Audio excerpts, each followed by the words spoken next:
And now we thank you for those in authority, in every sphere, in every department, in every area. Grant them wisdom.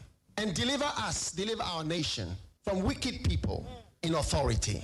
Deliver us from evil men who will sit in places of authority and do evil things.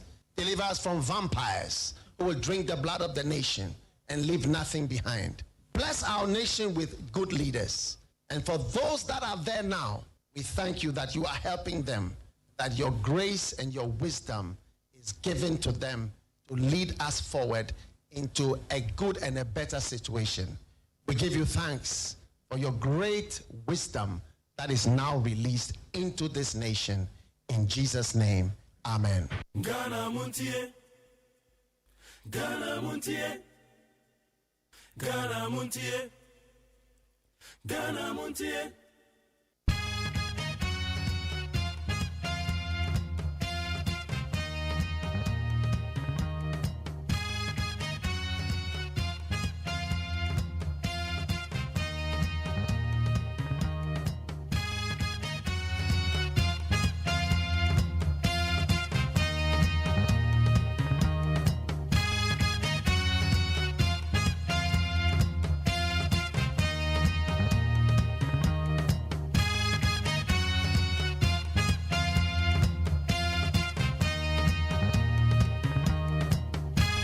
And a Benada and a fourth match. Ochena a fifth match. Yawada a sixth match. Na Akwakwa sixth match. 1957 Ghana Independence Day. Yamo bibi akwa be the bandit 100.9 you be the friend Ghana Montie. Ghana Montie your number one super duper morning show. Ya tena se baba dwendwen ye ho ya baba dwen ye my Ghana won said o my Ghana na ekoso. Said ye nyina no be kan ya. Ye man panyen kasa ye no. Ebre ye de ni si ade so de broni be kan inaugural address no. O se Ghana na ye wo ene me. Ye ne be kan bom ni ama Ghana na tima ye. Yen ye begina na so na hwese ye betre ye nyina ye be contribution ye nyina contribution de say ye betre kire ye ho ye betoto adwen de ye hwe kwan pa ye man ne betima gina ne nan so na o man ne koyi a ye di mu aseda ye de amatwe di amponyame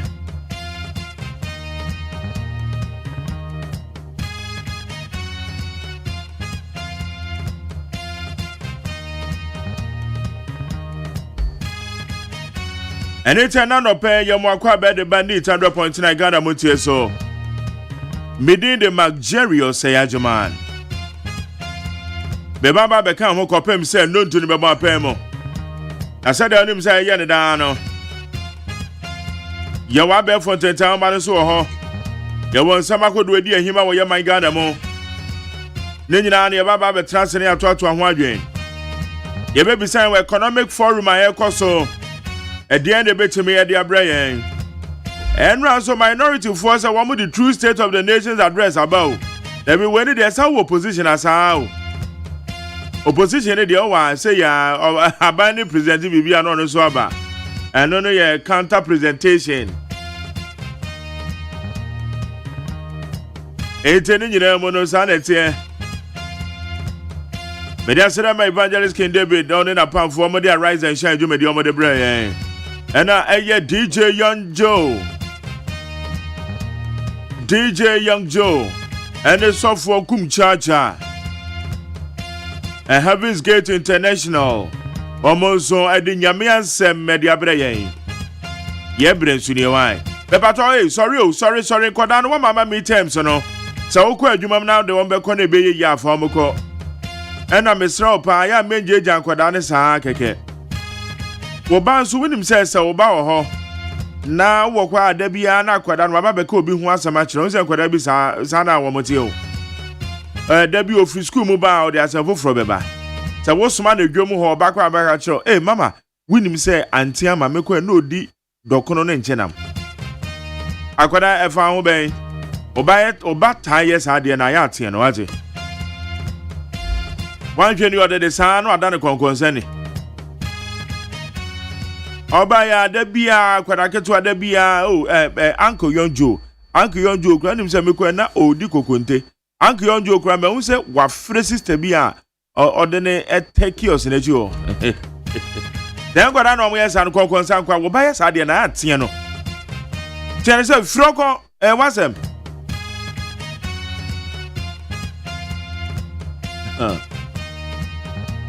me pa cho wa me be ko school ni de ma omo ye ne tentem wa me srew pa dwadudware wo mo ma omo sorry o obata wa sorry watoto no ma ne dada de kwada no ma no wato omo breakfast ne de omo ne be ko school ni me pa cho wa ne ready ana maka cho say ya avoid carbonated drinks sa carbonated drinks na just say drinks na si chire no men time for man ko dey why for one hwe ni ya da biara da Monday to Friday sa Awoma na wape ye natural fruits e bia kwadu bia na de ahye ne bag im apple bia na watwitwa na de agu ade mu se pineapple abrobe bia na watwitwa na de ama ne kwan carbonated drinks ne de ku omo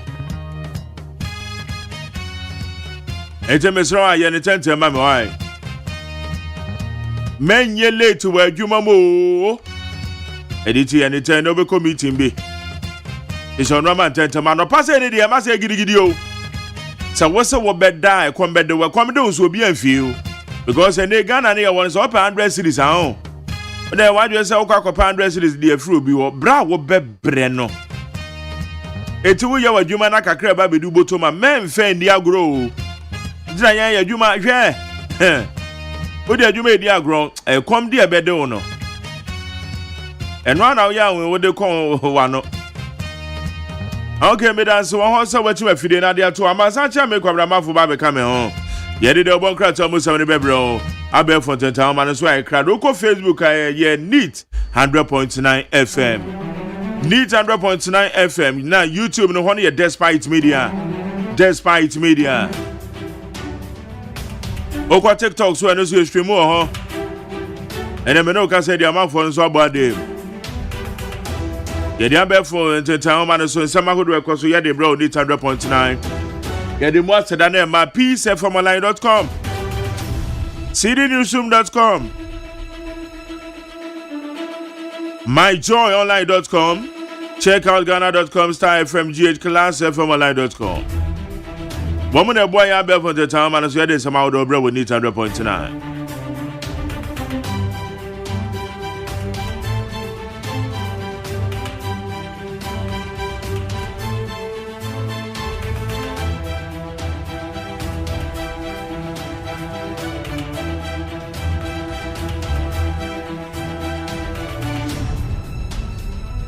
What do I do in China? Be 0201162 746 0201162 746.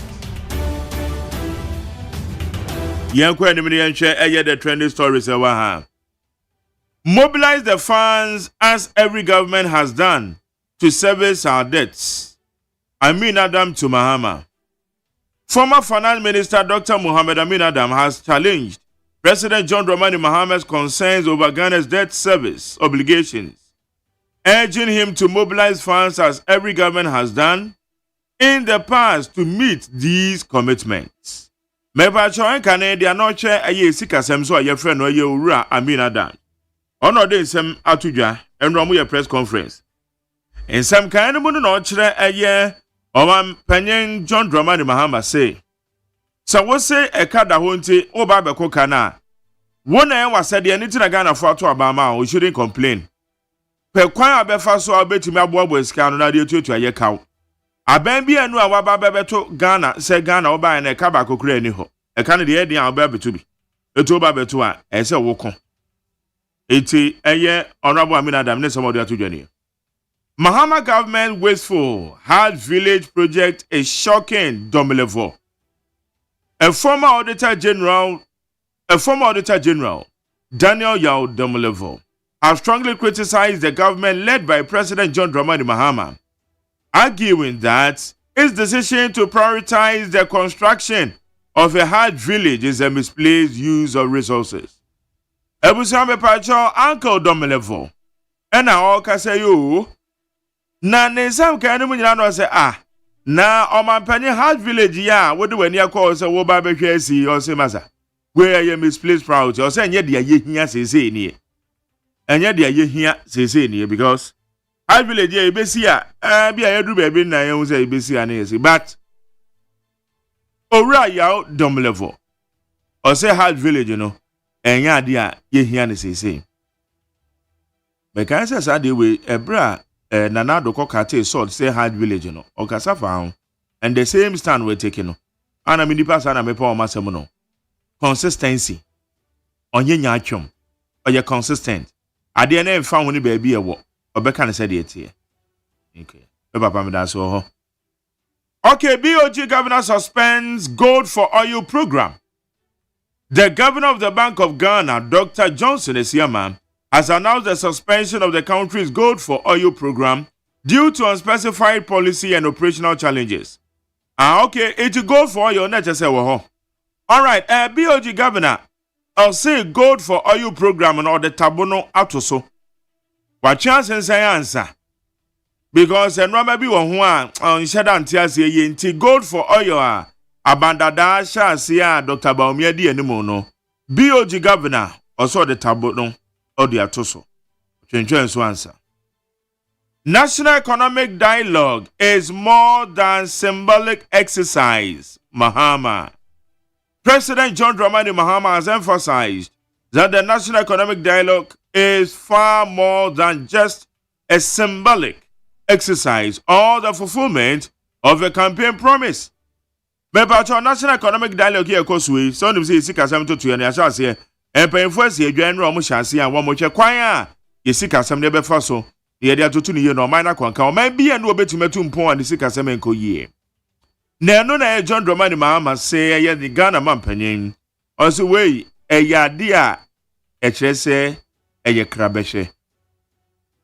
A yadia, a ye in kaidum. A yadia, a chese beboy ye pa.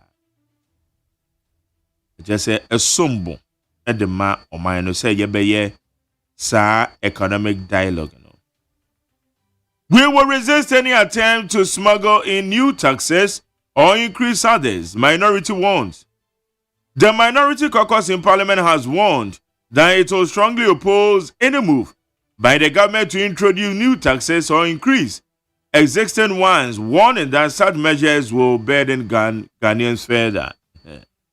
Dom dodo Debbie where Dom Kuma one more Ghana mresho be fear minority for no say aben budget you aben the bebe say 11 budget na kana o twe pepepe na da ben na what you na what budget eye finance minister de kwakotu anim no wo mo so mo mpene say eye taxes foforo bia wo mo de beba na dada na wo betutum am so mo mpene Odi anamu opposition amakasa nko. Bo wa be ma amakasa dia mu ye mpo de. Enim se sa na mboye. Mo mo so wa be mo so dia mu ye. Sa.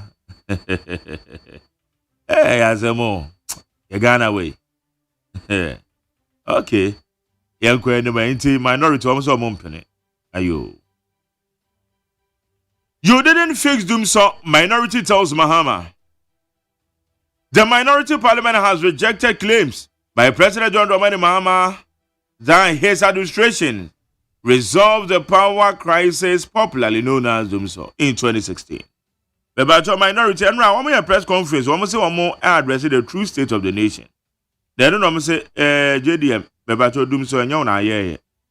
One say 2016 Dumso also fix it and one fix it. One fix it. May had debate with me my bread.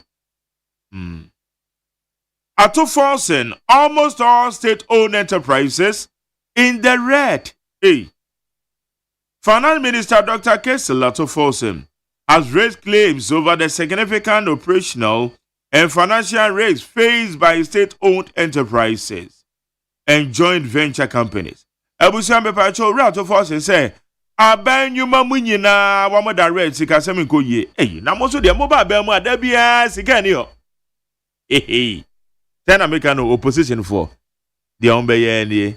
Wama wa ben mu no so no de ombeye ni iti amoya ne yehwe mo ora to for sense abanwuma no mu nyina obi a direct e bibia ba sa okay iti the audio tujwa no mameka say samagodo a yede bre we yemu aseda yede ma eye peacefromonline.com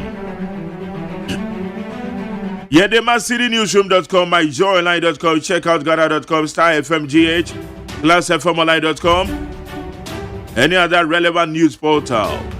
Woman de bois bear from the town, and so yet in Samakodo, Yedebra will need 100.9. For your channel 0201162746 0201162746. Your interviews out where the better also say ye breaking news in the coma. A bonus here beko peace 104.3. Here the Casabona bro. Casabona Junior Bedia.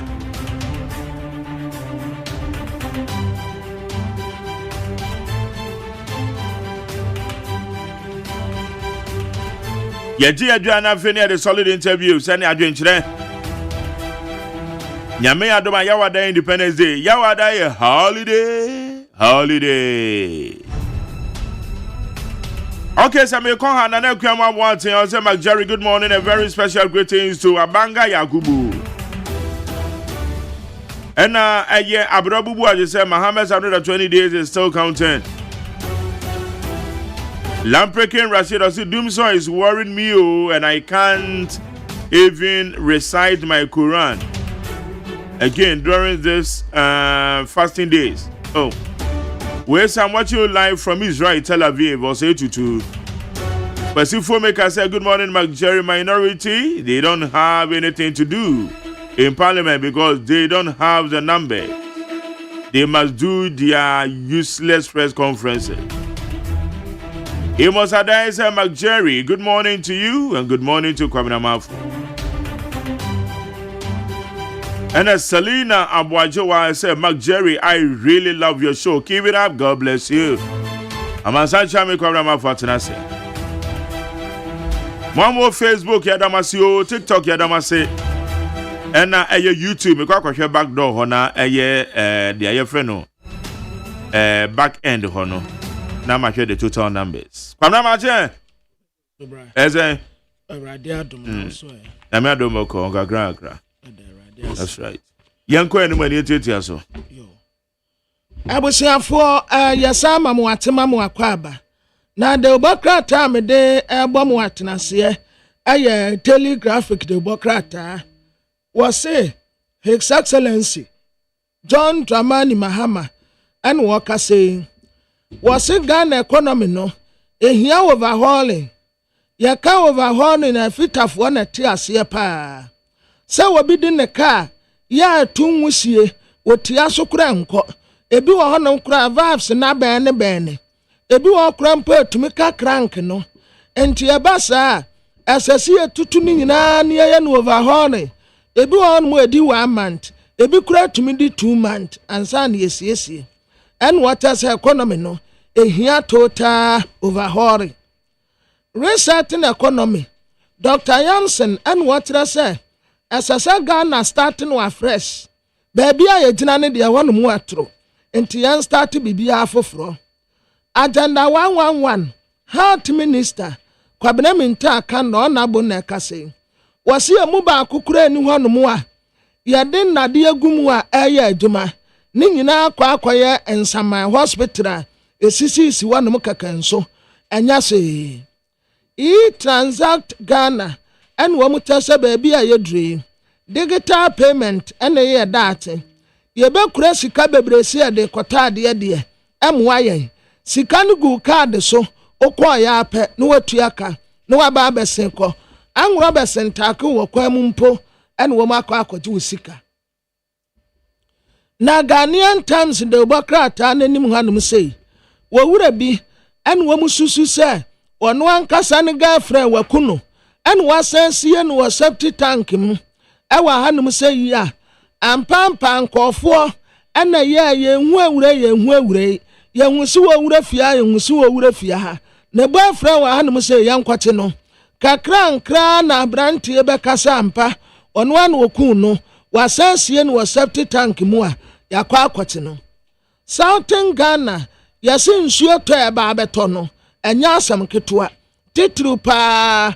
wo mu awo coastal belt no e wode nsuo beto pa aya jimetfo Ghana Meteorological Agency fo na ebo mamanie se wa wonim sa wodan nyina yie no kwane ya mosofo froma esanse nsuo abeto no enya nsu ketoa National Economic Dialogue no His Excellency John Dramani Mahama and water say baby a Ghana jina sisi ano esase ya sase foforo kra ene na medi nka ka kire mo say wasi anye overhauling no the Democrat daily guide anim ha minority for friends am trafo so mumra metie Dr. Muhammad Amin Adam and wakasa ye wasi dum sasa bebio minority for na ekase MPP eja 5 billion Ghana cedis ewo buffers eni ye honorable Amin Adam and wakasa asemi James Jechikwesen yasema tede toso aduonu nso en wo behu ni fetie se wo satena emrasebejafie no se emrasebejeni anase yasa yi na free ho no it's just a matter of time abai ogusua se wo be deliver ne promise ya wo katira Ghana fo no ogusua ya no nkakra nkra jampeni se apaso ade yi no baako enti nkakra nkra akokọ benum nsuo Dr. Muhammad Ibn Chambers ena wakase afe Daily Post the Democrat anenim ha say wase ente bia gold board ebe take over na se gold board take over pe womu ba betoto gold no gold bia wo memu no womu be purchase Bank of Ghana governor en wakase National Economic Dialogue womu bia no ya tese economy no eda fom setim enti ya doctor fo a wo mu aben e wo kwan fa so a ye tototo o man sikasem nkochie no wonpe kwan pa be fa so a sikasem betumi agina ne na so enna wo mu ye ho dwumadie yi a wo mu asase bia no etitiri bebre ene kopie mu e wo dwumadie no asebie na Daily Dispatch the Democrat anim ha afe His Excellency John Dramani Mahama no wakase wase well tama ya to abawie ye no na wabre enti wada wanom a wogina home ohun ya anse asu wanya ko hwania Dr. Alhaji Mahmoud Bawumia and wase me brother yo a doc boko de and wase aboko na wo so aba no me ntem yankan wie wadi nkunim emema umone ko enti Dr. Alhaji Mahmoud Bawumia no ankasa na frɛ no se wa consider defeat sanse unsemu ade ya na yebum baabi a na eduro ne de na woni sheka wase senti anapo MPP abakosemu yenwu ura ni meti a woya ade ten Dr. Matthew Poku Prempeda wonu temensa bonsu betumi de nsesi ne buwa kase MPP abakosemu o pawrani meti a otumi compliment president no pa eye Dr. Matthew Poku Prempe oya ade pa former deputy EC boss Sule Amedu yesi watoa nananom wonse de wanru akrampo ye kan ho asem kire mo the new crusading guy the Democrat anenim ha minority for na attacker His Excellency John Dramani Mahama say the odibetu ja State of Nation address na nya nokure afan wo mu de ya nokure pa ba enti we ya friend true state Brita Meda takwa na boss NDC deputy woman organizer ya tenentene yensa wono so abusia beko peace 104.3 FM so enda ya dabna dama jere wasa agema gina konwen ensampi wa hama mu anopai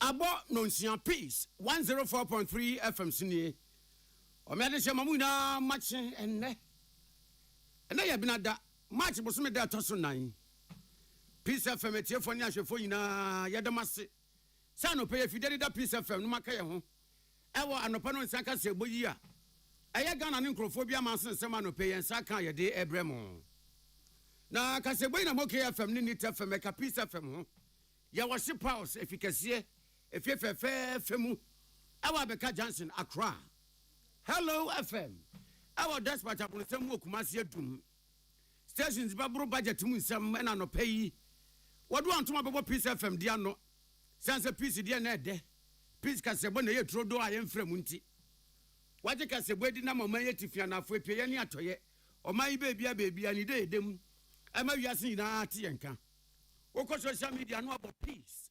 104.3 FM say ye Instagram say ye X Facebook Twitter Zoom WhatsApp YouTube no be no kev straight studio hat sometime edo beba amwa hwe yate yenka anopayi asema ye de Abraham edo kuma na sema de fiakasa na kokobo anu amode ma aban osiso yi se wadaso da ya adwene se ode eto eba anyo ntwi break kra wo makọ entete awie sa kyerɛkyerɛfo a bɛyɛ bosome nsonnie yafa wo madwuma wo mo kyerade anopa yi wo so mo ha ani amane bi a wo mpɛsɛ amansan te Tertiary Education Workers Union akeka wo ho biewu na sɛde na nkrɔfo aka sɛ wo matietua ebi kura sɛ afi kura na etua no wo mo hyɛ kukuo mu ɛbɔ ponsa twukulu ababa bɛte sɛ yɛ nokra sɛ wo mo bɔ ponsa sɛ wo mo betietua sɛ yɛ enya nokra ɛwɔ kasebo yi mu na yɛbɛkɔ amanɔne nsɛm mu yɛnim sɛ yɛ nuano muslimifo ɛbɛ na du a wo mo du wo yɛfunu to wɔtwɛn alenim damuni na yɛkɔ Nigeria mamu etifi do north a muslimimi bi wo mo yɛ akomkyere yi ewia kete eduane a watese musin nanim no won aso wi akwa akododo ho no de Nigeria penifo do ano no asem na kwa akosesan UEFA Champions League ene kesepa ne ye obi kan local derby Atletico Madrid and Real Madrid ampaye bedwa ebe kikime ebe bomfrete ebe yesen so propo ni nyenya sabre yi a Kylian Mbappe ni kaka na yi a wo hia wuka den gaga ansa na akoyi ye behwe adwumaku aso ya sene ya de kasebo yi eba aye medimafo heba medimafo so obedu asema ma wo se ya yare nko ade a ya sesem okoko ni no hu se nso hu hia se yare bowo a ana hu se yes medimafo heba hu hia anope ya kanfo dia ma wo ya mpese bebo yare bi agya yare bi yare de nipa ko wuom yare ka nipa esifa ko se choba muchia yare a ema obi yire mpam as a bed sheet medimafo heba se bra yare ne se ya dien ya fe ya se wamma age wamba so nya banko ade a ye hwe yare no ama wa bra pote a ebeko pokua se mayira e ho ne wo 0244 774 282 and 0500 727215. The need that's one this way chocolate drink. So abanum anope no. O wa rehemu ni awon to so se. Ahoden a enra wo hwere ye mo akɔhye okoye adwuma no. Ahoden ne beba. Obesan so abɔ no we de ma. No nya ahoden ye san se nipadua no super charger. Eye this way chocolate drink. Wohia nkenyan wohia wosawoso ewo nipadua mu a be ye adwuma che sisire kwabrafo. Pension share na this way chocolate drink. Fakoso ya che fa pan no mu na fedi. Obeye pintin. Anyumakoyi ya dawroma. Ana no pe de kasebo yiba. Ohene na Kwame amo. Afensem nini. Adam kuma minority awo mo Ghana na se badwofie. Wo ma Fransem trefo nhyiemu. Na nhyiemu na se na kane fotosamfo. Dr. Mohammed Amin Adam ekasaye. Ano se minority for na brebre wo maso asesa botokura. Aye nhyiemu atietie mu a hu se.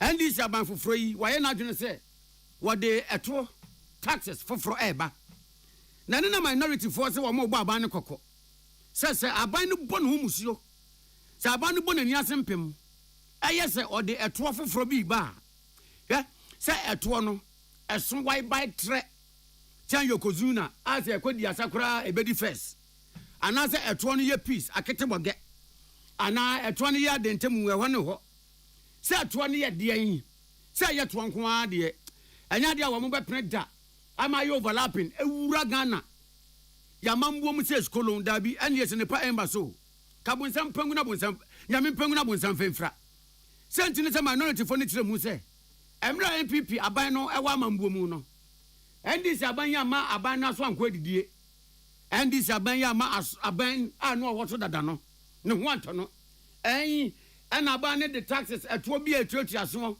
eto bi amfa so ni so eto ade ahotra ba na abegu Ghana for so enti se wo mamambo bre so wo mo de eto bae na eto ne nya anya wo mo hwehwe se wo mo a wo mo ka eto no ho asem no wo mo de eto bi beba anya ko mo ne aban we abehye project baako one bet sanyam no fiko ama mansa be wuso Honorable Dr. Mohammed Amin Adam to hold the government accountable for their promises to the people of Ghana. We can only accommodate scrapping of taxes. We cannot accept new taxes or increase in taxes. Ladies and gentlemen, as a country, we have come a long way, working closely with our key stakeholders, including the IMF, World Bank, the African Development Bank, our bilateral partners, domestic and international investors, and more importantly, the Ghanaian people who have sacrificed so much to see us get this far. I can assure you all that our partners and most of the people of Ghana are not happy because the president used his State of the Nation address, in fact, the fourth State of the Nation address, to reverse the gains made, especially towards building confidence with investors. The president has painted the picture of a country that has been economically mismanaged, when in fact we have turned the corner from what we have all come to know was the worst economic crisis in Ghana following an unprecedented global crisis between 2020 and 2022.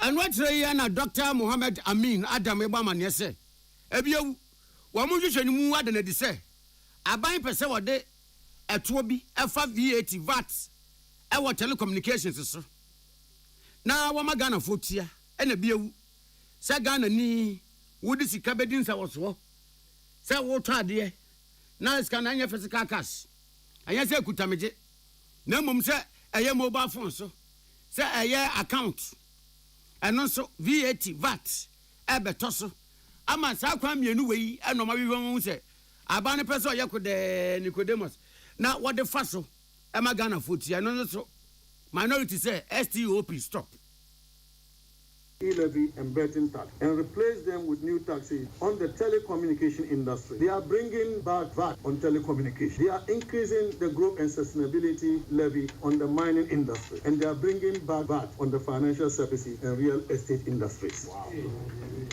All these taxes will be passed on to customers, to the Ghanaian people. The people of Ghana should wait for the deception of the NDC government when they present the 2025 budget. Taxes galore, Sakawa. This is how they intend to tax Ghanaians to collect their target of 200 billion Ghana cedis in tax revenues this year. This NDC government accused us, the MPP administration, of overtaxing the people of Ghana because by the end of 2024, the MPP administration collected 152.9 billion Ghana cedis, and that was 17% tax to GDP ratio, taking it from President Mohammed's 13% in 2016. How do you then turn around to expect to collect 200 billion Ghana cedis in an economy you call a broken economy? Na yatini ni ya Dr. Mohammed Amin Adam. Ya kwa mna sebe jefia, waye ankane sofa no he Ghana sikasem so. Emmanuel Akoli, ani William Gentu, ena konsem trofo nsie mu yase a, wom dia man boyi abraya no pay. Na e wansan foforo mu no. Colleges of Education. Atratrefo a wom fa. Sa kwan yi so akwaje ehumesua mu nimde. Titru ani adetre mu nimde. A wom wie 2022. Na aban ya adom ema wom baby se wom ntrade. Wom atenkabom ko bi ma anopa yi. Wom se wom hawo eye mienu. Wom dadwen eye mienu. Wom amane eye mienu. Achatrefo ya wom free colleges of education. epia wo mo kyerade se can you believe ubeje di se be ya boso me ba ko nsoni a wo mo kyerade sabi teku sempompo dama yentam fanse wo mu nsem akatua no so beba mpanifo se eba se sabi plagya na se abobo yakra na edeba ka 7 months ni enke medrui wo de susuan pa se nka sabi 7 months penfo kra na akatua no wode ba enka wonya ne kakra fa medruye akatua ne chi go slow wo kwan mu acha traffic nso so achi wo kwan mu acha trafo yi se ama setene mo ayeden pa ama wa bra no nwan wo mse dwamofu apawa wo mo dwom mo enje kra wo bi kan wo matwele aba de na ye critical se Solomon amewuga agyeman wana ye ekuo yi kasamafo boaboa wo ma no wo so yi akatua na ma ye ne to nchen yi a wo mo ha wo mama ne wo mo dadwen de to so mienu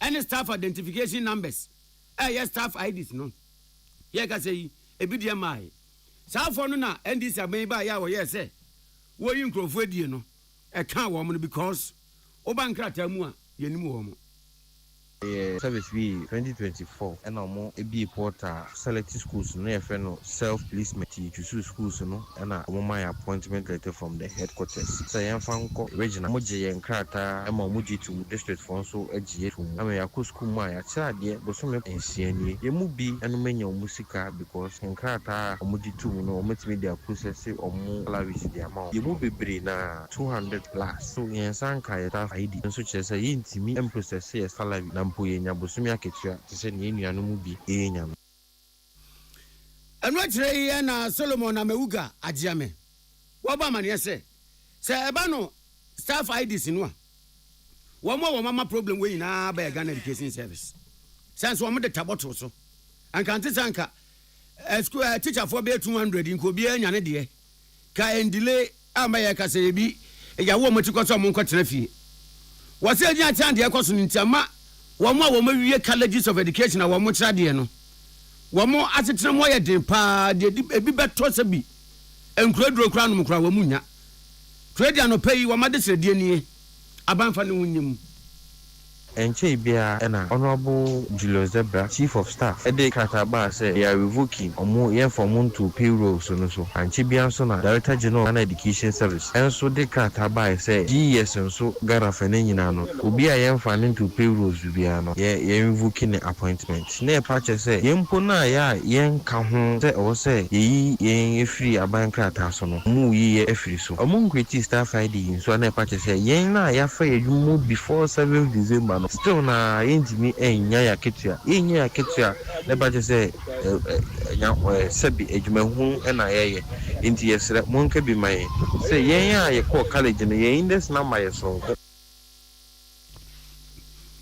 nia ya tini kan ayes Solomon amewuga agyeman wana boaboa wo ma makwaje atratra fo ntete 2022 ewie kira de nanso so maketia maaye ekuo no boaboa no fo no na yaw ansa afram ena de amanboyi ebaaye na ya twaka sebo no so a Tertiary Education Workers Union of Ghana tawu ana wo moba mane se ensamini na monframa mu a enkrofo bi ekade gu omani mu ase na eja wo mo amoa do obeti bi ase dada yet ne da tawu fo de ene se enipa bi se an wo ma yakode yakose kukuom abopo se wo mu betietia de na ekote wu se wo ma bontia no peyi amfa Peace FM kaseboyi so ama mansan yante a krofo beje di sansan krofo crackta kan se tewu de wo mne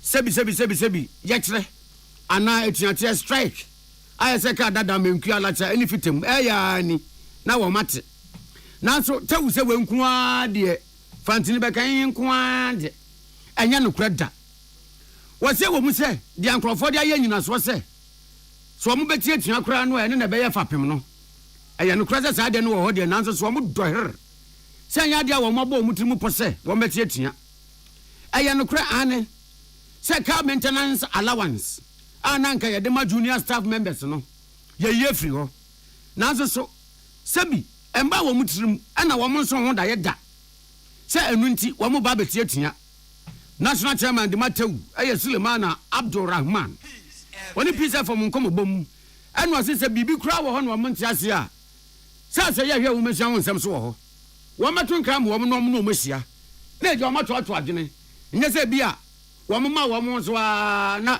woman tie da bi woman nyoma de saa na empo car allowance no aye kan wansem no maintenance allowance no ye free one no ewo hwe enu kwadu wo de bo Ghana Education Service and our Minister of Education and as a Ghana Tertiary Education Commission, GTech, and I tell you, one rama way na ba, one more Mokatan penny for one more da institutions, schools, I would want to say. One use our car maintenance allowance in free one. One more Eja, Ariana, Bibisa Christ, and I say, be a chantabi craba. Na stone you mean. None we are no cover by you, one more judge. That's so one cannot no crummy did you say? One song would I am more put that so move it here. There have been a communication that the National Union will be embarking on a strike if the government has not paid in 2 weeks. As a national chairman, I want to state without any without any this thing that we are not actually embarking on a strike. The National Executive Council is yet to have a meeting, decide on this issue. So, with regards to the car maintenance allowance, we had a meeting with National Labour Commission, and there was an agreement that the vehicle maintenance allowance should continue paying. But there was a suggestion by the government side that they wanted to abolish or to stop the payment of the vehicle maintenance allowance to junior staff of our union. Nah. National Chairman de Matew Suleiman Abdul Rahman Wamananso was a view. A Konwamujina baby, a woman say. Sample to be how a man say. And penny for 2 and a mobile and Yawamuda, Wamun Petu Pracope. And teacher Nemum. A Konya was one more faster. Now one more Casama year to year, no, and no, and now one more fasten tea. One with the trauma money and say a diana. A mobian so mobile moon. One day some year, and in Kabum.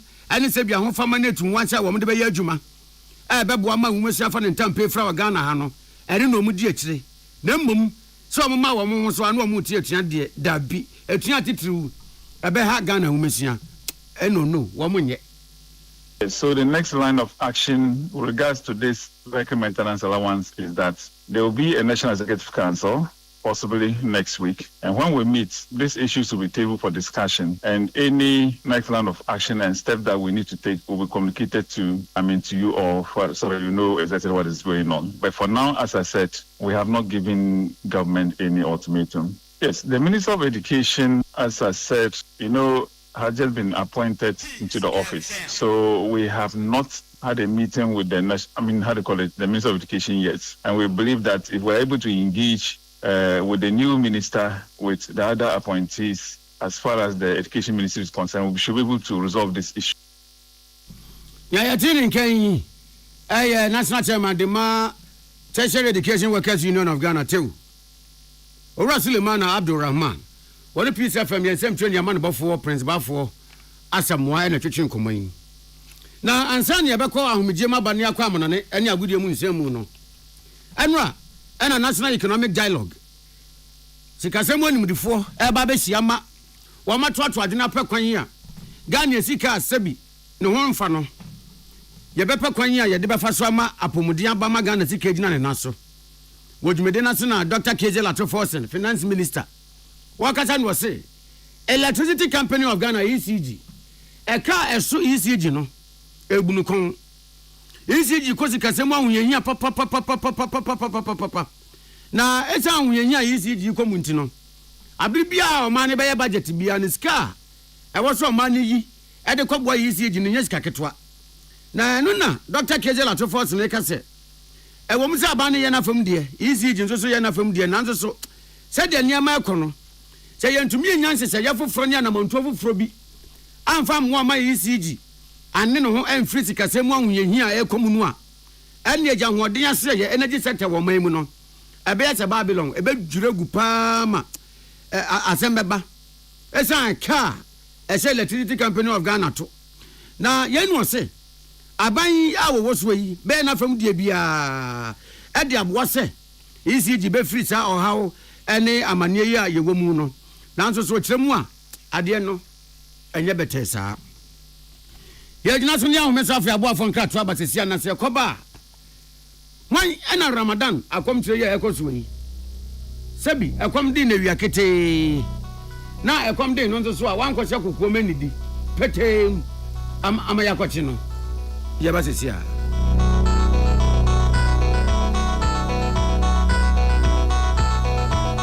Peace FM. So wakoma ho hyehyew ana ebo periperi de broni kan hardware no a e de na se woye na se woyam so atim so Wo be pack na farmer Martin's liver salt tira kwan entem ahwie nsu agu glass mo ate Martin's liver salt no ba ko no na wo de agum wo be hu se ehuru wa glass ni mu na wanom Martin's liver salt ye won orange flavor ana ba ko so ye plain wonu mu a ho beto na mum edi na anu na ho nto wo a ko hu doctor Amanfo, the Amoka Chef Freddy's Corner Home Appliances or the Abba Freddy's Corner Home Appliances Center. Home appliances are a ye papa bia, a biwo brands Bain, Media, Samsung, Kaiwell, TCL, TV, air conditioner, freezers, fridges, water dispensers, and media kekeka home. Nia ubenya good warranty dia. Ko Freddy's Corner Home Appliances ukoko memle. CCTV a Boama monitor of properties and business at anywhere in the world. CCTV need daho. A wood detector, clear pictures. Wi-Fi connector. Utumi connector ma phone. Power monitor baby a wo wiase bia.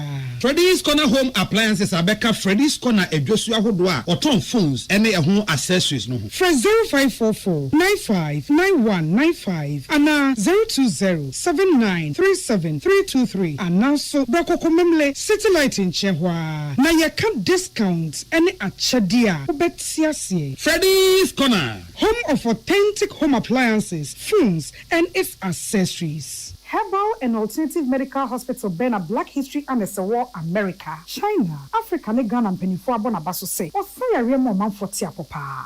Amin Scientific Hospital. I had a sabia, or one video was so, ya would that's what, and video chiro yadie, na no sound so saw yadie. Amen, expert or one croyaria, one run when nam. Now, what Dr. Fonia Nurse Fonso, or what's ma? Amin Scientific at the Herbal, Homeopathy, Naturopathy, and Reflexology, na, as Sayade. So, one I will pay, and I are to same pa, Yamia Dumunti, Yaria expert. Amen Scientific ebe boama inshallah what to na wonso dia dance said the Ghana Fonia brochure for be dia dance no Accra Amen Scientific e wodome Obersnet Flats and Alashibinso our Klagon ebe Shaman Road under bridge ope our Krabata P Fre non sure dia ben 0245 275254 ana 020 722 9505 Amen Scientific Herbal and Alternative Medical Hospital Allow Shafi nyamene yaresafo. Peace FM. Tune it in, turn it up, Peace FM, and rip off the knob. Omiade chema makwaba. Peace FM ebinada no pano nsia sebo. Ena wasogusu awutie na ye kowie e wa manone. Ye kwa Nigeria mamu. Na ye tizi Nigeria mamu a. Ye wasadamu ajebu ode Ibadan, Oyo, Ife, Amlisia, Enugu. Omaha, Calabar, Aba, Port Harcourt, Sabanya, Egoso, Medugri, Surere. Na baby ayakwa na no pay eye Kanu. Kanu ewo Nigeria mamu etififam. Na said ye na ye ni no Muslimi fo wo mo ye Ramadan akom kire. A ebo no nsia kan ni kwan se nsuo eni aduane ka kremoni bia no. Etuomu a ko se nwumre no nsia. Na ye na mpanimfo a wo mo wo Nigeria mamu. Wo mo wo Kremo police. Ya ye nyanum kremofo no mo police e du Ramadan se yi a. Aya wo mo bo approach ntini we se. Wo bi edi akom kire ne so a. Wo mo na ma problem wan wo mu kon se. Ah. E wonu podi ye zongo. Anu amon pese o mo bete shitokra cent. Afomu bebie wo mu hwinu no mo se asa shito cent wo area ho no mo di cent nechi wo mo koya. Enipa be ye duonu. Ana wo mo tewa come and see. Watch a pa esi wo manim. Kremofo wo mo ya akom kire no watch a pa esi wo manim. Na wo hwe tali eguso. Tali age watch ne I say best to crack kata watch ne so. Ama se yamfa atre yambe tali anu won se watch kra wase. Ana se topa bem. Egu tali anu so na afei leaves. Ja. penifo kwato ya na se obi kura de wedi am na ka half na wele pa wo magya to wache ni so no etem first hour wo mo wi no mo wi wo mo rowi no mo rowi ana bi kusum penifo ni temo wo mo kwato ya na boni de wo matu awie ama so bolo lamuji ana o magidira de mu a wo mo num de aguso ba kwa won kra no hu ye o mahia wo mo che no no wono wadi wache na wie anu so bolo na aguso na oto no ye tumitu amen ebi nso penifo kwa no madidi awie ama otumi so madidi am wo ho abai wo mo make say wo mafu aye say helmet no mdi si wo ana mdi toothpick aso musima wo mu yi wo mu dodom na penifo say mo mre aduonu ana o machi wo mo a mujahid Aminuddin ana ye deputy commander e wo hisba wode ma ne boy tu dwa no sa fufuro numu so ya chi wo mo sa da na Ramadan bre wo mo ton aduane ye ko wie ka se boy e wo ball bom na ene UEFA Champions League e sase e se de bebia keka kono e keka kono wie ya no na kense na beba so no Dortmund ani Lille bebo PSV ani Arsenal Thomas Partey crofo yi wom de besie ni na ebeyere ana Club Brugge wom ni Aston Villa bebo Club Brugge ni Aston Villa Brugge no wom ni Aston Villa bebo na kesepa na wom nanu anne ho na bet ne bekopa ana minim tom say 1 stroke 2 say peace aye Real Madrid any Atletico Madrid where Madrid United now we say Kylian Mbappe ne kaka kan ho amoya kwa kotu ne se me ko wi ase na anu ya wo ne tim ya wo mo hu ebo ye ma say Anthony kura tumi wan wo say merry go round yi Kylian Mbappe kaka no amane bo afiri Madrid ba ne say wu ka den gaga a wo de man no still enkwai no ho dodo no enti nanyumre wanche da nya fit sa na eno na Madrid for it Mbappe ambo bi de nya bayiri o sanse Rodriguez ase wano officer jamaya no obo intercolleges agro boy le too much enti se Mbappe o wa ya no makoma to muyem nanso ne kaka ne nti wo mo bompa ya se panya kra no mde be wo ne se ase ama ne ho ato na wo monye wom ni Atletico Madrid enene wom besi akan nti na ebeye de papa Benfica na ni Barcelona bebo nyame ya adoma wochena na Benfica akire Barcelona say wom sokura wo musa kaseba no pe ye de nam pisa fam so bra mu no musafo na wiye ni ya de aseda ma midimafo heba se for yare bra obedu yare asema ma ho ama obedi bem ama yare difo ya de ne nya kona bra ana matrama kwe say ye mu oduro we say on test kona koso he say ajuwa na ajuwa anje wodi a anye pe bebi fa ye de ye nya ne saa oba midimafo heba ye mu oduro ani ama obre say ebre we hwe ni mu say yare ne beko mpempi no nkrofa dance ne say yare ne kra ya e kwa e mo wo nka ye nti wo mu kra wura fi say sa no mo yare so wonders midimafo heba de do fire bia bra ensurekire ye be sama ho pokuase mayere ho ne wo fra 0244 774 282 and 0500 7272 15 this way chocolate drink and pay penso she na bobi gubo e kogu ni pedua mu a e chen energy drink unhia se obekọ beni akodi anwodi nuro magani so se e wale yemi ahodi wom enyo kwa da mani ade kase boy baaye ohene nana kwame amo madam asema monite ye twa nwafa aboafo nkrato aba na se koba anopa yi de bon krata baaye ye de emunsem moboso ebebremo Ghana muntie na mansanya so adawro kofiaman homene so ejiji tonton sansan ewo neat 100.9 FM Ghana muntie na mansanya so adawro kofiaman homene so ejiji tonton sansan ewo neat 100.9 FM Ghana muntie Ghana muntie Ghana muntie Ghana muntie Ghana muntie na mansanya so adawro kofiaman homene so ejiji tonton sansan ewo neat 100.9 FM.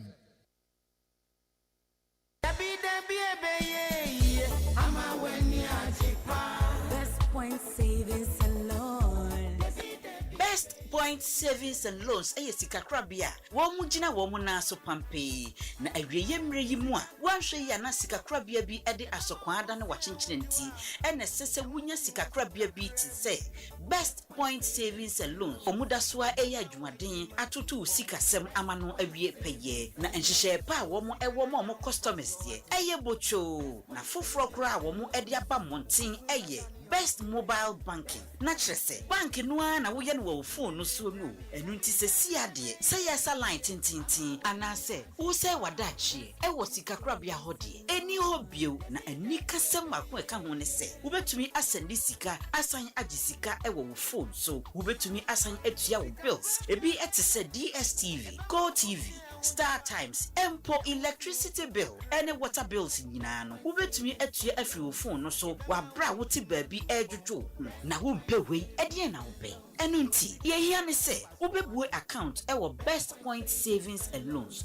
na wo wi a na wa dial *277# na wo demukra wa hwe bank na ye fofofo sa no ha Best Point Savings and Loans ya makofa Best Mobile Banking aba jimi so se wo phone nie wo sika so nie Best Point Savings and Loans. Best Point Savings and Loans.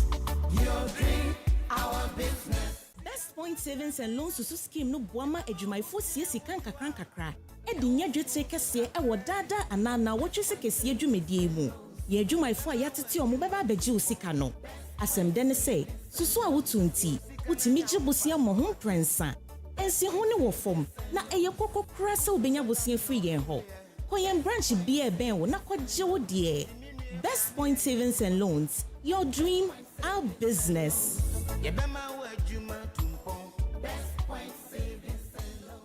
It is time again for the biggest roots reggae festival in Africa, Kuchoko Roots Festival. And coming all the way from Kingston, Jamaica, is Culture featuring Kenyatta Hill, alongside Dwayne Stevenson from Augustown. And of course, one George Nooks with all power. All the way from Ghana is your Kuchoko Roots Master, Black Rasta. Many more artists passing through non-stop. Saturday, 8th March 2025.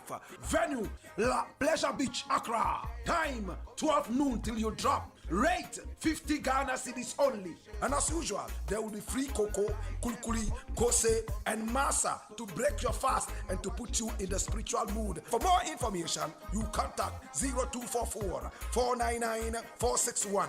Powered by Black and Tough and supported by National Youth Authority. Media partners, Peace FM, Needs FM, OK FM, UTV.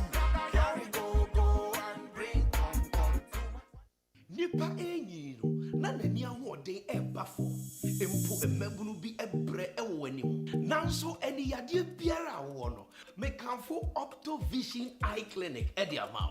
Optovision Eye Clinic provides diagnosis and world-class affordable treatment for all eye diseases including glaucoma, cataract, any yade ahodo pi.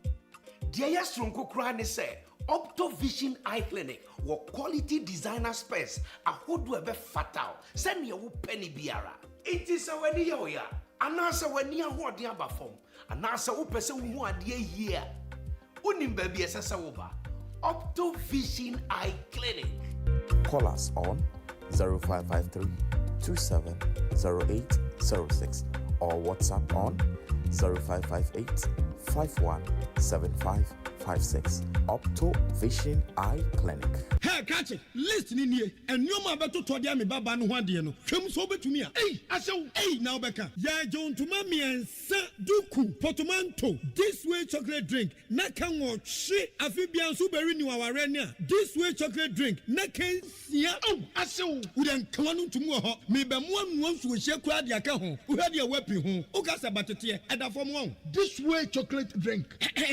Kracha papa ya baba awari aso ye fi say this way chocolate drink ya sorry anopa no ne yenom ye bi chef fridge nom no say snack ye nya hoho a no ne de serve wo mo ye didi wie ne ye pe bibia bogu ya de so a this way chocolate drink ne yenom and this way no ti ano a he se kire wom koko wom brick wom bibia wom ade wo hia ne so se this way chocolate drink de wo hia ani so se FDA ahwehwe say adwede nkratoe mo agye atum say eye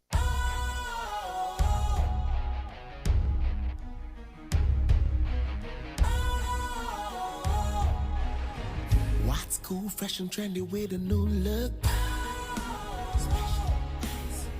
Makes you feel real good, that refreshing vibe. Satisfies you right just the way you like. Do you know? Do you know? Do you know? Ain't gotta do it alone. Specialized makes you flow. Anytime, anywhere. Specialized feel different. Always think specialized. Special Ice Natural Mineral Water. Feel different. Think special. This advertisement has been vetted and approved by the FDA. Ghana Muntie na mansanya so adawro Kofi Aman homene so ejiji tonton sansan e wo need 100.9 FM.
Yemo akwa be de bandit 100.9 na no pen.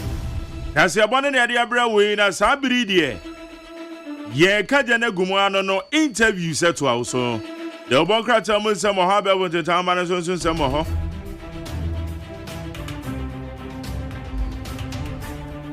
Ene so krata na bapa.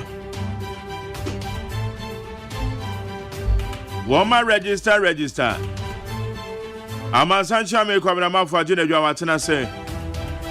Oko Facebook ayedem, YouTube yedem, TikTok yedem. Other streaming platforms no so yedem ho. Mo amanoni amohwe ye mo amutie yen.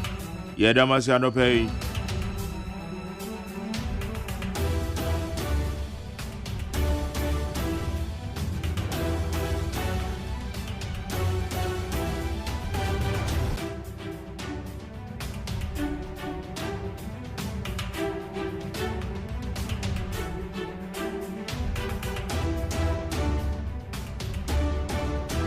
Okay, yakwa ne meni anhwe nsem na godo said ya esie enra minority for a press conference enra so economic dialogue eno so e chase ye man panye kokasa ye wase etiemu nsem metesen anope ye bedi ho nkomo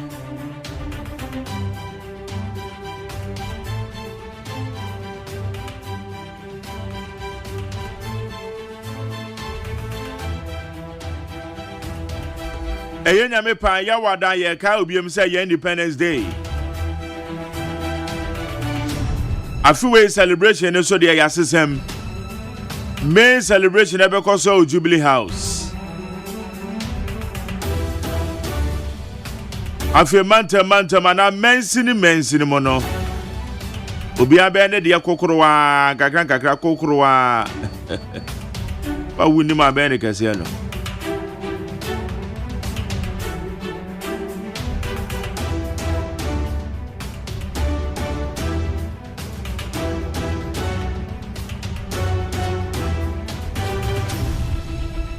Ente ni nyina no ewo ho. Yanko ani man.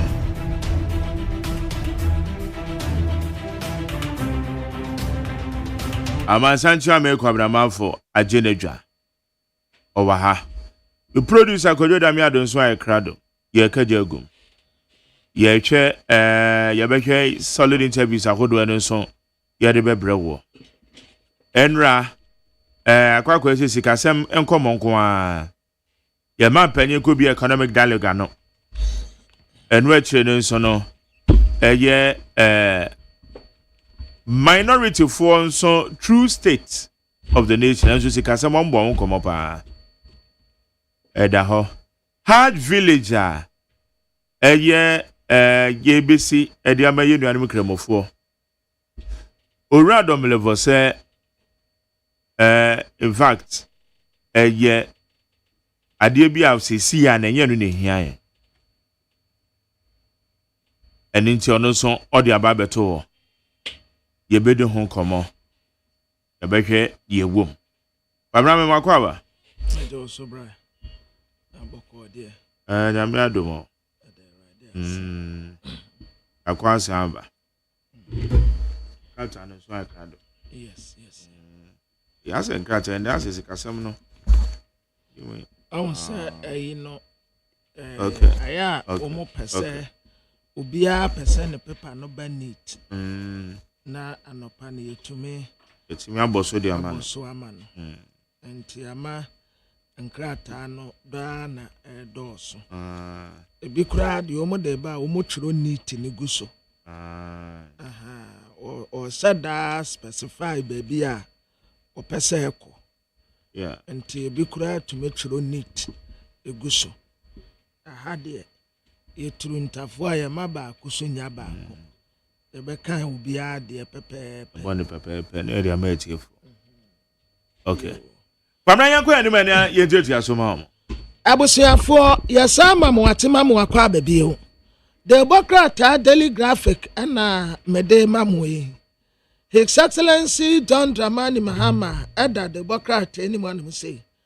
Anna Nabedi etire Her Excellency Professor Jane Nanu Opoku Agyeman. Maami odenne. Na papa wadaminsa nimfaso ya wa sespesi. Nanko ya se wowura kodompi enim. But enyo onwa. We Dr. Ismail Jansen. Oyi obi a wabin wesikasem tutuye mu pa. Ena Dr. Kesa Atoforsen ono nso ejina ekire ho. Asojafo obi nso ka ho ne aposifo obi nso eka ho. But we mu tese economy no baby ada no ada intensive care unit ICU. Baby ada no akato na bro. Si wenya life support wa no oba bewu. Me kai pa first na advert bia no mu ye. Ate nipa kro wura hospital wa no mu ape no say, "Hey, doctor, na ense kan ne nade ne ayi eguamu de o se ye di tusin. O ka se ye di agro." Am za na ye. Pepsodent for toothpaste to be advert. Yeah. First sense na ba ku bi wo ho. Kokko bi ne wa ewai. And then on say yira. Maxam, ne no ye friend Maxam. Maxam no mpodie na ye fita. Ba ku na ye kokko. Kokko close up ana. Close up mo. Ewai. I say close up oh. Our name said this time na buy in different form. Close up. Hey, eni me hu bi ate. Me hu bi ate papa na Maxam no. Mazam de ayira. Oh, and to a man to me a maintain ya. There been a some exam ne how. Mazam de say free baby na never. Debbie, Mazam and Yagan product. Oh, okay. Until no more crabba. By any aya dear and then the Pepsodent. Yeah, dear no. And a bean swabba a year, a Kojak nom. Kojak, yeah, with the Kojak nom de. Kojak, put the Oko Hospital, Crampa. Prescribe them. Prescriptions, you mode the mount. Come the count. Na woman de dear, they will hurry a numun. Way mouthwashing. Mouthwashing. No massa at the Biakan. And Tiano dear, and no see a Ghana for the hour. Oh, my idea. When you're more. And no, na woman tells our economy no, as I see a paper managing an naso, and timpani for one cotton ass into a junior. A jumpany see a junior back of foot trim to young que, na young conquer agent. Agenda 111, a hospital.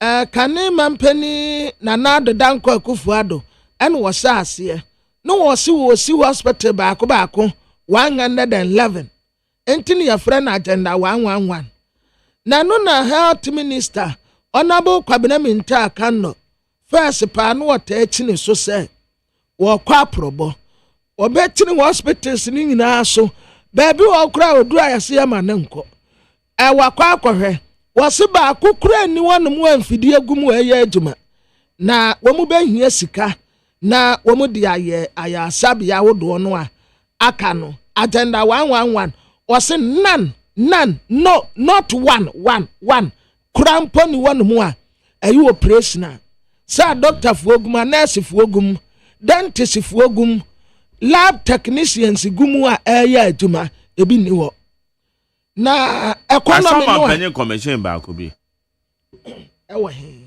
o commission back am in a central region baby property my it's na bia na de o commission no so kra anya adwuma na metress yetumi ehu baby property ya o commission ya na ye adwuma asisi doctor fuogumu a na nke ye hunu. So yeah, I sabia ABC because but now one kind so man penny commission back. Maybe nyebi biana sabi mekai. Okay. I don't remember say ukubie ya womu ya juma wom. Maybe sabia ukubie said danya yesiya. Where be no doesn't mean say ebi womu ya juma wom. But let us say it's not operationalized. But just say we be any doesn't mean say a year juma. A bit my best be on my commission we a year juma be a sana Kwabena Minta Kano e honorable e kan dia. But na me say ube commission bibia meaning na de ye wie wa ho. Say that is the meaning. O commissioner na just say we. Ye wie. Nti say ubekwa akọ commission na ye wie ya. Na tere say how? Because me say ade a ye wie ne say a doctor for ne a nurse. So unim say second interchange ye wie. Yes, second interchange. Nti bibi o mutimi commission and faces. Second interchange ye wie yo. It is our project in say JDM abana so to me hwe ne complete our project. Well, it's operationalized. Kasi to me faso koba. Fast ye fasro. Say bia. And then description now the man is on. Me say ade ye wie. Say bia ka go test. So say ade bia be commission bia na just say ye wie. Minim say ye operationalized. Ade na ye adwuma. Ana ye commission. What are technical terms as you say wana? But ye can operationalize ya. It was the chrono a function. What say? Ade be commission bia na just say ye wie. And mama instant say circle interchange so nim say ye wie. So that's here. It's na ebi o commission faces. But the all can do o my details so that's here. But Mohu hospital no there madam ofori krum ofori krom good yes ya wo ofori krom ewe na commission because me kai say so eye aduma omo ya na dan ne yesi penti ma jari wahu yesi dan no penti anase na mfidie womu a womu ya aduma womu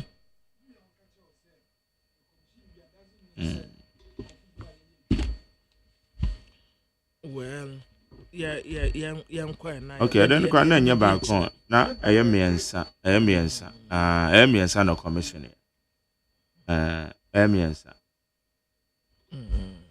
na sa kwa na pictures ni ni yeah why they are now person obisa no uskula be okay na kosro na kosro no okay then the honorable Kwabena Mintaka no can say now we show we are picture okay okay it is a worker say it's not operationalized say o say enfidie bia anim a na nye accurate okay because these are the pictures into we dey nyon no amu dey nya na you say be friend none of agenda 111 hospitals operational meaning ebetumi abase enfidie gum but they bia nya adwuma enti afa na bia ye befa doctor ye befa nurse fo ye befa womu ye adwuma de akogum na saase ya adwuma so this one there menyin di say womu bejama na siwa manfidie no wawe na ache no way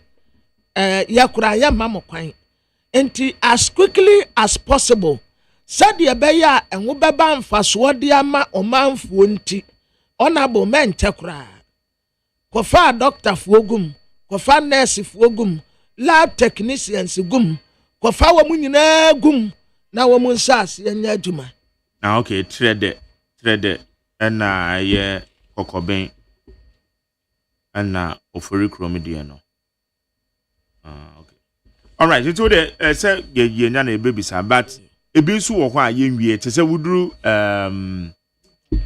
accident prone area ewo ye kwan zo kuma zo kwan o David enye so enyire si o ze enyire si so ba ko kwan no ho out ava obo nse wuduru enyire si a ewo nse nifa so ene kra de ndo o enyire si wo wotra enyinem a wotra enyinem na o wani kire nkokọ no okay enyire si wo mo hospital bi kra wo kwan ne ho baabi ehwa na mo si no na adena enka aban no ma ankura bi nso a ewo sika a wo mu betumi akomplete amana ye adwuma nso mfa wo nsem ana eya aban de yanti ye ne sa nye yi wo ho na eje bia nipa ne be operate na akwakọ build operate and transfer good say BOT projects because edoso ena uniska wo de be ye said dan wo say si ye betumi awie ni nyina sika no kro yeah 100 billion the 1.14 billion dollars 1.4 billion 1.4 yeah enti say obi betumi aye bia na mo betumi aye no te say mo am terms ya mo use a it's not bad abusiafo Ghanaian Times the Bokrata nanim ha say Ghana Meteorological Agency and womo katren womo sa ensuo bi boboba na baby a boboba no enenam southern sector wonom na mompoano wo na ni speed ya de ba no nya speed ketuo enti yane a ye wo southern Ghana side no yanya careful every month ya di kwasi June ensuo to ebe topa na just another crampo yase ma aban wonum say ensuo pepe pankofo dan so basa ye wakura say me kai se teacher jima na yase wo ye mato man entini ya jeje no so ne ho adinyo ena ensuo to na mframa afa ena wono ankasa ne wurufi no mframa no peja no watwe atoso na peja no watwe atoso enti ade atin wo begina star major to na se ɛna no wo dwa ne no mu sɛ mframa no pagya ne dan no na sɛde wɔsi tweto soɔ no mframa no hu sɛ yes wɔno ntitegyima no ho ade adeɛ tii bie wɔ nsuo no saa start ya mframa no fa wɔsa atwe ato so epagya no nam wiem a de ne kɔto anwiesu yakɔ no prepra akora bebree wantumi enti yɛse nsuo bɛtɔ paa nti obi anya careful national economic dialogue no wɔn asase wɔn de proposals ahodoɔ ɔba wɔn kyerɛ sɛ economy no ɛsɛ so wɔn restart ne nyinaa foforɔ ɛsan sɛ baabi egyina ne deɛ ɛwu koraa yɛse owura bi o ne girlfriend wakum no waku girlfriend no ɛna wɔde na hyɛ tank mu na sabi o opani anaasɛ man enti wukum wɔ bi ba no aya na ntene bɛ na ba otirim sɛ ne maame ne ne papa bɛyɛ den wo bi a wo ne ba wo ne ne tempna kɛkɛ no wo kuno you this people pa na Democrat ya friend when esono ke university no esono no wenso ya foforo wenso ne girlfriend wakuno wakuno girlfriend ene wonu asie no e wo tank mu asie no wo tank mu wo sunyane magazine ene wo bono yesi suspect no ekre mu se na spirit bi na tata no spirit bi na tata no enti spirit ne tata no no ankasa di mirika kɔbɔ amane se wontumi na awura na wo mo hwehwɛ no no ono ano waku no ono ana di mirika a sama ye ni ade na daily guide Democrat ananim ha MPP amanyoko friends amtrafo nsie mudie se wo mumra metie Dr. Muhammad Amin Adam na kasaye wose MPP eja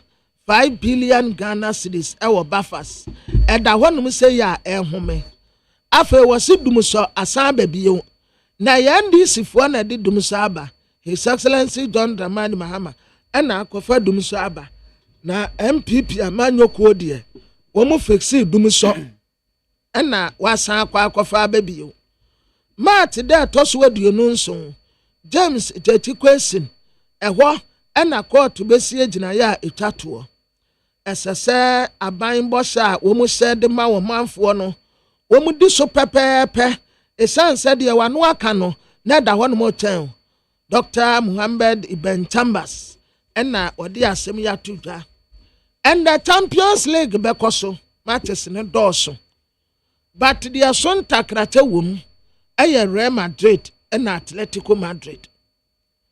And no finance you, Champions League no finance kura. Na sa teams mi ni. Nipa obet to me ni bia bet to me do finance. It sounds woman nyina. Omu aden pa. Real Madrid dey test finance. Se finance no war body ya. Kuru wane dey empa no ho da. Obesha waje. But baby a omu do stage and I mentioned yenne you be very busy na daily post the Democrat ananim ha and what they say enche gold board no a wo mu establish ye no and na gold hu adwadie wo Ghana ha nyina wo mu ba abese ya amrado ya wada Bank of Ghana no and wo de asemi ato omanfo anim National Economic Dialogue 2025 ye bia no yasi akukudam ekopie mu wo honom no enye akukudam ketua we yenye wie pe ya wurade pe economy no ebegina ne naaso abrofo abibifo oba bibrem atitiri wa ben ewo sikasem mu mehunu epani ba akwen wo de sempo ono supo wa ben wo sikasem ntutuye mu pa nimfo ni kura da kira ha enti wo mu trese ye wie a yesikasem be ye kama Daily Dispatch yanim ha former deputy EC boss Sule Amedu papa nso aba bebre o Sule Amedu me say ye bo papa din sa won Dr. Kojo Farijai na maame Charlotte say wo mabre na His Excellency John Dramani Mahama and waka with the Bokrat him say, what the Quran former Vice President, His Excellency Dr. Alhaji Mahmoud Bawumia Efreno, and Wakaten Sueja, said the about one keka konmen kra. Wedding kunim me ma money ye. Congratulations you.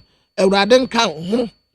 Enti ya hwanom en wo hu se Dr. Alhaji Mahmoud Bawumia akyerɛ sɛ wɔyɛ obi a wɔdɔ ɔman. Na wɔne onyamfo sɛ temensa bonsu. Ɛna wɔkyerɛ sɛ wopɛ running mate a ɔyɛ best ɛwɔ MPP abakɔsɛmu a obi ani hɔnom a wɔkyerɛ Dr. Matthew Poku Prempe. Ɔyɛ ade o. Na po sɛ wohyɛ party ne mu nyinaa na nipa a ɔyɛ fit si obetumi apatena Dr. Alhaji Mahmoud Bawumia Dr. Matthew Poku Prempe. Sɛ woyi nipa foforo bi anka bɛyɛ disaster. But Dr. Matthew Poku Prempe tumi compliment ye. Sɛ wahyɛ skirt and blouse. Sɛ wohyɛ skirt na wohyɛ suit gusu a na compliment no papa. Enti wohyɛ skirt na wohyɛ blouse ntina some time ago. Near friend skirt and blouse no. Sa pepe or compliment no kama pa. Napo. Na the new crusading guide the enemy say Anna wadiaba was say God am safe will be at 13 full security.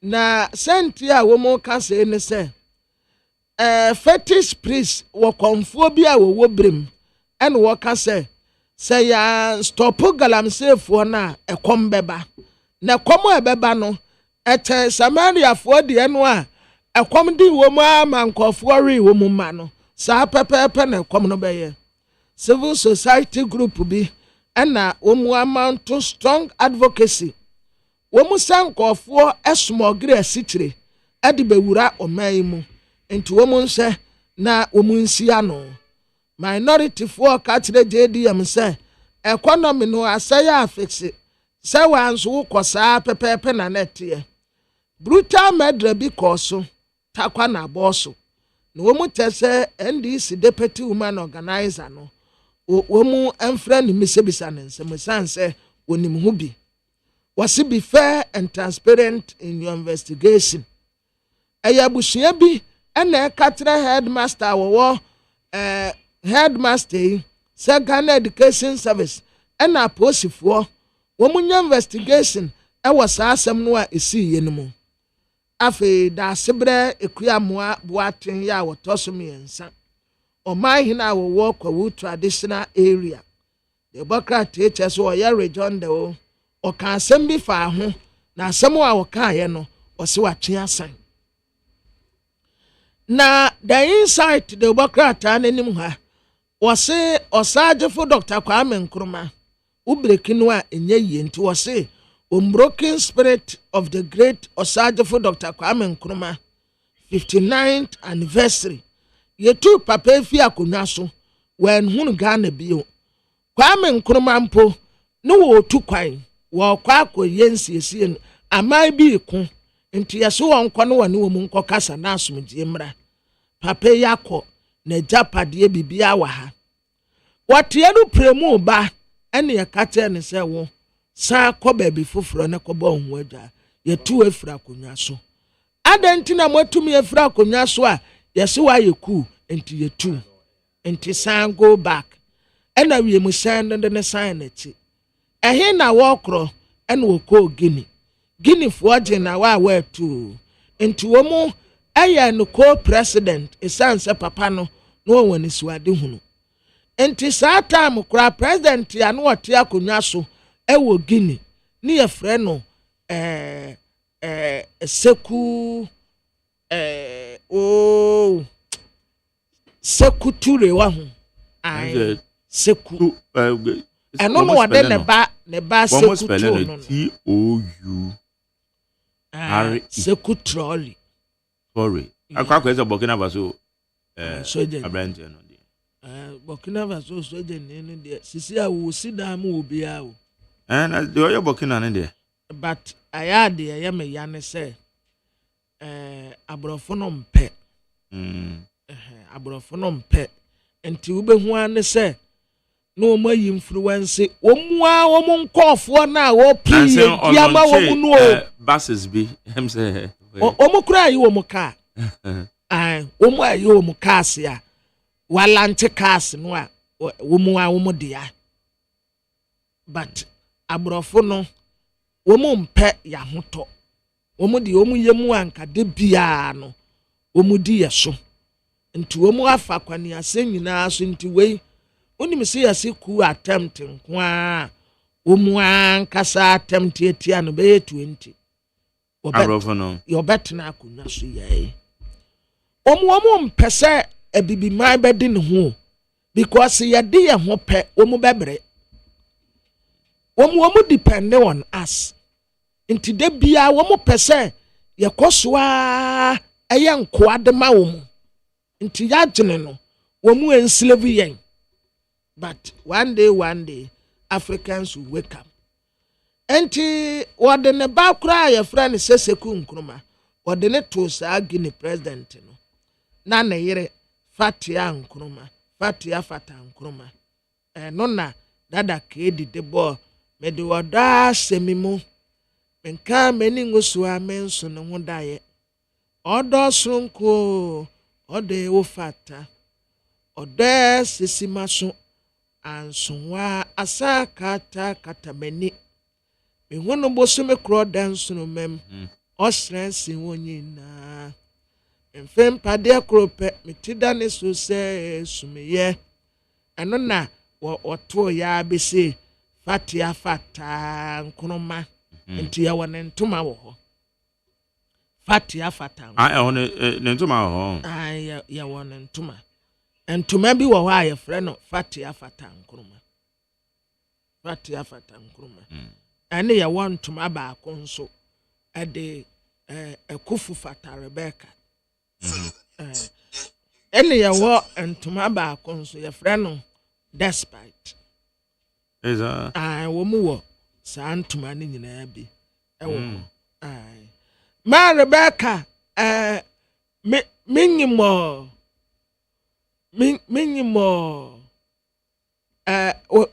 o chai ma me 3 days ago ka noko matabo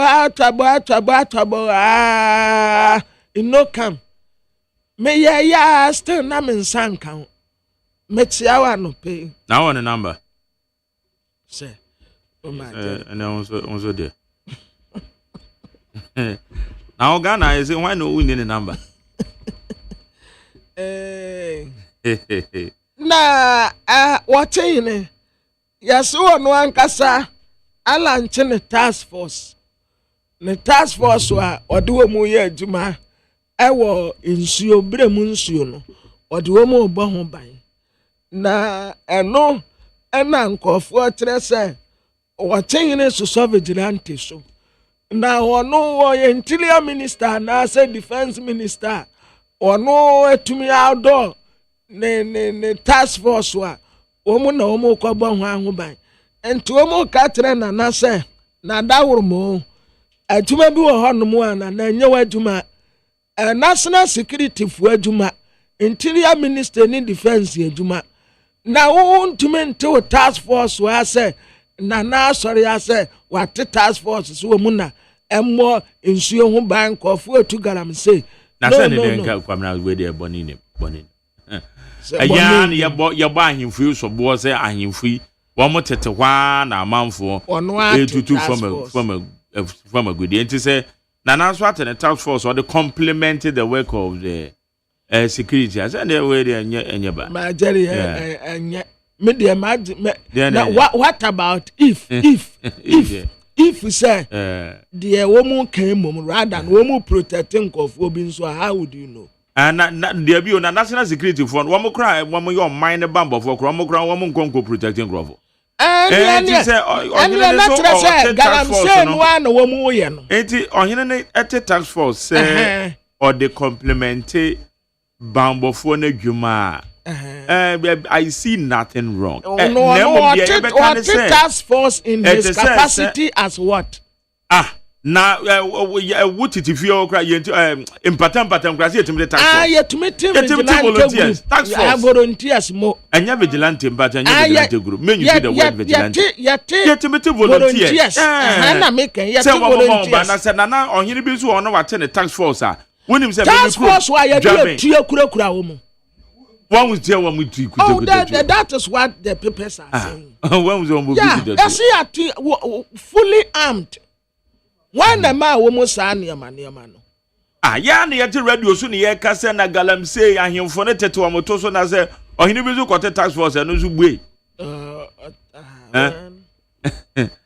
Na say what dey compliment the problem ni won na mom say one be ya adwuma e se fata no that is it. But say what the tax force say. O say dia wo mo kwakọ no be ya dia. Was it tension is escalating in Chebi? Following Ochehene announcement of armed land guard group. There's one no say land guards. Good group. Alongside a task force to protect the Brim River. Task force to protect Brim River. Fair enough, any day say twice more. So, but land guard is the na starting in the bay. I for free in what? I for free in what? But I woman ko protect Brim River na ensure na la say. Ensure no asay. Unto ko protect today. And Cobra Enra yase ganamsef woni bi asi baby ensuo no fa no wo masi no kwan ena wo mu ye wo mu ganamse wo ho ena ensuo no ta ho no mu a empem nko. It is a ohini national security for they must majali to the bi a ho na politics ye no I think yeah, so what now, baby? Quiet here. It's better. It's better. It's better. At the end, ensure pan, yes, any say. Nyankopo we japadia wa dia mayeno. Yeni yesubai. I say nina. Oh, bibini, kodaki. Bibini black man. Seme ngu river pran kabaya me ya. Seme majani me ngu river pran kabaya me ya. Na ye cha river pra all the time. Ifri ma ba asa eba me diri ni ye cha pra all the time. Maka adeba akokura me simi wure mfi. Ali Baba Foster ne concert ka koto river pram. Wujina nche kura uhu ka no se edansuo nase ye pon school na ye jina bridge ne so a otintosuo tunsuo mu a na wo hye nka wo no se de odi mirika beba befa aka akra ne betom a no ato no no wa peke wo soro ena ye de galamse ye de sai sa ejapade we nyina ena politicians tete hu no mo hwe ye tete hu na ye hwe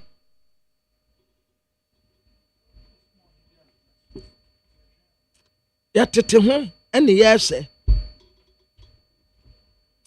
well to baby out to anu atena ho no mede adwene ho na nasna nkwara anim ha What was charged for Amueto for the penny for the abatua, and was a tension, boba, or chebi, a science here, senana, aquate vigilante langas, and or do a more quaquayetuma.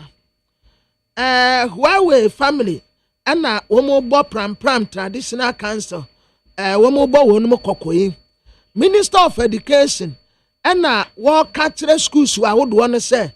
Esumbia wo bia wo mu no eni kwa so omu si nipa kro ho kwa wo school mu se omu mma nipa kro kwa ma ne nsom ada ya sa school we eya asomasi school anasa ye obintin school enti ya ma kwan ama asori ya wo kro on practice wo school ho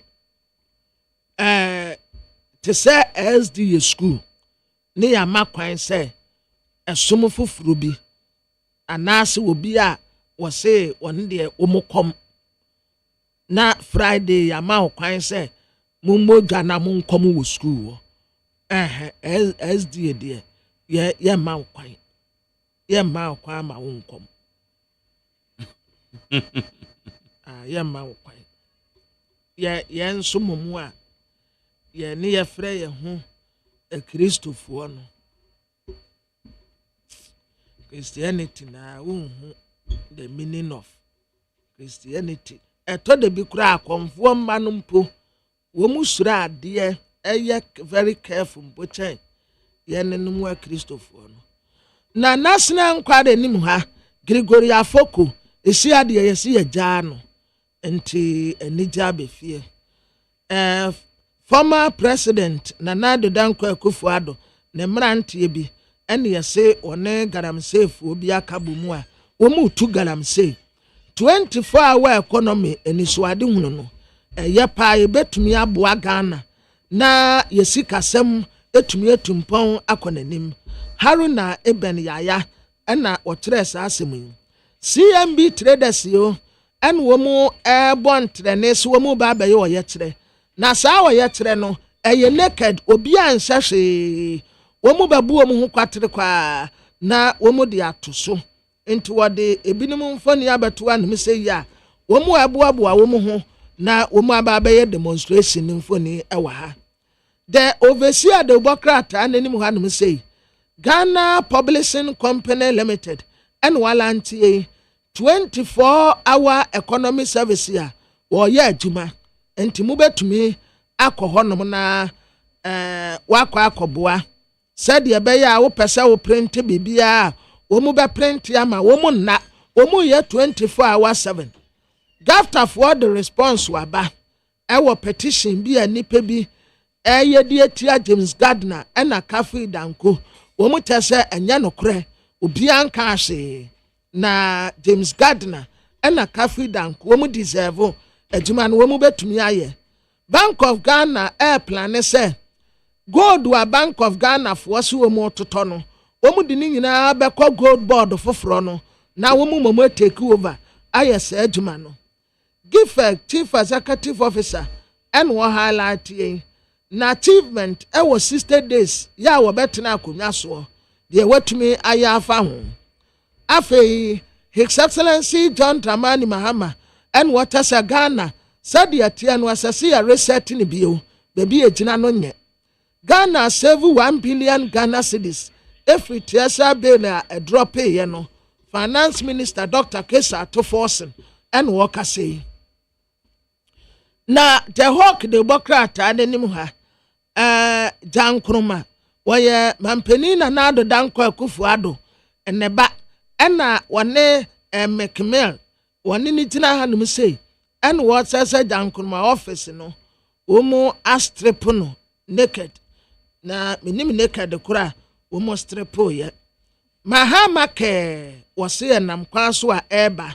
enkofuo benya free dialysis enkofuo benya free cancer treatment universal health care for all obia benya ne chefa afa His Excellency Dr. Alhaji Mahmoud Bawumia wase Bawumia throw under the bus MPP for Teresa Dr. Alhaji Mahmoud Bawumia watuni muni batini yepe womu mfane nkobio womu bepe obi foforo de naba mo man sanko why because first attempt na anye ya ebia second attempt ebe adie ebinu wo hokura womu call first one anye ye womu call second one anye ye ebi kura kompremiensa enti to me can't and say should go no a state of nation address so down wo mu tese wo mu de Peter bi abeto a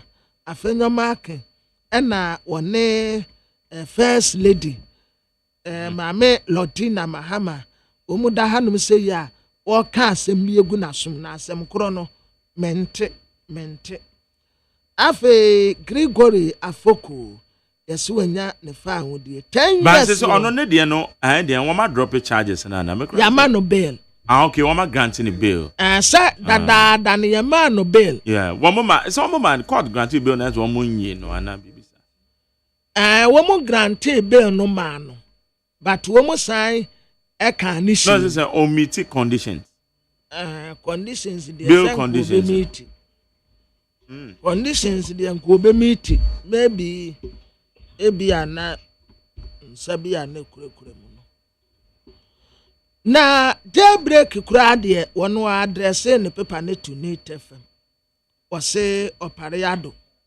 na omo ka kire ne se sade be ya enka emebunu ebenya ano ewo aban mu nti ki yemfa no nka cabinet no ho yemfa George Opariado enka cabinet no ho sade be ya ono nso betumi akasa de ama emebunu Amin Adam ye former finance minister na wakase osemampeni na nadedanko Akufo-Addo dangre 8.9 billion Ghana cedis ewo ye reserves wo enya Ghana cedis yo $8.9 billion na Senator Rollins Papa J ne ba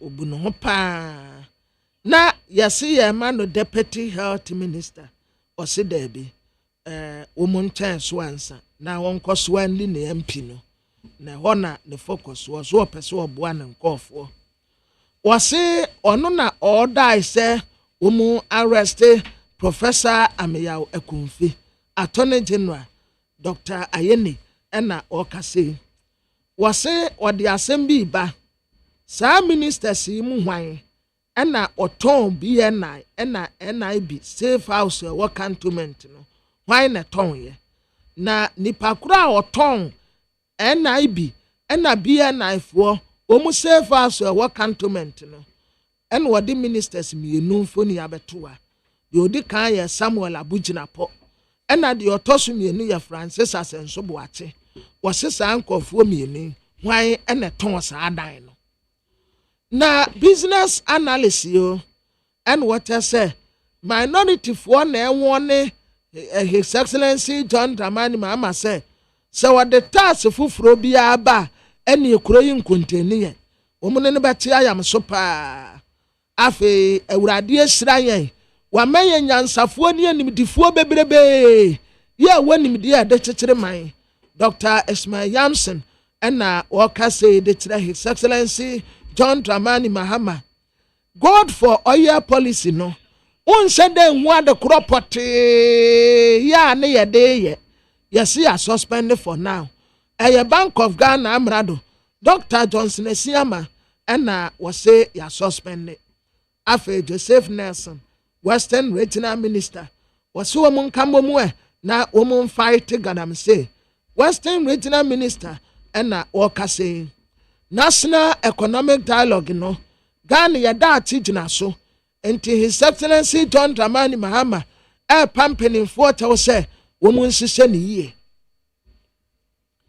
na daily banner enim ha osen wan na justify use of public funds Hajj village no a yesi no why na eba betre kwan kura yemfa so onyisu Ghana sika Mr. President ye enya na afisi dum so mampeni na nadedanko Akufo-Addo na afisi dum so minority for na charge a state of nation address debate no minority for reject majority for proposal ya omude aba no afa His Excellency John Dramani Mahama and what say Ghana obesise ni yie ma obi ehun se oye ose ade yo Adi Gaza Foundation and what didn't near many kuma aquacoma Navrango schools say woman ye na one fan crackra wonom ho. The New Republic Democrat and animha was say wokoja Ghana esi eka MPP amanyoko ni aniwuo se wetumi ahye nyame anim Ghana ka bebi a na gina epeja kodu 721 billion Ghana cedis ase to America aba betina wono mo ka se on fix it and was say MPP say Johnny Frey ni wo ho tre se wo ya ade bia wo mu ni ade a wo mu ye wo mbe se da ase no no wo ma san atu wo mu ho agina ntan ye se economic dialogue a ye Frey wo no no wo mu se wo mu nko afa His Excellency John Dramani Mahama dialogue no wo ma asase Bank of Ghana good for oil no akwa nsamankrata unse de hu ade property ye wom enti wo ma suspend for now national economic dialogue no a bold agenda ye den sakra ye beba sa na montuo no agedi ye matu ye no omu bona ba so se waya ade the catalyst the obokrata nanim ha otin task force for no omu wa ha na ba ku se wo sefugu na ba ku se up and down na di ogina me nsa benkum so se ono so se up and down na ba ku se bronya up and down ni bi wo mu asa up and down ya me nsa na di o sefugu ni ya ba ku ono sefugu ni nika aze escafo no ku mu fia o bo ze wa seni fugu kama no seni nika ketwa bi na watutu ne tata sa pepepe na sa brante no aye ya so ukoche bi wonu mu a enkofuo bi sana na se wana sman so ante sa task force no IGP ya so oba be face special prosecutor ya the corruption charges bi ato IGP so enti obekọ no wakọ akọ face special prosecutor Owurakisi Ejaben save our souls indigenous wo Salakofe Agaveji Amutunu na omusuin na omune onabo Jifa Gomasi ena gina anomo a omu ekasa afi Archbishop Duncan Williams ena okasa na anu anu wo preach yo wase wono ankasa some time ago mampeni bia na eya na danfo brebuo pa asem no ache kura dada bi na president bi oya na danfo edini dan so kakaso oya president yo enso na anyu no na ya president yo na ne kwa kura wo frɛ no a wo frɛ sa papa no obi na be pick ye no akata se wo hwehwɛ hwan o kata ne se o se president ya na nipa kona kata se wa ye busy enti enam so kura mo ne sa president dada no America no kura ntembe sei sa president no money di na mom wo ka kire JDM se ba bia obi du ya wotehwe ye no se uduru ho no mo a no watutu anamo yie o didi se wo mama ye sa abi se bia ne namfofo pa wonim wo mu no wo benegreti wo mu dabi wo se wonya sa obi aye bi pen wo mu ebo anokra no wa moa obi a wo sande nanim po be se wo mu yase Ghana frema ejefi wa kwa komini bronze ewo 2025 Africa Junior Judo Championship lawyer Edije Tamakuru MPA Chief Executive Officer Nimfoni Edaha Osiwa mamuziremi fo nyina Ramadan Karim Edije Tamakuru owosiwa num nyina well e-sports yase again recognition pa sports ministry and wakase enti honorable Kofi Adams wase eyade a se yakase yema yeni akoso a yebetumi anya talent bebre frimu a abrofo no behu say yes yanso ye wo ho a the bureaucrat a ye friend say the catalyst ne de na mede ewie na bagtere was agyeman ebeje akonya no ketuwa bi yebesan aba entebia Ghana Montie, Ghana Montie, Ghana Montie, Ghana Montie. Ghana Montie so near woni 100.9 yentu akomo no so yene owura eye kwabena okufu na enkane yipa na oyo boss sebo ho yene nini nkomo economic dialogue won sensema ababetodwa ebikura eka se wo motonsa free nipa bi including MB before awoma anko sanete na the need for a economic dialogue ya ashasi Orago go for my oh okay manaka the best sign affinity here Yama penny John Dramani mama address a forum ya omudundu yesika semon some of the two jano ebini. But thank you, Your Excellency Professor Jane Nana Opoku-Agyeman, Vice President of the Republic of Ghana, Her Ladyship Gertrude Esaba Saki-Tokonu, Chief Justice of the Republic of Ghana, the Right Honorable Edward Do Ajahu, Chairman of the Council of State, members of the Council of State, the Honorable Chief of Staff Julius Debra, the Honorable Minister for Finance Dr. Kaisel Ato Forsen, Ministers and Deputy Ministers of State, Dr. Ishmael Yamson, and I call him Uncle Yamson, Chairman of the National Economic Dialogue Planning Committee, the Governor of the Bank of Ghana, Dr. Johnson Pandit Isiama, former governors of the Bank of Ghana, heads of security services, the Dean and members of the Diplomatic Corps, His Royal Majesty King Takiteku Churu II, the Gamanche, heads of political parties, captains of industry, chiefs and queen mothers, friends from the media, fellow countrymen, ladies and gentlemen. Okay. Etefo ma men kwa amane so ne ya ne owura kwabena kokufu enka ne yipie boss ye ne no eni nkomo. Honorable Mache. You so bro, no bad Mark. Na abomba kwa de over. Oh, I don't name Bible. Yes. Ye na nyame ase. Yo. Anope de ye fra na ye je obra. Na ye bisa se economic dialogue. Omemu no. Omampani akobia no. Womo ashanse anobaba esi esikasem ebetime gina ne nan so. Hia hu hia se sade we bekoso ene de. Mamema epiefo nyina chi anopei ne kwabeja pon. Iliano muslimi po ase entu krokro na se. Ta pepe. Chiriano, your friend Ramadan. Yam Kotra Bompay amount na yesterday, I missed the only behind ye, 5 hours mobile my and then I'm craft for any economic dialogue. There are also saying,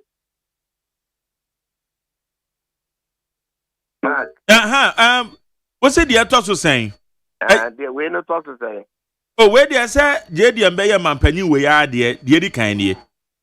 That's why you be paying. Why you sing, dear, the first term. Yeah. No, transfer papa be by an answer, could see say. I want near a tennis said, yeah, my opponent, I and now the baby and no credit, no cry near Cania. Yeah. Amount for 30. It means she won't kind of crunch it. Ya when amount for and I'm to me. I think. On my Ghana, you can't my afina, ye developing countries. You can't na your economy, send your attraction is itiano. And yadia a bois said the be vigilant enough to never quite their friend resilience, From Retenting Nano, me for far cast, I'm making time. State of the Nation address now from you were J. Rollins, the person 1993, 94, 95 for bad unit. Yes, sir. The beer no why I can't say economy no. I ye na ye cry. From a clear being a bubble, every man on nation any idea more, not a kind of economy.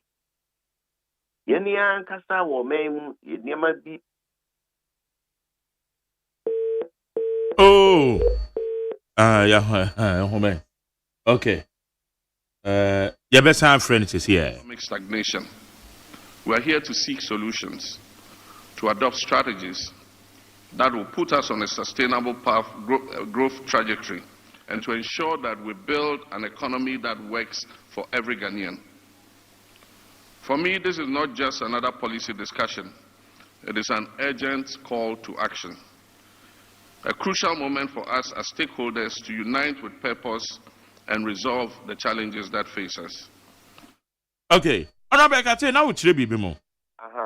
Now make us say the economy, any African countries' economies will be worldwide, developing countries' economy. It is a bibit a credit cry and answer within a big war. Yes, another idea. Then from a bonny bob pet now I can't the economy now in natural. And uti yenim dada yenim yakasi yenim ani abua. Yenya in manone ni amana ya kofa ba bibibi no. Na ni a idia no wa a yedie yeye yem ma yeni nkoso na yenya yedie. Na yemomode se betumi bibi nso akwa amanone akoton ama yenye sika free amanone. That's all. O mama ya o economy ehun ode o mujira nyina ya de ba akopɛ. Ondi won aduane. Won ye won niema. Niema kakra bi na obekra free abonte na no kro be make sure say sikasem no enkoburu supi. Na so long say ye betena o memu ha. Na ye bekra mo, ye bekra toothpick, ye bekra tomatoes, ye bekra akoko, ye bekra bibia ye bekra de aba o memu ha de. Economy ne ye bekɔ summit awodo ye bekɔ meetings awodo kutine. Nipa echesia o bebebe de ade a ye kwa kusia ye kwa kan wasem including politicians. Opa maban ni mie na no ka to abane importation of rice emo ewo member. Obeti ask me be. Opa you president no won nyina awia yen ka se asoma ye think it free na ko yen krabo mo ma yimu bi. Ye ni e mankani ni e kokoni a. Obenhu adu ask me be. So, until we are being hypocrite. Now, politicians na yentimi sikiri mun kano krenchiri ni penti. If you say to me a yepe any ad. Dialogue we are air cost any adi. Well, at the end, the yen kanda, the end yen hunuda. At the end yen agin trebe yen chreda. Copim say the BBC will be say after nine ebe kan economy na ebe jiegu. Fango bo tokwa ekosu baby na no yare ba yi dem would no be affect the economy local economy enti ya manage ya ne ya wo yi ya ba the value ya di bibi be kan ya wo ho through your natural resources ya be dan ni na enko ba se ya ma so a de kwa ma no ne akoje sikaketua di near the aba. BDN why you can't be here. Nipa Chelsea honey and their preferring. Are we prepared to build factories? Are we prepared to go to manufacturing? Na ya beno or me no ya just me ewa. Nani a dear woman be my economy no a jinana mo friend ya jumaye. Now, yet to be a quaman on the Akoton. Are you ready to do it? Now, the Tokoton, your best $1 and Aquacoto, about 4 near the bedroom, near Tony, Ajisica, Butum, and none give it me a few more for no one. These are questions that we should be asking ourselves. Are you ready? say be jai and kukona ya crab bano na ya beton no na ya agu your pottery industry no ano. Are you ready to depart from that? And you see me there yensi konwa ne ni komo nya de bone ne mo mampani ne o a agosi konwa na eka no yi susuto mu be wie no na ne marketing kiti mienu miense bi ho na ya gia tum prekope. Otherwise another talk show. Yeah, at New Patriotic Party.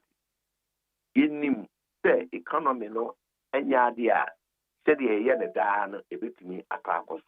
Enunti yempe kwampa yebefa so a oman yebetwe ho afi niema ye de natural resources de ko abonten ko ton ne saa di sika ketu edi afi so bidijuma ne ade a any other bibia ye kokraba. Enunti saa one district one factory concept a abaya etwa mu New Patriotic Party ya de bai nanka eye ne fapem ya akyase pa ye nyina jitu ana NDC in opposition ye nyina ye ja de no crop ekran se ampa se ne ye ne be na ye fa sisi mu akwam ye nua no mekuta sika wo man mu ye investment the business community or captains of industry and ye nyina tinkete near CS pay attention so na ye jai near makra ne mum ya ye ne ha mu ye ka ti nua mo wa ha ye ecosystem so well I can only wish the well in my ye in na e wo mu sakra wo mu metin akan. Okay. Ɛyɛ sɛ wo kasa mu no kura no wo kan bibi sɛ aya na mo amanyofo no tɔda bi ana mo nsɛm kan na bibi ɛwɔ hɔ. Because for instance, wo ka wo wa ban kura yɛ MPP ɛbaayɛ. Exchange rate as at 2019 na wo mo say exchange rate the rate na ɛkɔ no mpo na enuru dia yɛ wɔ mu yi. Ɛkɔ soro dodo. Ɛninti Sabi no rack no frata pa bejokobi and from FX committee. And the partner was so crown boro edionum. And na sa committee say womon she na womon hu no ma factors ben dem ma exchange rate no. E kwosoro na ebet ma yon bibi adwadi fo nka bom ko guta president no ni ade nyina no mo ka ho bi. Civil society organizations na akwa asem sa ade na yenim na na da bia na ye na machire saa na said. As you rightly said. No kure wo mi say enim na ya na matire. As I say ye timi sikiri mu ka kire ye ho se. So ye ka dwadi a eno nkoa ne ne ye ko $6 ni sika kwa amano ne kofa ne ma ba beton wana.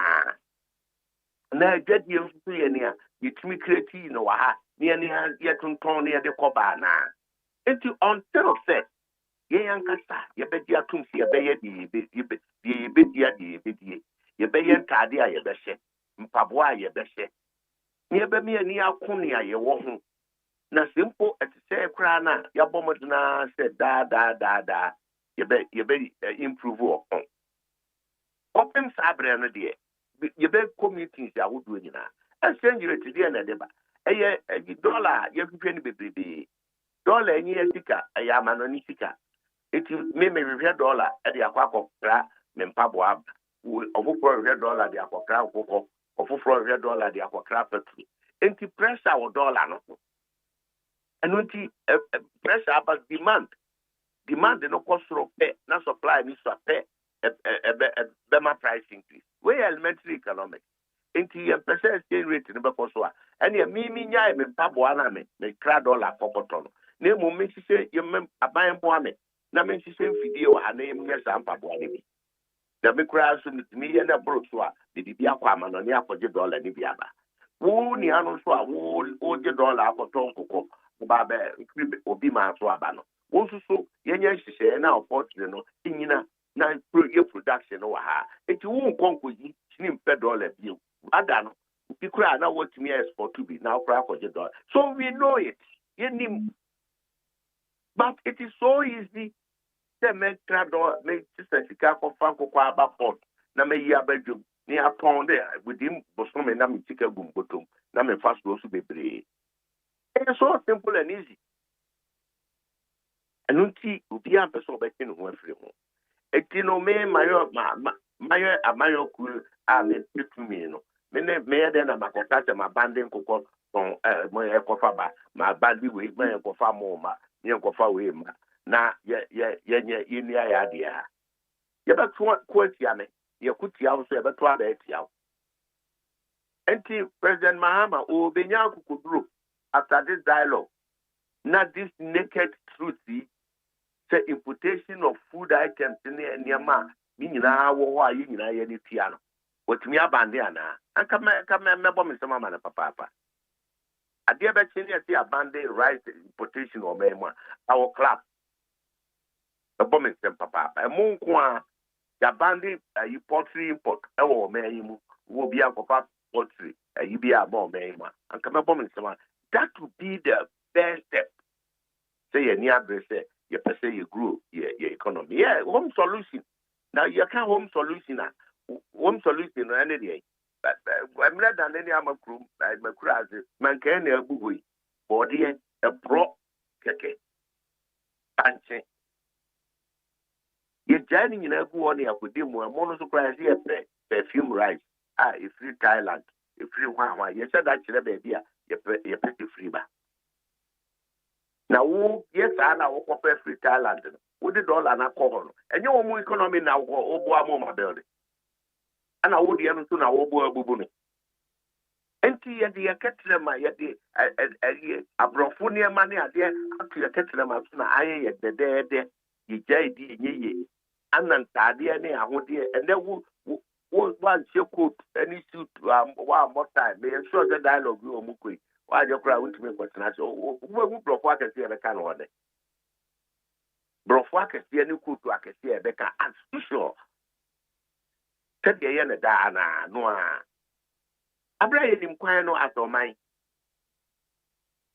I bet not could be a booby beer, you be a guabon. No keke no cry, dear car seat, car pushing, seat near a walker money at the baby. Could be one. If the politicians here, they are not and a couple of promises I would do. Value addition. Yeah, add the value to anything. And if you be a dire, they call China a primary office. Company being corporation. Mark, who bet you? More DBS premise. Secondary mining of gold and mineral. To form onyeshi.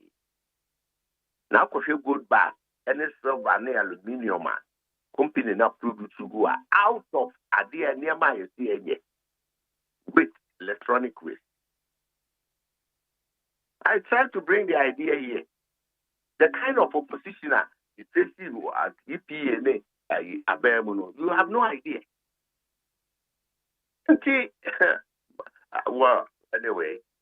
Sir President, Yato Abaman, and Ubunimai, or catch a Ghana for with him, quite a buffer to obey economy, or say taxes in the idea cry, a bill of a hard into about Bishop, you levy one, and not Ghana for anymore, or say Docno boarding, Docno boy 5 cities as a 7 cities. If you have any with about 1 city, or say, or born Tuano, or say petrol boarding, a buyer or Kufa buying 3 more than the petrol born Costro. And here, the petrol born a babapom. Exchange rate. Or see what Jawa community in the 4 cities as a 6 cities, and then a bedroom 14 cities. In another Roma, when me a pound, here exchange rate, dollar and better back to 6 cities. The fundamentals are weak. Our world economic order. If we are seeing in our economic fundamentals are weak, and until exchange rate ni BBI will expose you. You can't say when you will say, or how the course of America, you Trump was in a USA, by your way, Nina, or how many a car covered the area at the Beto, America Mountain. Yeah, from our yesterday, Nina, or how any car, someone near there. Ukraine Russian war at the Beto America. And then, Ghana, you Zelensky. president of Ukraine or America, Yahunia, Trump and the vice at the end. Our cousin, a cat at 53 they say, Ukraine or Russian war, to the point of $500 billion. $500 billion. Now, as I said, Ghana, a man might say Ghana, no me Adiana, you're clean, Musioni Adiana, you're Omedeco found this area. And the idea, you can't them say, stand to me in our county, and I bought no amount of my Sikasem a papi. I can't be acting in Alibia. Most of the that, and you're no credit, mismanagement. A one, must be any part Janet Chakuto or Mayimu. I just the new patriotic party are buying Kufado are buying just I'm a Bob ready. To me, Mamma. A dialogue will be you. Who born to an house with me, and who can't do your Obama, who can't dialogue without the other problem. Who was solution? Who's in Coco take it between a boy? I'm an economy legend. Yes, you. Who's it 24 hours between a boy? 24 hours economy. I don't know how the very source of the economy. Ghana for you. It's your to Obama. Now, for dialogue will be you. Dialogue will be you. Actually, yeah, my opponent, I'm ready to. But, never more than Namaste, most central for the Ubo 42. If you say, oh, mine on my son in any animal. And she say, you didn't send Bob on today, and now a dear Yamo, my name, and once a month. Mr. A job more bread on it. What here we also with you no need to them into no idea. And she said, Munya could grow. Now, what we say, yeah, my own simply a debate to get the amount much in Chimuni ye. Na a Danoquemwa, no more mamma for Sotia, a babua. The American and none of quem, and to me more. No mamma who said, you're all kind of any MYA. Immediate will be anyone at the kind of summer could review. A dear than done it. Name, your walk, and you know, so what would you to me? And no, Naka, to say Ghanaians' expectations are so high. So high. I got a kind of 100 days in office. Not a trip. No free hawk, no, a mobile beer, the whole you. No, the mamma bag is my usual, the Cotodocra, make pen 1 city. May the fat rotasia, the pen of bois, me and Casal, meeting it here. But then you are seeing the opposite. Because the fundamentals will continue to be weak. If we are seeing now, or how no, and quiet. One would be Kasia, Mamma, Umu Bufato. What is happening in America? And yes, sir, a yadi, Mubia ticket, and Yakayina. And once again, we'll be a dialogue, no, or by a strano, 11 so to become with them. Na cuckoo, yemi yapa, cuckoo, a bois, and this for some of Mukamfa, cuckoo price, a cuckoo to could do 3,100. And next finance minister can't say, you give me to cuckoo, said the home canon. And some of them say, Matis and Ramitier, Samidian Fia. No, Cassa, Abana announced 70% price increment in Marco Quagrafo. On our son, that and that was what we say on another part of government in India, it's a commodity because it was 70%. Enra. Now, Mrs. Samidian Fia. Finance minister, and what you finance minister? There be only there been team free now. No. What you minister of agriculture? Be a near no Pakistan can. Be a diet in Libya, Akotonia. Enra no cancer. But the reality, finance minister, me who the reality. What can I want to be? Or say, because of the rollover, then carbon food where you be losing $4,100 per ton. One TB. The same are buying to me milk for price all kind of one year no. From the hospital on mouth, 1 year no. It didn't see. My reading so. But I just dog, my main can we, what can I be good so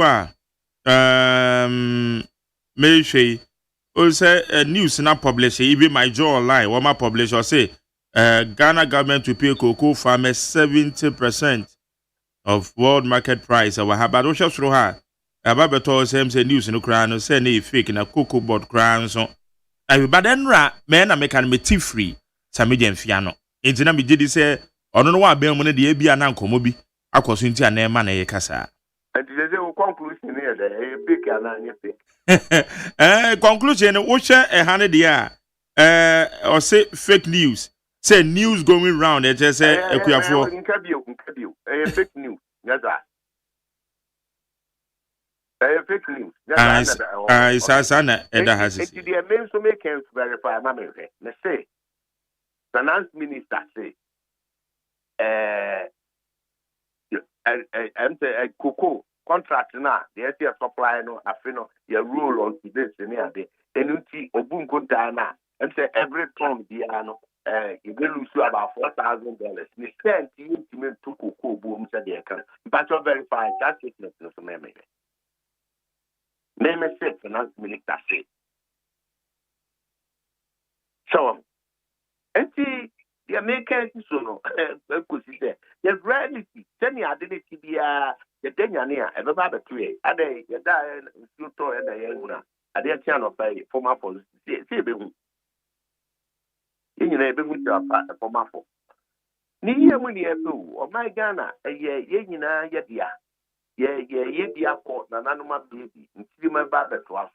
Now, see, I didn't know credit of my who brought it today, or mine, a big dinner in Famisa, now you see, Kuntumpu. Ni enimu yebeka tumi aye penti yebe ni se ya tebia yebeko ye ni mabe akisa so they say ucha yi lebi mu na betting tax we free ho na we bia the free ho we a afo hu su no ane de no ane nam na no mo se mo kobo bosia IMF se da bi mutimi nko ya couple bosia about $250 million as I say it mutimi a risky some of the world market now no am buy treasury bills domestic borrowing we need busumi me no cry about 67 billion cedis as I say no na ye chima mentwe but maybe Dr. Gideon Boakudi papa said the other two guys say busumi no my aban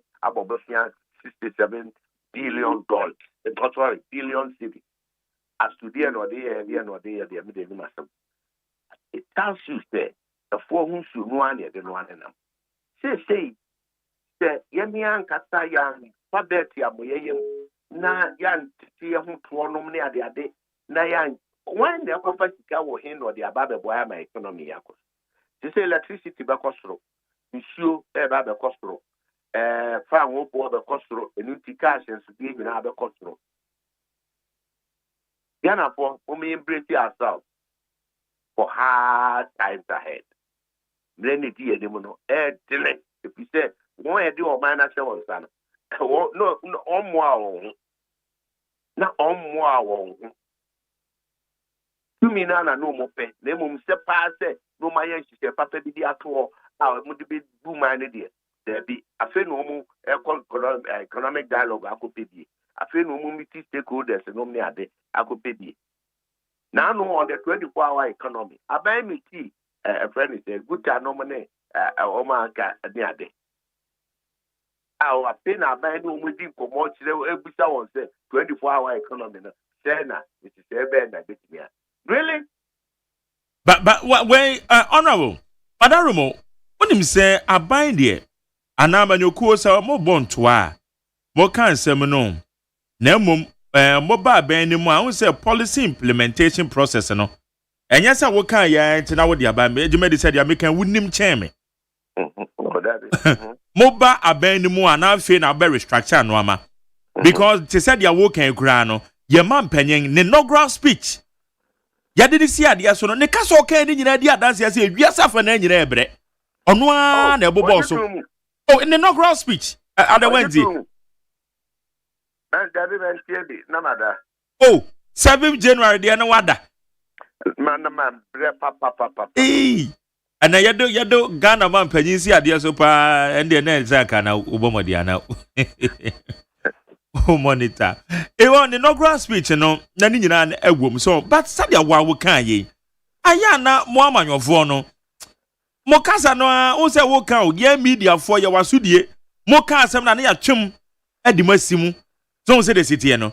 And bia ni cocoa price dia ye kan. Me enra lawyer se me jamfika me ya me she me. Because na me say and I dey me nti you.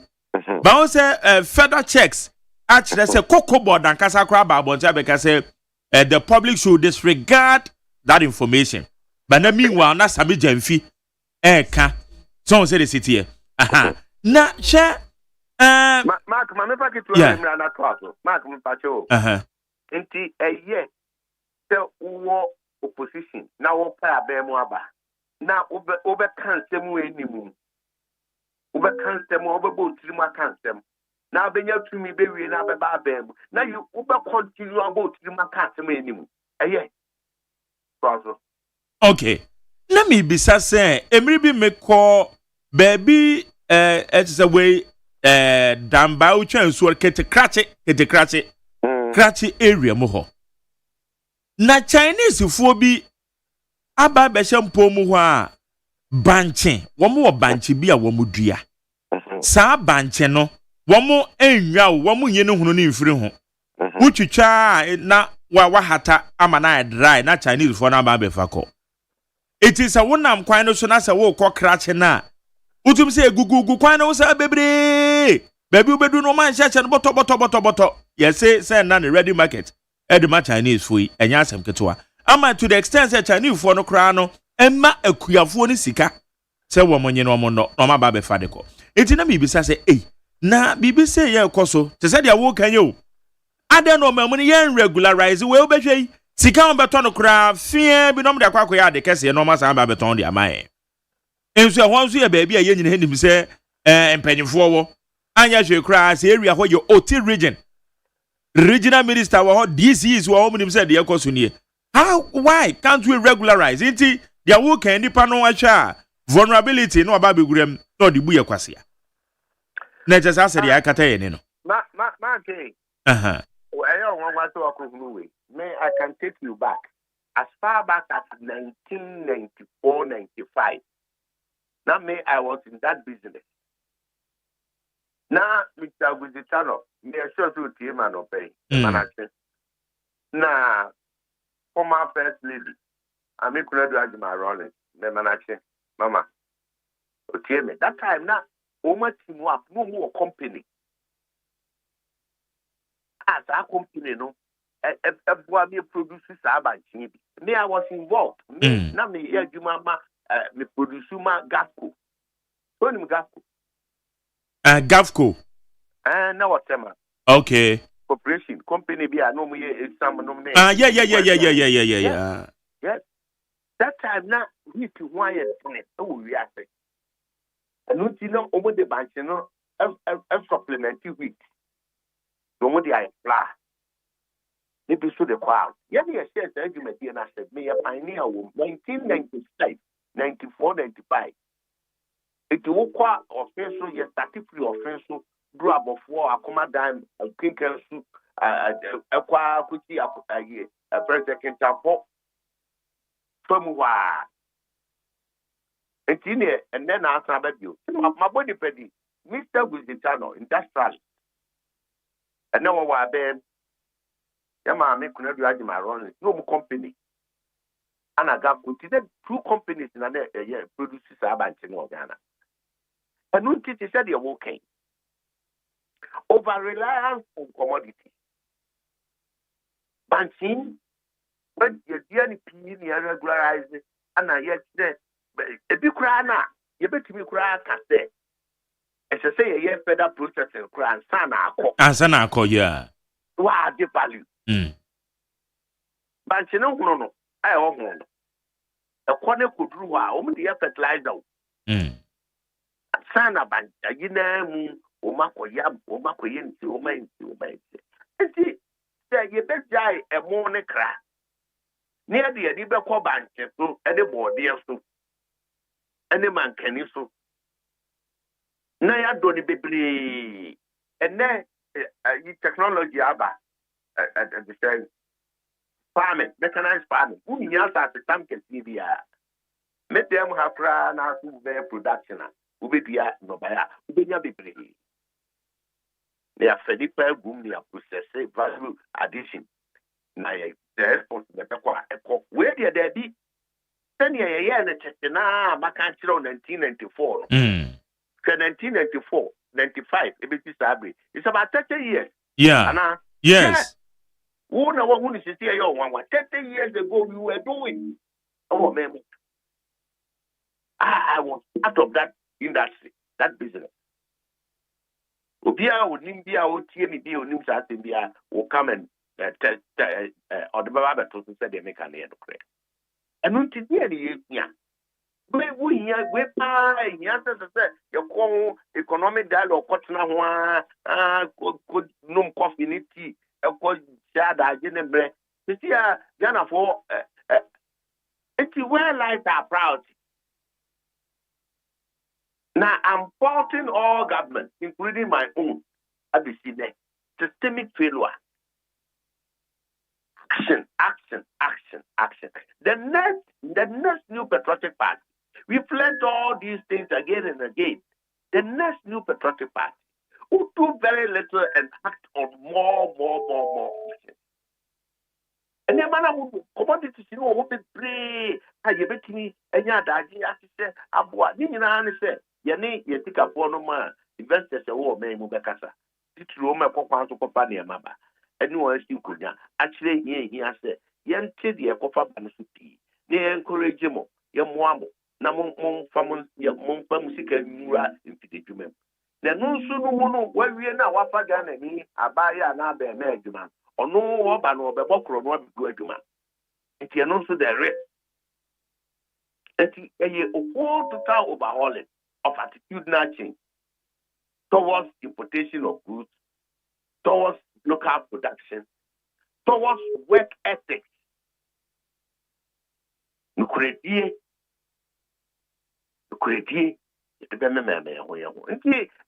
me I see hope for this country.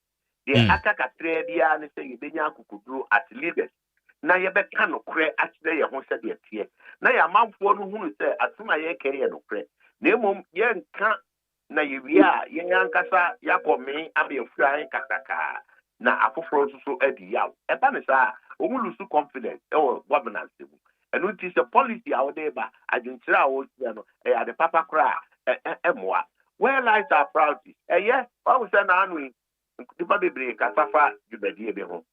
You say abazo ko hard village, nyaza. Yeah, hard village, yeah. No odi idea ko bo. Enya de money. Ebeboa na asu.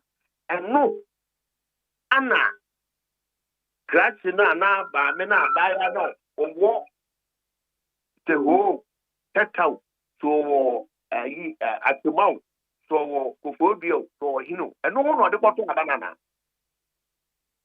o mampani ka bon to ase mon to aba mama na wi a me ba ya within I say 3 months you could see hard village eno die tie ni pato aba ma akura wonu wo tete no kura de wo fa wagene ko so kura enne me no ka say nipa magu wo teka o mu gu abonten nsu agira fa won tiger week ahonkoro ekronepa di omu bedi baby omu beda kra ho odin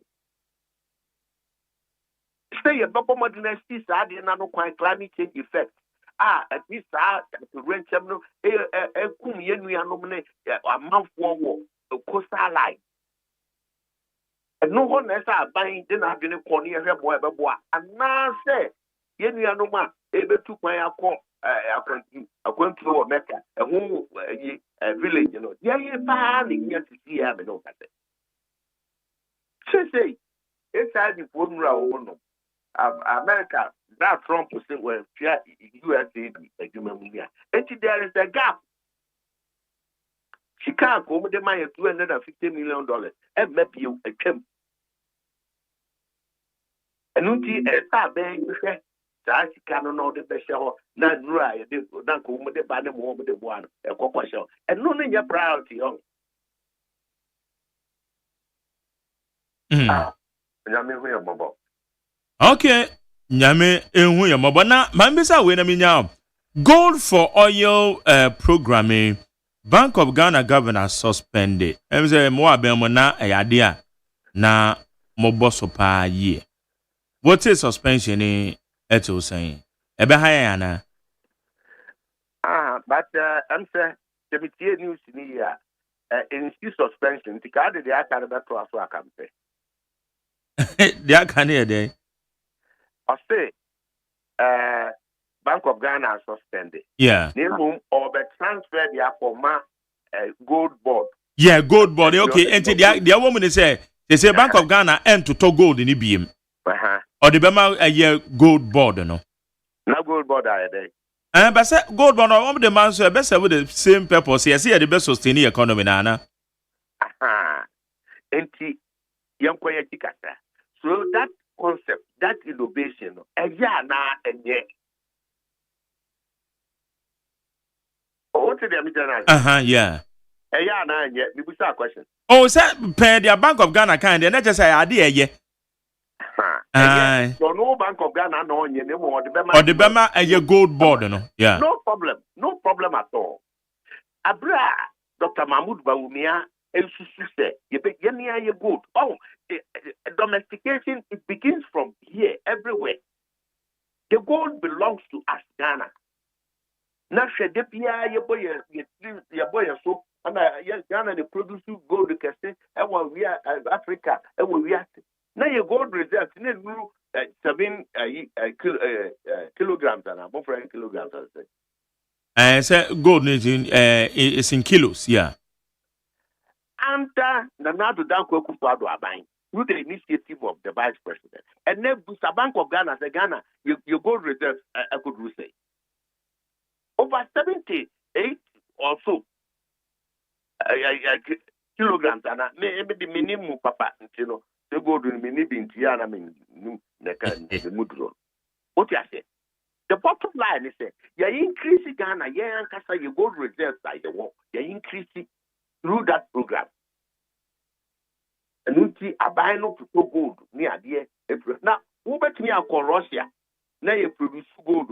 Now, and you are buying a control, you are buying Russia. When you say Russia was the largest gold reserve we have. Yeah. Do you know the last time I checked, Mihoy? Yes. And you see the policy simply meant to say, you go to know ye convertible, and your convertible currency, over to your down at any given time. Yeah, you see the your convertible. You see the ultimate could you be as the idea and that. It's any dollar, any euros. But your natural resource where you go there, no dear. And you're convertible. It is a what then I won't leverage it on. Now we find back in the economy. Now teach you oil export, yeah, and no a $3 like a won't working out. So the concept has been promulgated. Idea no ya the aba. Innovation, near 9 million aba. Omo kasatia ya afi omo ba bemu. Omo who say the papa. Now sebeya. Uncle Twasu Precope, now will be Uncle Jim to say, I did a book and yes, I suspend it, yeah. Because me bank or me ready Bank of Ghana for report when we release it now. One much they say 1 year gold for oil program, you know. And as at that time on Bechance and you go reserves, you know, 19.5 tons. And a resi at the core a year between 2023-2024, a core 30.5 tons. Okay. So I appreciate it. Yeah. Tonic. So the good woman, I need. And I said, you be na dem you. I gotta say we gave it that.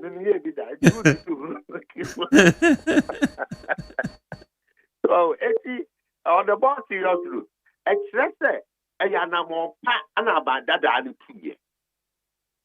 And you know, a ban for prayer, or who say, yeah, Be one on as it Mukata Ghana for the Jumedian. Nemum, Yabeshamukena, and now you better the way. And it's our gold board never. No, maybe Papa, me, I am for it. Okay. Gold board, I am for it. Because there must be a state control of your gold. A produce the carbon, a hill corporate, one a day call, if I saw Ben a day bill man. It to me, a lawyer comedian, via human oil, manage papa. Say you bit in us or mine, you bit me a simukin and a gold board on the Baba Bass. That's a woman that better gold for oil now. Many problems. So long as say you see any Kasa, you look at resource, natural resource, near the Babua economy. So be it. So be it. The next line of action, and you see a Benya refinery, they are very fine. You go to know and they have the value to it, more value. It's more value. Now you're convertible, better. And you know, this you were here, you know, but one was all kind. Sorry, now too. Well, go for oil. The Bank of Ghana suspended. Yeah. To be manaka, the average person now would you know. Oh no, only privy to the food testing. Now the man say go for oil now. By that I know. Dr. Baumianum Gina Muna, Yadeba, and Yard Papa and Bank of Ghana, Governor for the buy was suspended. Takaya, Ahosa. But that is not the case. Only you two say the papa. I won't be here to say that was. Name Abia, Omunus to say, yet your crew and Eduma crew for Frubia, or no, dear, Neguma Bay, and say, go to no better for on behalf of Bank of Ghana. I agree, any problem. But yeah, technology, the dear, no dear, yeah, you two and one, you two, the Mumayanka, and nothing at the true state of the nation address of President Bema. We at New Patriotic Party, we think they are very inadequate and you're very hollow. Okay. President obedient and wakase you go reserve now 19 tons na city ade akodru 23 or 24 tons. I don't know any fact any figure any ade o na no kra the Bank of Ghana for na report Montie. Now the president can or can some president can you free baby. Talk about Bank of Ghana for us. Yeah. I don't want to go reserve now rising. See, at mine, a man of order that ye be a woe. Now, can you maybe see ya now picture another what's care investors? The wire ready so didn't see Kabeba or man no other boys in the end. Open what then for any piazza won the papa being so why and also man about Tina, then the people a bear corner, ama internal. Local investors and external investors. Everything we do on Sikabi or get to Beba, I be na economy that grow. Economy, the president keep painting say, as you said, just a be economic growth in the check mammy. Adaroma. I know then I can chain 11. I was 11 budgets in the bank backup chat. David. Who could see our Ghana statistical service in the Bank of Ghana? Yeah, sir, Nanka also carry another Bema the previous, and I will pay after 2024. Okay. Okay. 2024. Economy in grew, say. And no, me check Ghana statistical service data now. One more data no. We share as at 2024. 2024. I'll get you the figure. So, saying him say, -1 and your cry. So, yeah, I grow at 4.3%. Yeah, 4.3%. Yeah. Now, economy, I really under COVID, and it's from 3.4 to from 3.4 to 4.3. 4.3. And it's on record. It is on record. Say President Akufo-Addo ne MPP fra beemu no. Na omuja economy na ma President Mahama ne DC abai no. Na economy ne 4.3%. Yeah. Good. It is also on record. say Yura Mahama 2016, 2017. 8 years in when Oja Abano Ahadu Obama Yura Kufuado as president, NMPP Abaya. Now economy growth 3.6% true or false? Yeah, in 2016, and that's correct. That's correct. Mm. So Oja 3.6% economic growth. Mimi economic down 4.6 economic growth. What do you cry the one could see as Ukraine? If we are saying how now one Casa president was here tomorrow inaugural speech, he said, if we are seeing now quarter or how many are which maybe I can gain. Who cried when Yasa or how no? You left the economy at 3.6% growth. Maybe 4.6%. That's yes, will be mismanaging economy criminally. And Qatar two figures and a benchmarker. And Kamuana with this criminally we mismanage economy. And now 3.6% economic growth, better than 4.6. Me, man. Oh, I said they are okay, they are clear. We be why near Yanchum. And to me, no, 4.6 is better than 3.6. Yes, sir. And to Ghana, we are Mutie Namushe, sooner Nibino. You catch them, say, or Mampania, the true state of affairs, sir. A being clear example. I just said, the economy, I want the enemy in a program. I get the figures in there yet. The economy, no one there. Opia, the one way scale or the economy is now to go way scale room. And you figure. I mean, the year. It is the figures, no back canoe, and money at the year. And the figures will be none of them no cuckoo. Well, bank, I am, and yeah, it is understand Ghana statistical service figures about them. And I pass it through all these life. And it is telling us that the economy, no, at December, year about 4.6%. And the year, Penny, Nadaroma, who free dialogue with Ukraine. Now economic projections and then the growth, the growth. Now he and I are called. If it's all money, now sometimes, yeah, now my own one, and now I go to the Atlantic, you will be the Ghana amount, say, a German kick up. And this is, you have to Obama winning massively. Yes, we are Jatum, a transition, a cost.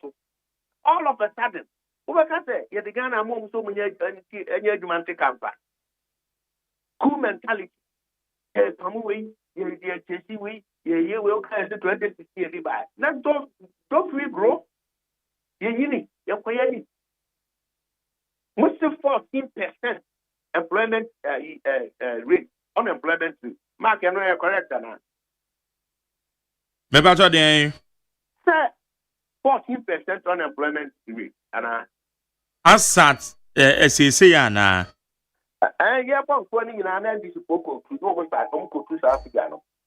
yeah, say unemployment rate. Unemployment rate currently say, yeah, sure, me check it, me pay the right figures, and another oh, my call Ghana Statistical Service data. Yeah. Am I any answer the previous? Yeah, access to facts and figures. A bit near why. Now, the PI a planet, the annual planet, okay, near Jahoko. You're confusing the pan. What you are there? Obi Woody all kind of friend. Bob Marley, of his children, they don't know who to trust. To see a Ghanaian population, Ghanaian citizens, they don't know who to trust. But, on my fear, in the figures in the past already, you're Madonna Ghana for you're all kind of friendly with Tapoto. Of course, you new patriotic party, and I agree. But baby, let us give due. Its unemployment rate, you know, according to Ghana Statistical Service, you're 14.7. 14.7. Yes. On me figures in your bad. Yeah, and your bad cry. 14.7%. Now, a very bad, what baby, what the grade with the he said your power December 7th. And see, everyone at the unemployment rate in about 4 months. And automatically, then subsequent ones in a day, a bit mama na kosro. nti aban no wo ba say wo bo nto awo si maburu ni adwuma nti unemployment rate of 14.7%. Agree. Aban na oho na ofo no person bo ado so bo sa how nti opportunities ni chance for her ye fa maburu ni bi wo dwuma ba wo ba ye within 2 months no when you wo nyina nti how are you going to solve the unemployment problem? And now who you woman have the for about it is here at 14.7 now, it's just as the 7 now you want. The watching fee, actually, and they increase. Would you find the increase could be at 14.9 and now 15? How are you going to solve it? But one man when you want so much say idea be best about because one man for due process or no. Oh, it be best about that. Due process. What person regularize situation now? Then you can regularize it. Open to me regularize. Then we answer the panel coffee, aqua fortunate and our way. Anyway, yeah, if you are genuinely, just the panel crowd you pay rules. I agree. And no, we regularize it and say, oh, but no one will pay you. Oh, my G salary 2 months, 3 months. Open prior 2023. How do you get rid of these people? How many to believe in? Okay. Who claim we so be creating human employment? That is why new patriotic party, a manifesto, near country. Job creation, a difficult situation. Into why I want to share 1 million jobs through digitalization. Nearby Ghana, steps in here, who brought near my here.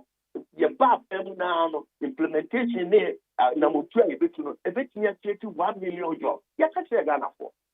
This is why get your bam, your group, mistakes, your group from sure, your group, the Achia, we made it clear. Say your back in your constant about them, you not talk about we are president. Then you patriotic party are buying for. Win, you bet me at 31 million jobs. Oh, and see, I'm a one. They can't put an young fool. Okay. Honorable Dr. Kwabena Kokofu. Anope, that's a pa. May you do a broom about it. Papa, actually, you better not go on. Yes. Ah, you bet your guys. It doesn't pay. Yeah. Okay. I was saying so extensively, any honorable Kwabena Kokofu, and I didn't come off a year. Who's the economy no cause of minority for a press conference, economic dialogue, and so on. Mampeni Kubiano. Nijina ne mu semeno. Akwakwa minor the born top for minor sika semeto to ye. Nenu ni ebisa se economic dialogue ekosui nia ebetimi e dia brayen. The minority for so e de betu dwa the true state of the nation's address. Eno so the ebomu no eno na the reality ana. We ni nyina na yensema ye bisa Ghana Montie studio we need 100.9 for adwen chire no. Fafa 02011 62746 02011627746. Yeba. Ghana Montie. Ghana Montie. Ghana Montie. Ghana Montie. Leaders, economists, industry experts, development partners, and other key figures come together to shape the future of our nation. The insights, diverse perspectives, and actionable recommendations that emerge from these discussions must transcend theoretical frameworks and drive real, impactful decisions that will guide our national economy forward. Throughout our engagement, we will focus on practical strategies to restore macroeconomic stability and pave the way for long-term economic transformation. This includes developing policies that stimulate growth and create sustainable job opportunities for our rapidly growing population. We'll also examine the structural reforms that are necessary to unleash the private sector's potential and make it truly the engine of growth that drives job creation and innovation. Strengthening economic governance institutions will be a key topic of discussion. Ensuring transparency and accountability at all levels of government, while taking decisive action to combat corruption and other things that hinder our progress. It is vital that as we move towards a more prosperous future, and that the economic gains we achieve are distributed equitably, leaving no one behind and fostering inclusive growth that benefits every sector of society, from the most marginalized communities to the industrial leaders of tomorrow. This dialogue is a defining moment, and our decisions must set the course for a more resilient, prosperous, and equitable economy for generations to come. When I assumed office barely 2 months ago, I inherited an economy that was in a state of deep crisis, one that was weighted down by numerous challenges. The economy was reeling from unprecedented levels of debt, soaring inflation, high unemployment, declining levels of foreign direct investment, and low business confidence. The financial struggles that our nation is facing have not arisen overnight.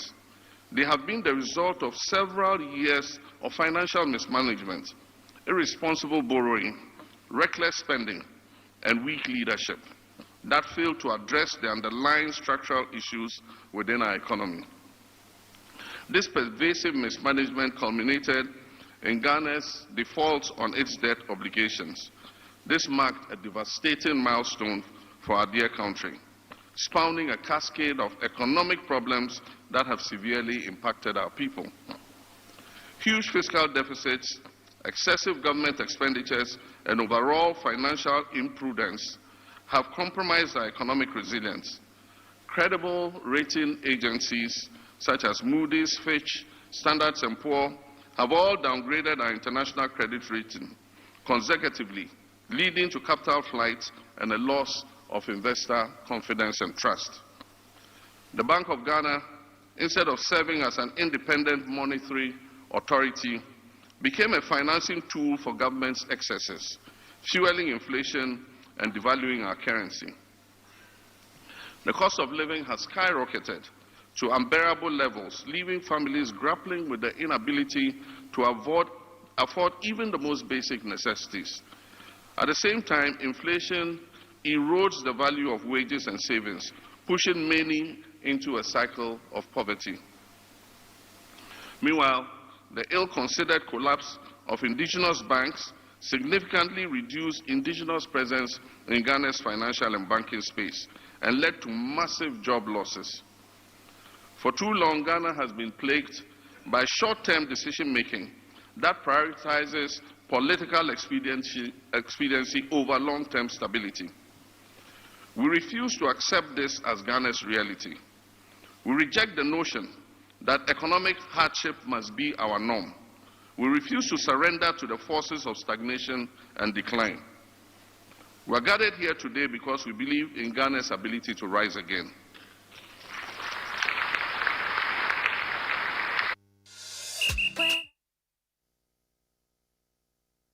Ghana Montie. Ghana Montie.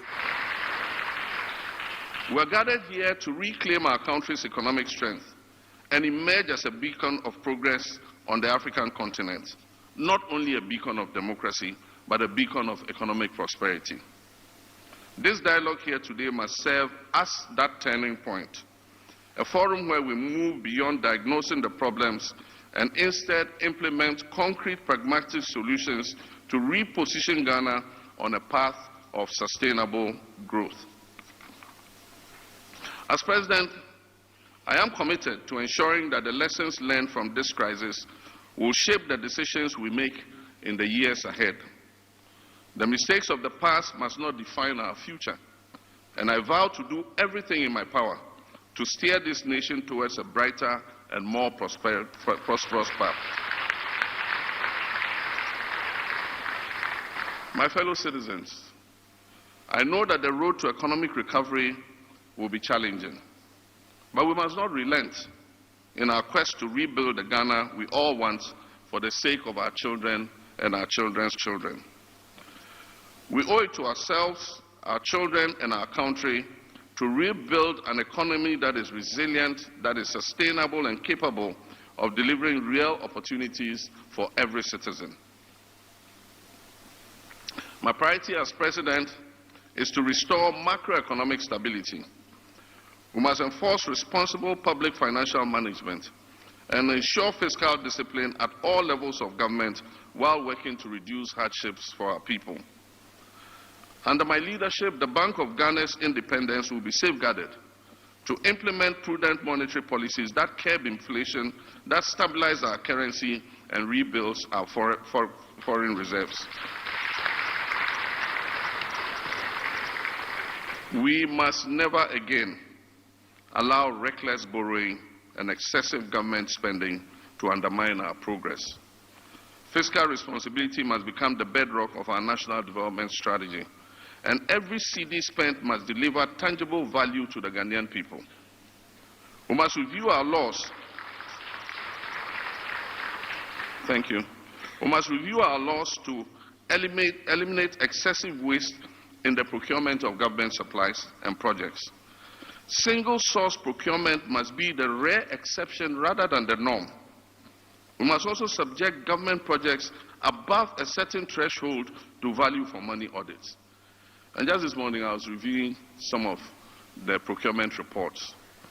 And there was this procurement for poultry farmers, 10,000 units of something. And it was single source. The reason for single source was urgency. And one company was giving the contract to supply 10,000 units of whatever it was. The supplier and the person who assembles it was not allowed to bid. And so the company that won it went to the supplier, bought the items for 4,500 and came and sold them for 6,600 to government and walked away with 21 million cedis on that supply. I mean, how can you do this? I mean, it was our own company we're running. How would we do a thing like this? But that is government bleeding. Everybody cutting their pound of flesh. That must stop.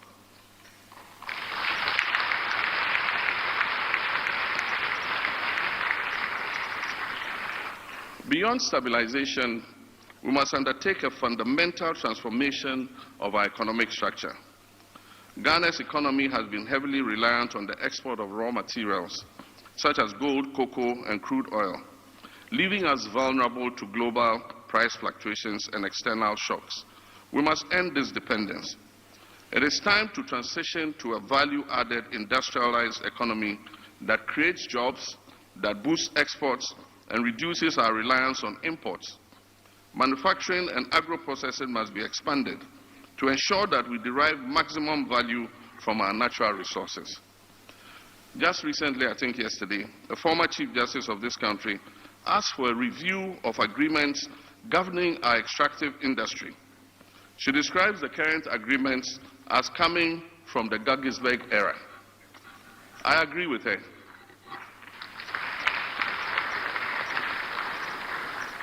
There must be increased indigenous participation in the exploitation of our natural resources. Ghana must earn more from its natural resource endowment if we are to create wealth and prosperity for our people.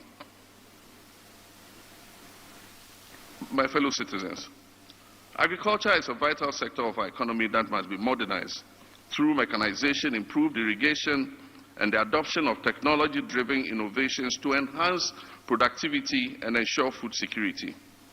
We must also harness the power of technology to bridge the digital divide, ensuring that every Ghanaian, no matter their location or background, has access to the opportunities that the digital economy provides. High-speed internet and robust digital infrastructure are no longer luxuries. They are necessities that fuel economic growth and global competitiveness. My fellow citizens, all this must be underpinned by urgent governance reforms that promote transparency and hold leadership accountable to the people in whom sovereignty resides. The policies required to bring our economy back on track and sustain the gains made will require multi-stakeholder buy-in. Short-term convenience, which has informed economic decision-making in the past, must give way to long-term and medium and long-term strategic planning, which will help us to avoid the cyclical economic booms and busts that have wreaked havoc on our people. My fellow citizens, I have the political will to see through such reforms, but these reforms must be the product of our collective thinking and synthesization of well-considered proposals from stakeholders in the Ghanaian economy, and that is why we are here this morning.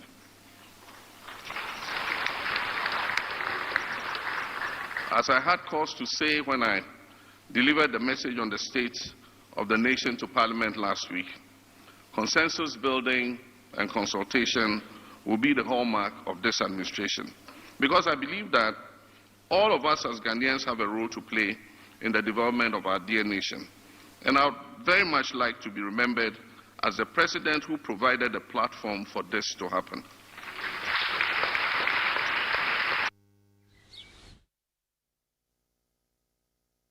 Ghana Montie, Ghana Montie, Ghana Montie, Ghana Montie.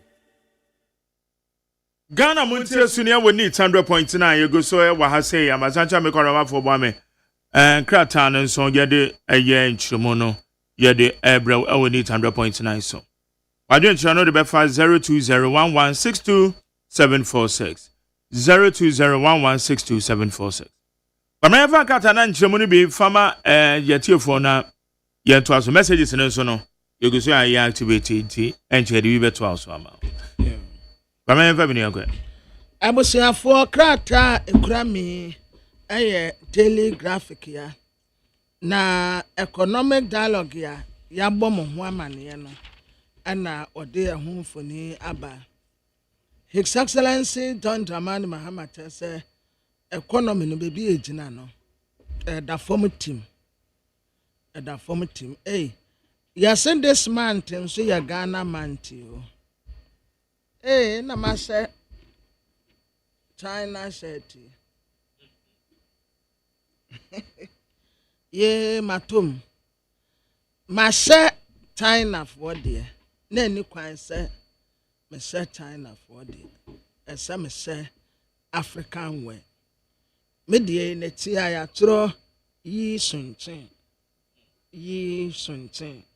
o ma jare ne kon no atade ne kon no wan baby a wo mo de ade ketewa bi aza polyester we polyester etarik to ebi no ya tire ho yi so chin etese yi so chin na ye China de and na down no so ye China de and also the same thing but what de wo say African way what say wo ye Ghana ni yase a Ghana month enti free sabre de kron African way and obia se African way and no na kire se we Ghana ni and those and answer mete se abe kusanta na mokora lanche bibi almost say tourism and yes, I be a deputy CEO the Ghana Tourism Authority. Yeah, Omonana me who say Omo Lanche. And ra UTV and I do crano. Omo 10:30 news. Yeah. 10 o'clock. 10. 10 o'clock and I don't know. And I mean who say Omo ye and who to make the biwo and cry ha. And to almost say a Ghana month. Yendi Ghana. The best station in the capital. Meet FM. Ya na hodin wom. Kokonte pewa impinhu. Eno say no local kama. Enso fufuo si ho na ye di bibi. Wan say ma jali woduro no a ye de esene fufuo no waduro no wonim se eye eduro eye tenro eduro pa tenro no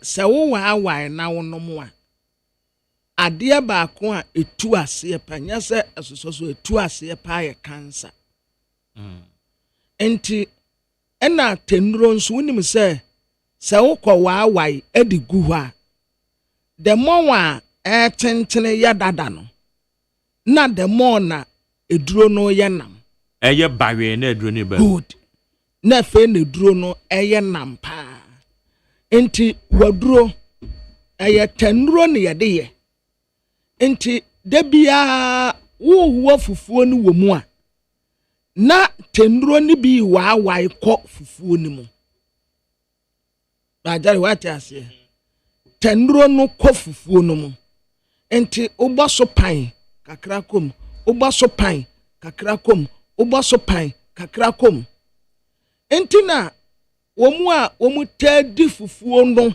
yesi womu nta nya cancer no because tenuro no ekɔ bante no a wo no mu no ene bode na wo no mu no na eye waduro enti nya kwa se ye wo fufuo wo wadurom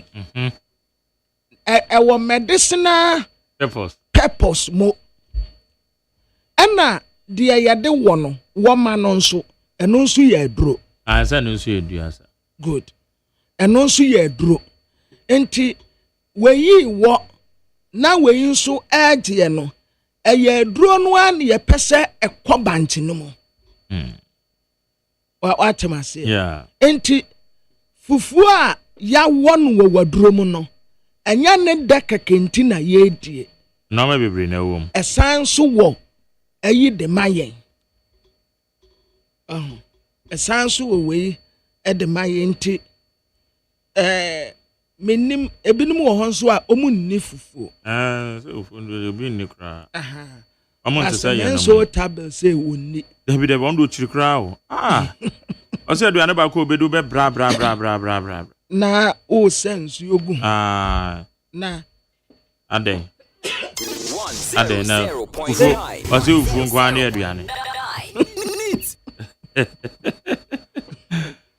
o se ade a o be bra o wi a o tatu ani ma ahrim ade a o be bra o ta ahrim enti wono no nikra but on pesa anwoche no yeah ena kokonte sei won said e kwan fa so aye kan no eno so ye duro ena ebiti sempi won say se wudi mpinhu a said ye yaye ninti eboa ma okoye business wo washroom a eye ntem eba kama enti me magari say fried rice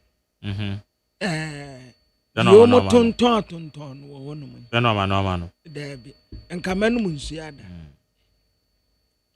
nsuada aduane a wudi kura mpa nsukom ne wo ase entumi digest ye na tire nyina ho a no wa ye tako mindi medimi kokonte woni me se o ma me emone nkakra wakume me se me pattern se wode makwatena ho no se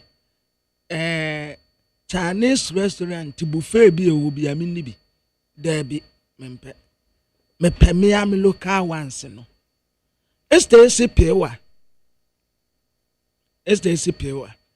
yan kwate a wo mu se pewa no a waye no ya baifo ana oton mu wo mu efe kura de ye STC pewa edu anajo a o kire ade wo nkwala de nursery na ade atia na waba hunamu se woton pewa na okojejeje de nursery fo nkwala no wo mu agya nan no ade atia no na ye ne ankasa asofo yi nso aboa yen na niama a ye local ones ya enka ye di a etumema ya hoden no ye de abeyisam ene nkwase asem afrafra mu ama ya tuni nyina to agu se kubanwa original kubanwa ya udia ya die bia nim ya mu atumi ya convince ya se kubanwa nye shaadwengo kama o de che ade so a se nu na enie wo ma convince ya se ni nyina anya papa ana wo mu ye no wo mu de abrɛ yen but hwe mu de no entia ye Ghana month ana Ghana month yentie Ghana ni yentai foreigners ne nwomo no mum yenyaye no ni yentie ye ne aye de na ebebo aye mpa na economic dialogue no afei eguso kama omo toto niama said ye be ya economy no betumi etina ne na aso yie pa Ramadan Mubarak eye GCB bank fo ena omoma Muslim fo nyina ye nyina so ye ma Muslim fo nyina the same thing ye ma mu nyina Eid Mubarak muwia ena ye de fatal no ibedi ne kama na European leaders yo Ukraine and Russia kontokwa enka abrofu betumi akọ ene wo mu nyina atena asiesi nkonwa akate wonum se entokwa amokunu munyai nanso adasa pemobro instead they say wo mbekate wonum se entokwa no Russia ne Ukraine munjai na yensi nkunwa ni yenye no debi wo mu de akode akọ support enti wei support ena we nso support we yakoka ya say obia we ni interest eye adasa yusuban obi wuo no na obi ani age ena Ukraine kra de tese we ya be ma tese ututu fom kwhye ho ye beba be fawo by force second kokon ampa Zelensky edise kumne mema nyina wa kumne mema wo mu ne Russia fo nyina wo makum wo mu mema no ama ebe kakra no oba baako tisi wo mu hyemra ma mema no ware 50 na o man no ahye wo mu esan se wo mpo wo ye be ma nko a obekokon ne ya befa wo mu nyina nti ti se hank ye beka se ye ka mema wo se aboaje ho no wo ya aboaje kura wo bekobi se wonim kokura na okoni yekun wo mu pe nti wo ko gire nim wonum enam se aboaje bia ho nya den na aboaje enim ntokwa tatis nti se du ko gina kura ne yekun a wo mu pe chen se wo be fie na wo nya hwe enti wo be ma nko ade a Zelensky ebeba betwe akọ si yedu kogina won ye bo otuo kunwa ope no chen se wo be sha wo yire nte wo fie ana sa wo da fie sa wo de unko ba bia da bi wo mu mpe no sa enti wo mu akọ ena abrofo no so a wo mu mpata ena wo mu gusu kum wo mu na a teacher for ene ye say se teacher ni bia ye be post ato akura ase no ko teacher aduma de ede respect the teacher oh teacher obi man pe won so hye no hye na moa monse emofra bebrebe emu papa ne bone emu tutu ne kaka chika emofra tete enafom wo chika emofra tete enafom kura awufo nya mofra ya wode wakwose teacher nsa wonya kwaye wenaduma teacher na ehu na mane abofra nso onim se na didiem ntade sem na ni nyina da teacher ni so ansa na abɛyɛ lawyer wafɛ teacher ni nsɛm ansa na abɛyɛ judge wafɛ teacher ni nsɛm respect the teacher and the teacher ni yɛsi eposu tu akura bi ase akɔ nkakra nkra hɔ no nso be develop ɛhɔ kura akɔhyɛ hɔ no a ebetumi aboa ma wayɛ kuyadwuma nti teacher fo no eposu mu a monkɔ na momfa kuyadwuma no nka ho ebeye Dr. Yamson first start ɛno nso ɛwɔ ha agenda 111 hospitals no ebie ni hɔ no a operation ɛyɛ adwuma honorable kwabena kano 66 artillery regiment and woman expanded into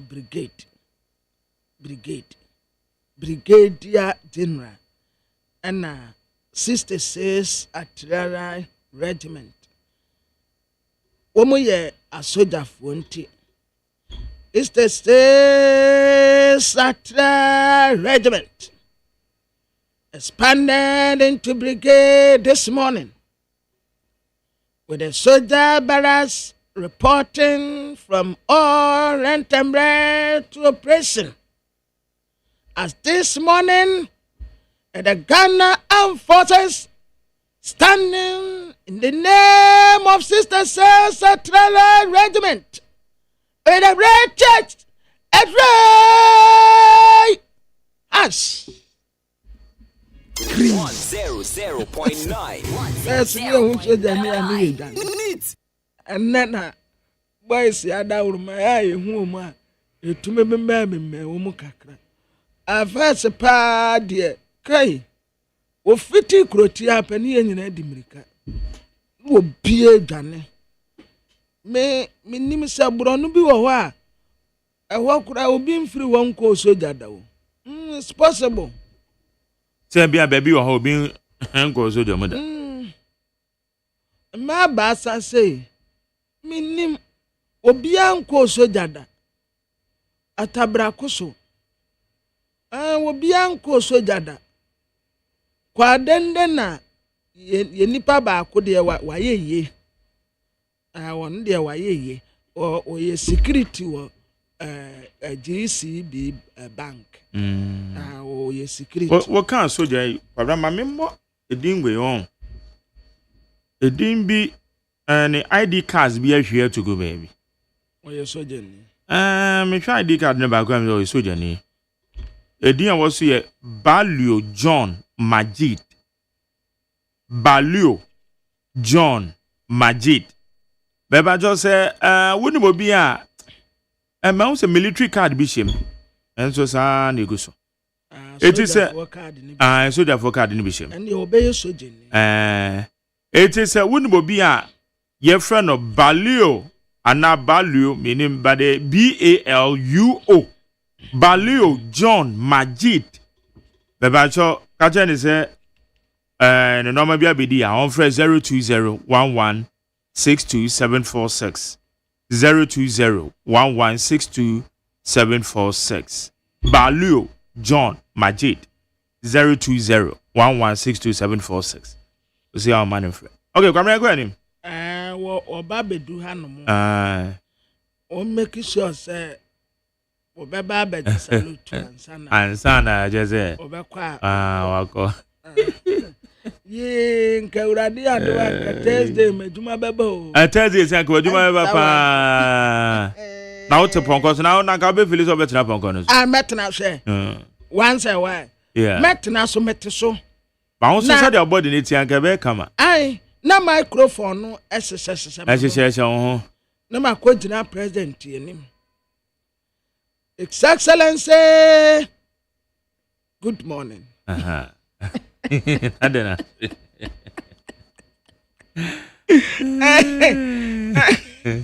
CDS no matter. Judge me, I know. How are you? I don't bet you, man. Yeah, Jimmy, I know.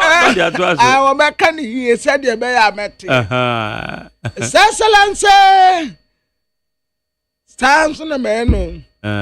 His Excellency me na here with the horse. So white was with and Pompa one event the horse. I made a minimum. One would be with the friend. And Pompa one. His Excellency Tondraman Mahama. This morning, sitting on my white horse to this parade, with Ghana Armed Forces ready, 330 military men, 203 military women, and some from all sets of Ghana Armed Forces, artillery regiment, 3rd brigade, and gather here to pay women to Mother Ghana. The parade inspection is ready with the red at ray. Hi. Krim. Parade commence. Gang.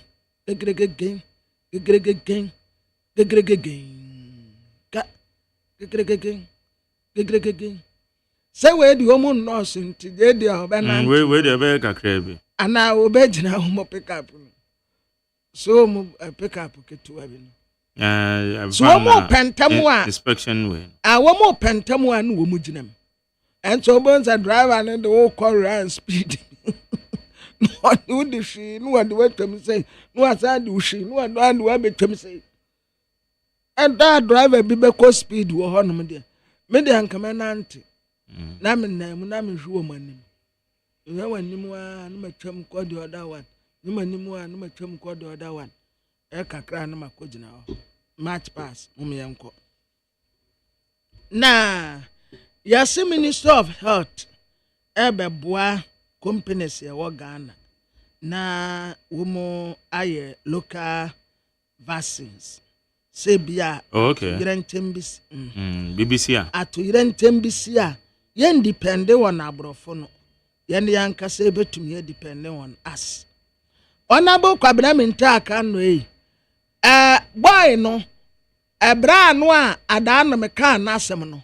Oda so ati wo. Oda so ati baby a na meka no. Ya wan no. Ai dia na mese wo mompam no. What they say? Tremantin. C for C. C for C. Aye. Tremantin. What da sote ho. Onabo kwabena minta aka no tremantin da sote ho. What na wa da sote ho. Kan yanka munyi no kura na mfa apia stadium nko we. Na oya bibidro. Say tremantin ye politically exposed person. Now, be a stadium as well. I'm not politically exposed. Tremante da so ho. Tremante da so ho. Yes, momo vendors no. Nansen enkofu okumu mu pa.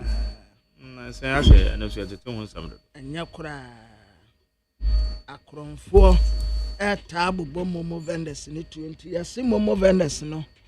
Mo ankasa nso mo nhwe kwan a mo befa so a mo te wono mo a mo be ya careful kakra sa de be ya nkofo mo to sanse atamba ehye na sabre ya me sori akure de na me kodwene kwan a Real Madrid befa so a ye be se Atletico Madrid sanse akansi no se Real Madrid free mu a enye de Inti definitely say woman nyina tie Real Madrid echi ni yi Atletico Madrid free na Real Madrid ekoso akonanim esanse Real Madrid wo mu a na ma kansie ne yede Atletico for de omo nsa danya de ti ye be hye wo hala Madrid Okay.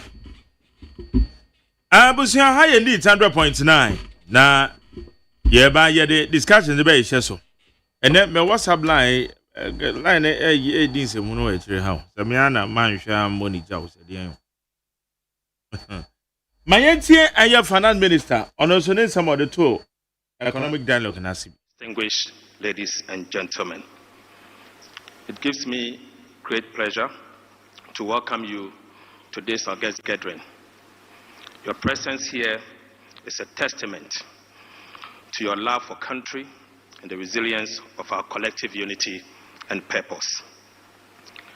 This is an ample demonstration of our ability to put aside our differences when the national duty calls and bind us together in search for answers to the problems that confront us as a country.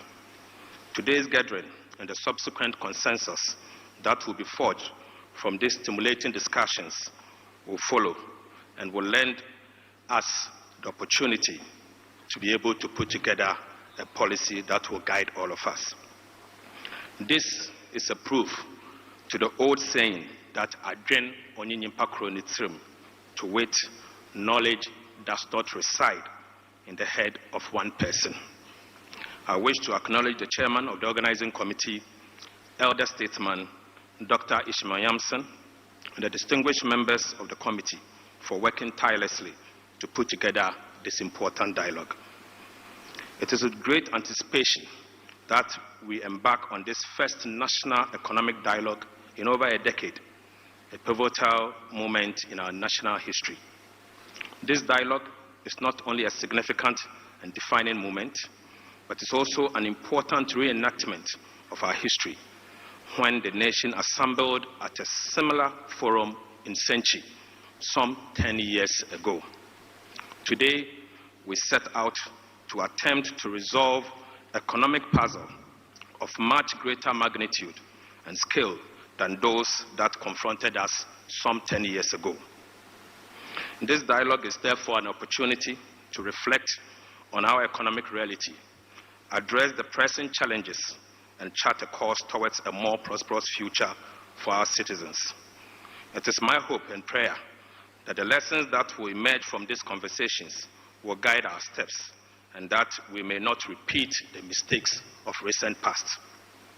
The panel discussions, workshops, and breakout sessions have been carefully designed to confront the pressing economic challenges of our time.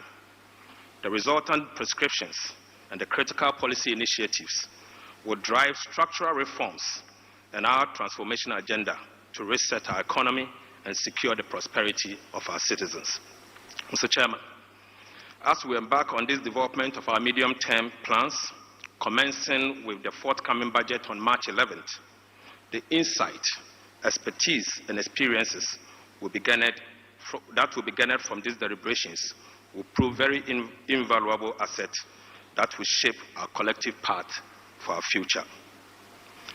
In this time of crisis, it is very imperative that we acknowledge the significant toll that has been borne by every Ghanaian, particularly the poor, from severe currency depreciation to hyperinflation, from haircuts to steep tax increases, from rising inflation, from rising fuel costs to rising electricity prices, and very increasing interest rates. Fellow countrymen and women, the economic crisis isn't over. Indeed, the full length of our current crisis is still unraveling by the day. The situation requires significant sacrifice from all of us to stem the bleeding and place our economy back on the right trajectory. I'm pleased to note that His Excellency the President has taken the lead and has given the strongest signal to our commitment to sacrifice. In furtherance to his commitment, we have streamlined and realigned the size of government, evidenced by the reduction of ministers of state to 60 from the initial 123 and later to 88 ministers. We have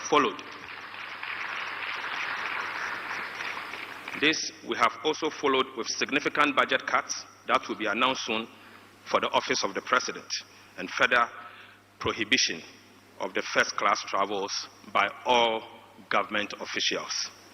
These actions represent merely the initial steps in our ongoing journey towards fiscal discipline and good governance. Mr. Chairman, let me seize this opportunity to express my heartfelt gratitude to the organized labor and the Ghana Employers Association for their understanding and collaboration in search of an agreement concerning the minimum wage and base pay. I wish at this point to reaffirm to labor that the NDC government, headed by His Excellency President Mahama, will commit to transparency, accountability, and good governance. Mr. Chairman, distinguished ladies and gentlemen, I would now crave your indulgence to take you to a presentation on the state of the Ghanaian economy. Ladies and gentlemen, I will be taking you to only 4 chapters: the growth trajectory, the long-term trends, and the urgent need for us to reset, the fiscal challenges we face, and opportunities to reset, and I'll make some proposal for the way forward. Your Excellency, truth be told, the causes of the 2022 macroeconomic crisis can be traced well before COVID-19 and the deterioration of global economic conditions. In fact, when these shocks struck, the Ghanaian economy was already in a very precarious state. Ghana has experienced a strong growth since 2000s, beginning 2000. Strong economic growth over the past decades placed Ghana in the top 10 fastest growing countries in the sub-Saharan Africa, reaching middle income status in the year 2011. Between the year 2008 to 2019, Ghana's economy expanded by about 6.8% per year, above regional and global averages of 4.4% and 2.7% respectively. GDP per capita doubled, averaging 3% growth per year. However, the growth was driven by oil and mining, accompanied by huge debt accumulation. Oil production began in the year 2011 and contributed steadily to economic growth, representing 5% of GDP on average. Moreover, between the year 2013 and 2019, nearly 20% of GDP growth was directly attributed to mining, in fact, gold mining. Simultaneously, the growth acceleration was sustained by increased fiscal imbalances, which fueled debt accumulation. The fiscal deficit averaged about 4% of GDP between the year 2008 and 2019, more than twice as much as in the year 2000, between 2000 and 2007. Public debt went from 20% of GDP after a peak in the year 2006 to 93% at the central government level in the year 2022. Although these factors led to increased vulnerabilities to the commodity prices and shocks, Ghana failed to take action. The growth, as we have seen, has not translated into structural transformation and productivity. There has been very limited progress in structural transformation, with the agriculture sector still representing 1/5 of GDP and also 1/3 of the labor force, about 33%. Manufacturing productivity remains relatively low, and higher productivity sectors in industry, such as commercial mining and construction, employing few people, the informal sector and self-employment have absorbed a large share of the labor force, even among the higher income quintiles. This is contrary to what we've seen in some advanced countries and medium-sized countries. Ghana's export basket has remained concentrated in simple products with low value addition. The economy is dominated by primary products with limited value addition, which restrict the potential for economic diversification and growth. Ghana's top 3 exports gold, crude oil, and cocoa accounted for 85.1% of the country's total export in the year 2024. High productivity manufacturing is relatively small and has not exploited the opportunities that we have with ECOWAS, AGWA, EPA, and AFTA. This reliance on primary commodities highlights the need for strategic effort to diversify the economy and reduce dependency on a narrow range of products, taking advantage of global value chain. Your Excellency, unfortunately, income inequalities has progressively worsened. Inequalities across regions persist due to lack of economic convergence, disparities in service delivery, and environmental degradation. Poverty rate in Upper East, Upper West, and Northern region remains above 50%. Rapid urbanization has led to rising disparities within cities. Although urban poverty rates have dropped over the last decade, the number of urban poor has not increased at all. Poverty is more prevalent in lower elevated slums, where communities experience higher fertility, lower school attendance, very low access to sanitary services, and vulnerable to natural disaster. In the year 2024, Ghana's inequality was worse than Cote d'Ivoire, Nigeria, Benin, Togo, and other neighboring countries, unfortunately. Okay. Inti dear finance minister na no guswa. Owa wa no many dear said ya sika semenum. Enti anopani ebisa the National Economic Forum. Because in fact we try say honorable Richard Champion. Ebedi enkomo, but unfortunately you're trying about the answer into me and Kano. Harrison Aban atrase Harrison is saying honorable you. Be a koso kakra. Be a koso kakra. Minti na honti ase. That's right. You're the Yankopans. Na Harry but yeah okay. Yedi kan medical boy ye Ghana man penye ne somebody ko tudwa National Economic Forum. Na no na bibisa say we senche ye be 10 years ago said the finance minister Rane Mukan no. Ye na de na bra yen. And currently there ekoso. And also at the end you share them say bit me at their brain. The National Economic Forum and any impact. Significant impact. Yes, I say for you. Well, dear Mark, my main, you know, Quenya is na main chia one what if for. Meden chia strong so Emma NDC for Omotati Nit FM. Na min shiro bibia ni dwuma pa yabo ye nyina ye de yaban aba abesi abenwa no so na honorable Mark ye de the nation interest yabo at heart no eno na ye di ho nwuma ne honorable Mark was a party for no who say ye den Obia ho be den ebeto no na I am very sure say the government of the day and I say government say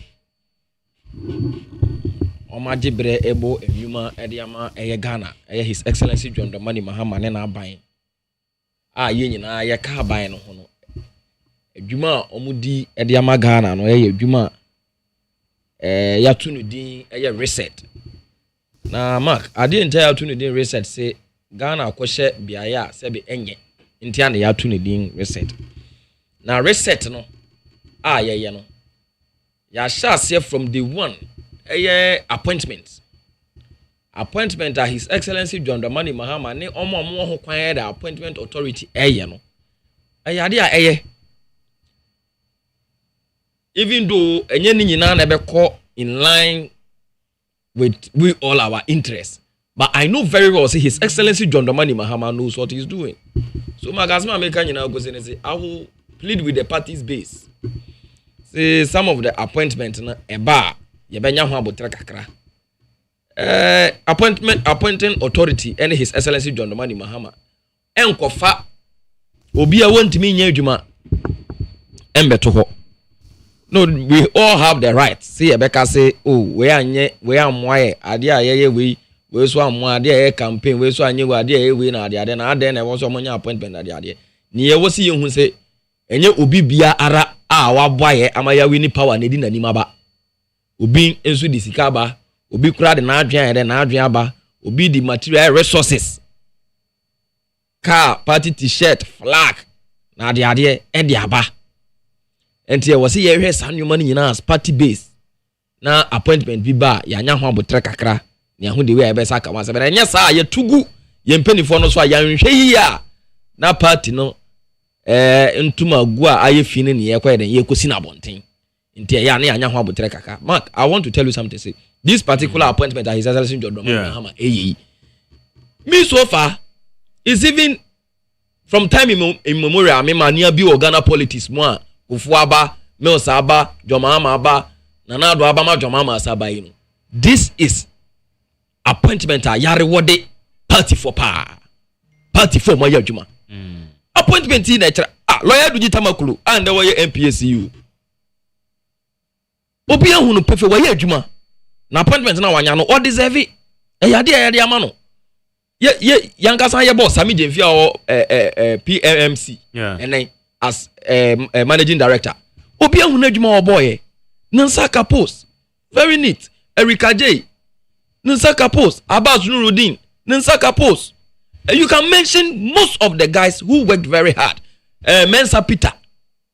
Nenda wa deputy CEO at the Marship Yard. Nansaka post. Kojo Dankwa. And that was deputy CEO for student loan trust fund. Nansaka post. Delali Sawekpo. And that was corporate communication for Gapua. Nansaka post. And to watch this appointment, Mark. This time, Kradie, party no, aye appointment, we the party base can relate. Party no need John Mahama, Mr. Mark, aye appointment, we the party base can relate. Inti ayade awoshe compare this appointment to 2012 appointment na dey co-opposition 2016. This one is far. Makubedi Adanse, you have been in this game for a very long time. This one is far better ahead of Omo Bre Ama party anya positions. Omo grassroots anymore Omo Brahma party. This is the time of anya position. So we should be charitable a little bit. Let's appreciate the appointing authority. Because Mark, Adibakwe was here who say, "Yeah, resetting Ghana no. Yeah, resetting be so. We need to take away that notion of winner takes all no so. Mark, the mechanic so what you say? Yeah, resetting Sanyo man so. We don't mean Sanyo man na Ghana form. In a way, so be a winning man who can no control because we party ni. You not count Ghana form. So when we say we are resetting something, we are also resetting that. What you say? Obi to say a Minerals Commission CEO. Martin Kweku IC. Mr. Lawyer Martin Kweku IC. No. Why on one SU ewo Akufo-Addo Emre so and I was SU. The way the party base is complete, you may not. Onyino. And I make us say, Mark, you may not know the reason why His Excellency John Dramani Mahama kept that man there. Yeah. Because we are resetting Ghana. And we need people with the requisite expertise. People with the technical know-how to help us reset the country. Mark, the Americans what I say. In this Akufo-Addo Apobi, na say John Mahama bakura no onya nyinu. Na nipa na da so wo ebo no bobere bia. Mark, this shows that the person is equally important to the nation, not only to the political party MPP. That is what you should know. Into the American born NDC Yanya appointment are grassroots make me a reality. So we also need people who have the technical know-how to manage. You can even make allegations. We have people in the NDC who equally have the technical know-how.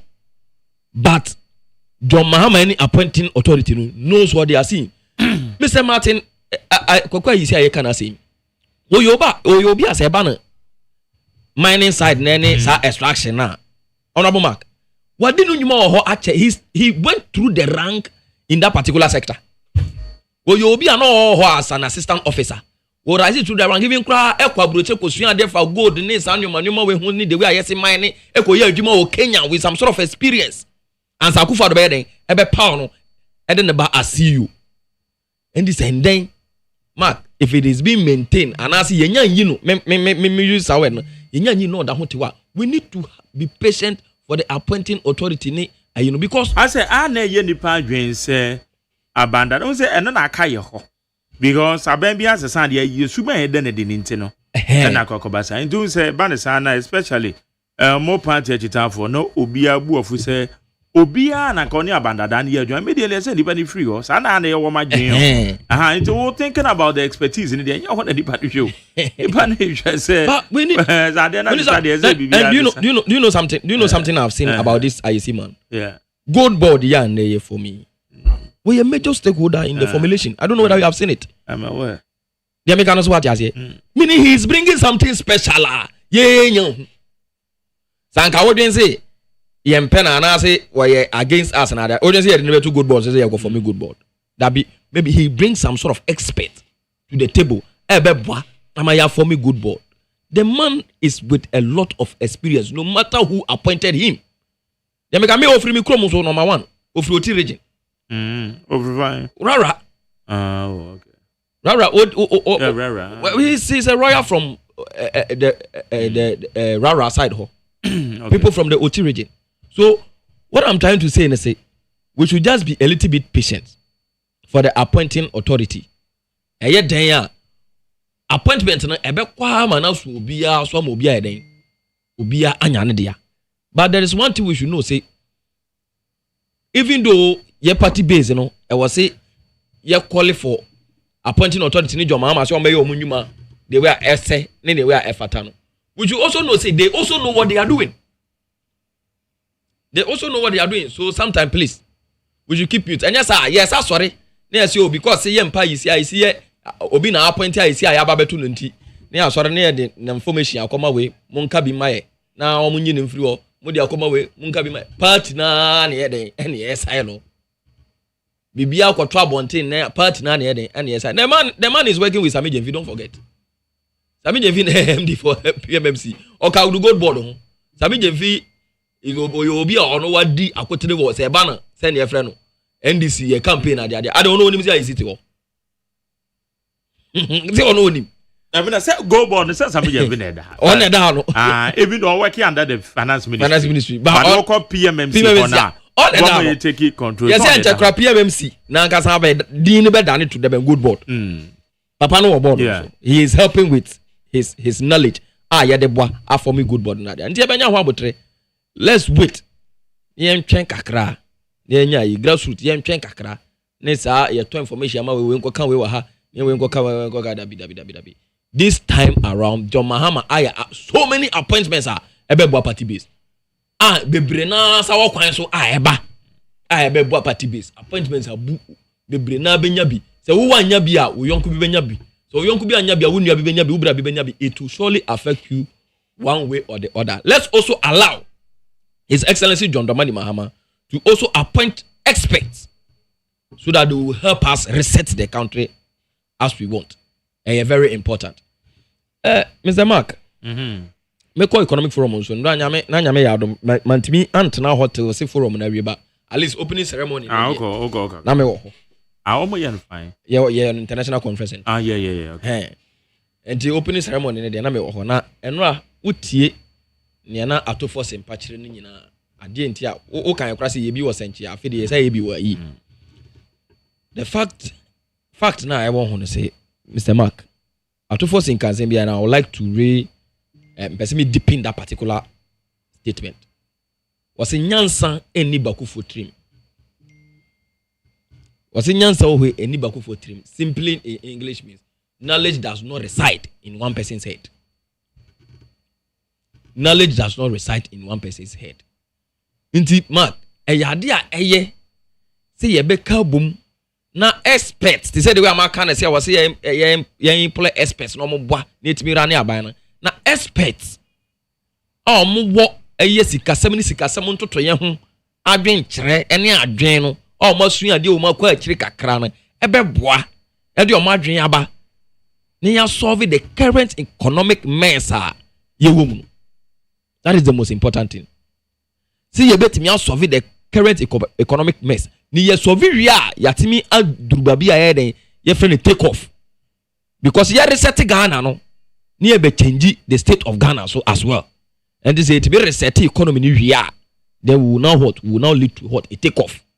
Let us say yes, we yatimia adwane nations are omo powerful. And the idea we are bringing people together to make sure see obia de na adwen chedebeba. Mark, when I was coming, I was listening to an interview on your show, but I am a Japan Mantini Panadin because when I started listening from Honorable Kufu. Yeah. Oh, Honorable woman and organism. Okay. See, I feel ya ko boa from fano nti ya mfa plan bi ya ni plan bi ya mfa plan mi ama. Nti I feel ya boa from fano ya pe plan ya be manage Ghana, so we had no plan. You see, and that was why the MPP failed. And Mark, I want to say something. I want to state here on your radio, say MPP communicators in MPP honorable phone, they shouldn't come anywhere close of in advising us on anything. Because Sankawo advice bia and can then wabaya menya 38% due to your performance. If you had any solid advice to give your government and can then wabaya menya and then the opposite na what you say una winim omuna wiase nyansa nyina kura mu wonya sanyansa no Mr. Mark montimi amfa manage the Ghana's economy. Ghana for about 38% after atomo ni 38%. Atoto ni akaka. Yeah, 38% ni enim. Mark, so mo that figure be o metimi dey about 38% ni enim. And this and Ghana for about amo amamanya you are even struggling to get 40%. Now for the mo abase mo be yi. Mo be advice here. Mark, the NDC we know see we are a government for all. We are all an all-inclusive government. Ye ji obi adwene tum. Ye nka se ye na nyansa nyina kura ye nti ye nkwa ne ye babaye no. E wo se ye boaba nkromfa no. Ne enye den ye ne omo ye ntime nwene. Ye nwene ne nhwe bebia ye den ye de Ghana ekọ. The way I say ye de Ghana ekọ bebia ye de kọ na obi na nka se o. NDC for na so na omo ye ade wo omo ho so and I ye affect ye na everybody will know that a nation nyina na ye den akabom and ye den ye take this particular path. So for the MPP, for their communicators and their honorables who never advise their government to do things right, are trying. What we in this in by Jama MPP ni and as MPP communicate tabi and MPP honorable be advise. What would you Obi I want me advice in the government. Don't never buy advise you. What would you So we shouldn't even allow that. Mark in the minute say. Andra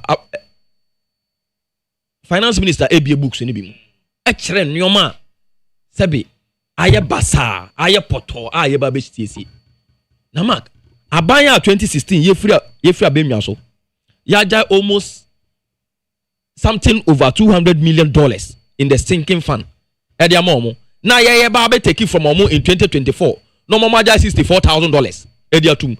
This is a great representation of the whole mess in which we are.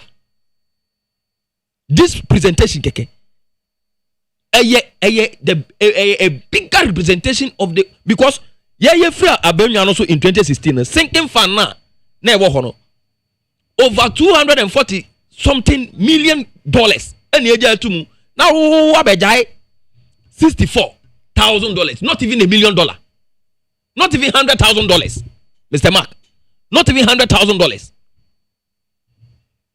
This shows the gross mismanagement of the previous Akufo-Addo Bawumia government. Maybe on Monday Yaposhe. Until we have a lot to do, Mr. Mark. We have a lot to do, and we have started it already. We have started doing it already, and the finance minister stated it.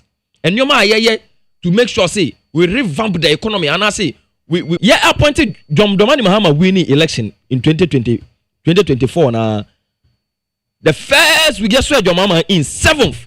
And John Mahama save Ghana 5.4 million Ghana cedis. Mark, yes, sir, John Mahama in 7th January. And John Mahama save Ghana 5.4 billion Ghana cedis. It was how no portrait in seven. Okay. Yeah, okay, say more bia. What's the more bia and for portrait and not contract? Enti abanjuma yekuo bia ya the portrait now to online. Download na ko print wa de na fa waimu ukedi never send go office nti yemfo mo bia contract and can normally ya the 5.4 million ayi Ghana cedis we be mo bi so on kwa protect ncheche. And this is some of the ways to safeguard our economy, to safeguard our expenses. Inti ayade adwoma ma ya oho no wa twa 5/5 ho deda.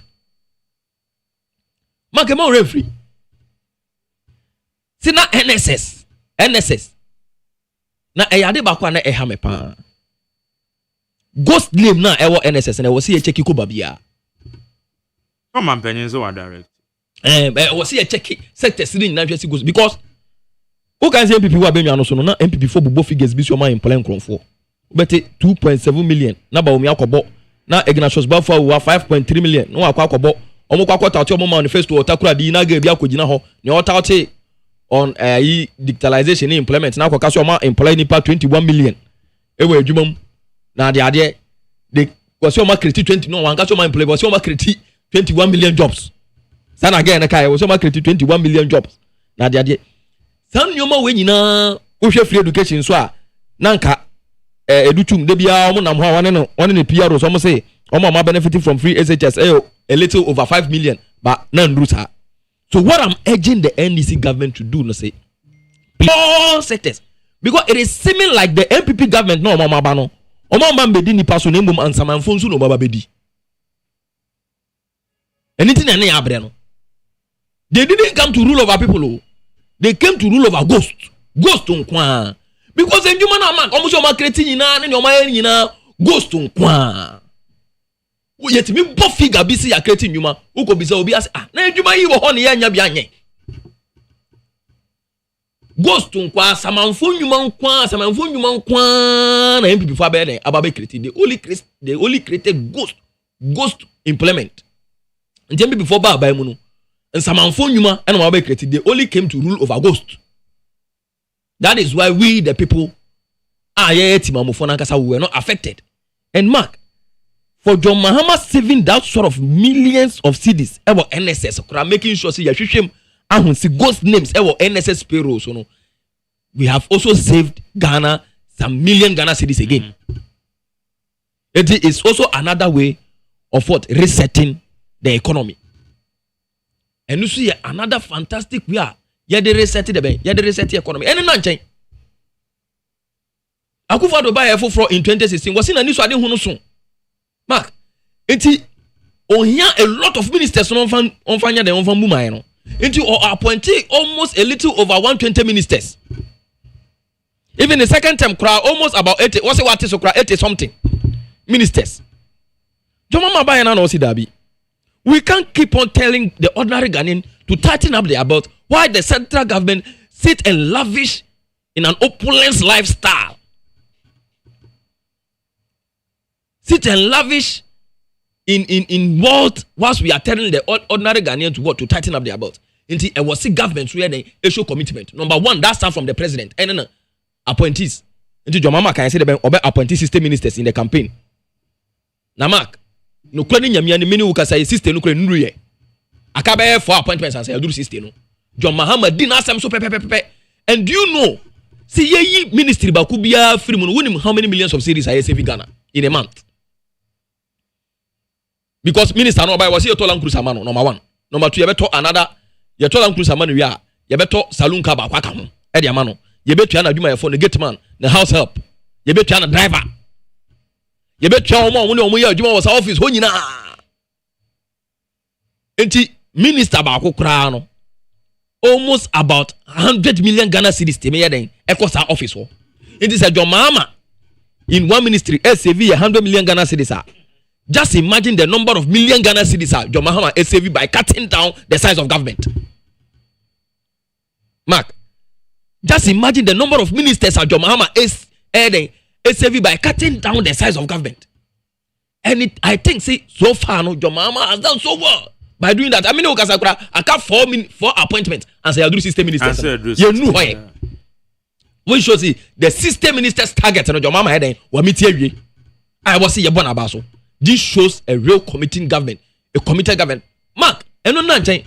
Mami for when they ensure official, but let me let you know something. Any at for Momu who baby. What's the John Mahama no occasions or couldn't say? The fleet of cars are the call. One cars no. What's the presidential convoy no so ate so? John Mahama nama. This time around, Obian steady. First, and the president nama almost about 50, 40, 45 cars. And the president, Chindaminu Kasa, John Mahama nama, the cars and 10. John Mahama nama, the cars and 10. So much the state of the nation addresser. And Ponkoni di kana John Mahama can kwandi. And this is the government we call the government our commitment to reset Ghana. What the kind then are resetting on as a central government. So that Timamofo will say he is serious to reset Ghana. And Mark, that is the only way. Say, oh, Timamofo say, Mumfa Bibimbra Niemfanye Bibia, they will not complain. Because they see one person will hear some sort of commitment. Entina yoko share organized labor. When they say na Akufo-Addo say organized labor, oba increase your salary by 23%, but they complained. And okay, call 25. 25 still but they complain. But entina John Mahama be can say, oba increase your salary by 10%. No matter too. Oman di want in jail do 2 hours. No matter too. Identity because na central government na kasa eden e show commitment, e show leadership. Because you don't go and rent private jet and be paying $14,000 in an hour. And things you better organize labor. How about you say, we will increase your salary by 23% and they will agree. No, they won't do that. They will never agree. So if you are telling the ordinary Ghanaian, the government worker to tighten up his belt, you should show that commitment first. And then His Excellency John Dramani Mahama and then Mark. Don't forget, John Mahama had information be about to say. Government official be able to come from Ghana biya. Use the first class. Oh, use the first class. So at least a honsun was say sabon abaso. And these are commitments when you na yadia. I was here then.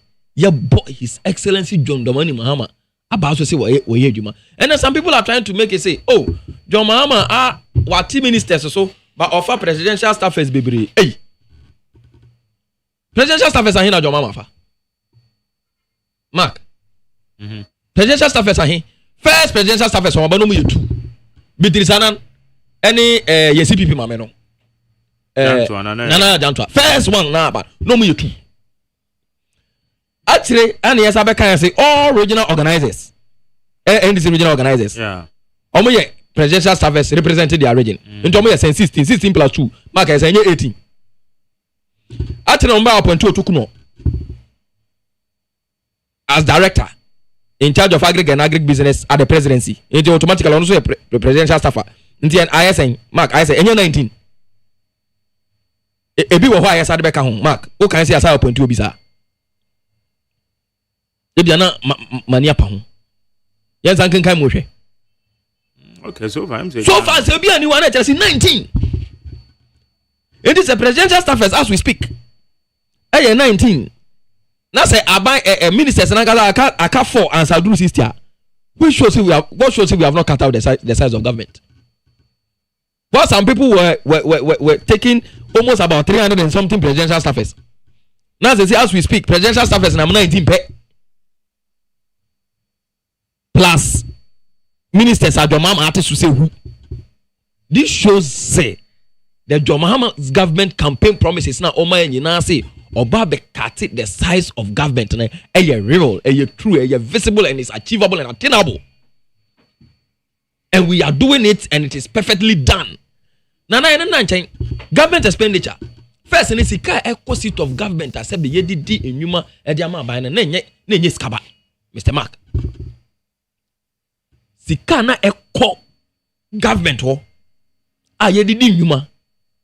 Government expenditure. Nenye easy. But say Mark, mini wuka say. Dr. Soforsin, I assure you, on that particular forum, say the bank. Government expenditure in the next budget, 11th March, you better to say who, any JSM, I was see any Jehon. You better government expenditure to see echo the seat of government. You better so. So this shows say government Nankasa is leading the field of what resetting Ghana's agenda.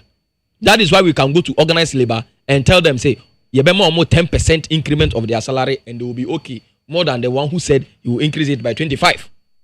Because NDC government had a real commitment. See a baby din Yuma. Mark. share the Atoforsin Ayena. I'm proud to tell you, say, very soon, Atoforsin will be one of the best finance minister Ghana has ever come across. Ushe enyuma Atoforsin Edina. Mark, I'm telling you, say, very soon, it will be confirmed. Say, Atoforsin is the best finance minister Ghana as a country has ever come across. And he's from the NDC. Because Enyuma Wodi, he has shown commitment, he has shown leadership. Then on tre, okay, sa bondholders for sika yina. On see Yasha say to ya. MPP for someone na adwuma hama ya ba betua. Na mark me be sa wasemu. What pesika? Atu wo say what they call club. Okwa akochele. Do dey me fa me ho nya example. Go me young say no me fa wo nya sa example no. Me fa na say ma pesika, mark. Say me call club. ANC akwa akochele. Na obetumi abo club na yewo around bia. Say me kwa akochele. Na ma kwa beto me no wagisika na akokoto asase. No wasi dan ya. Mbeka say we be jiska wo menja kosi dan je me na ma yade. Enya wo no yade no.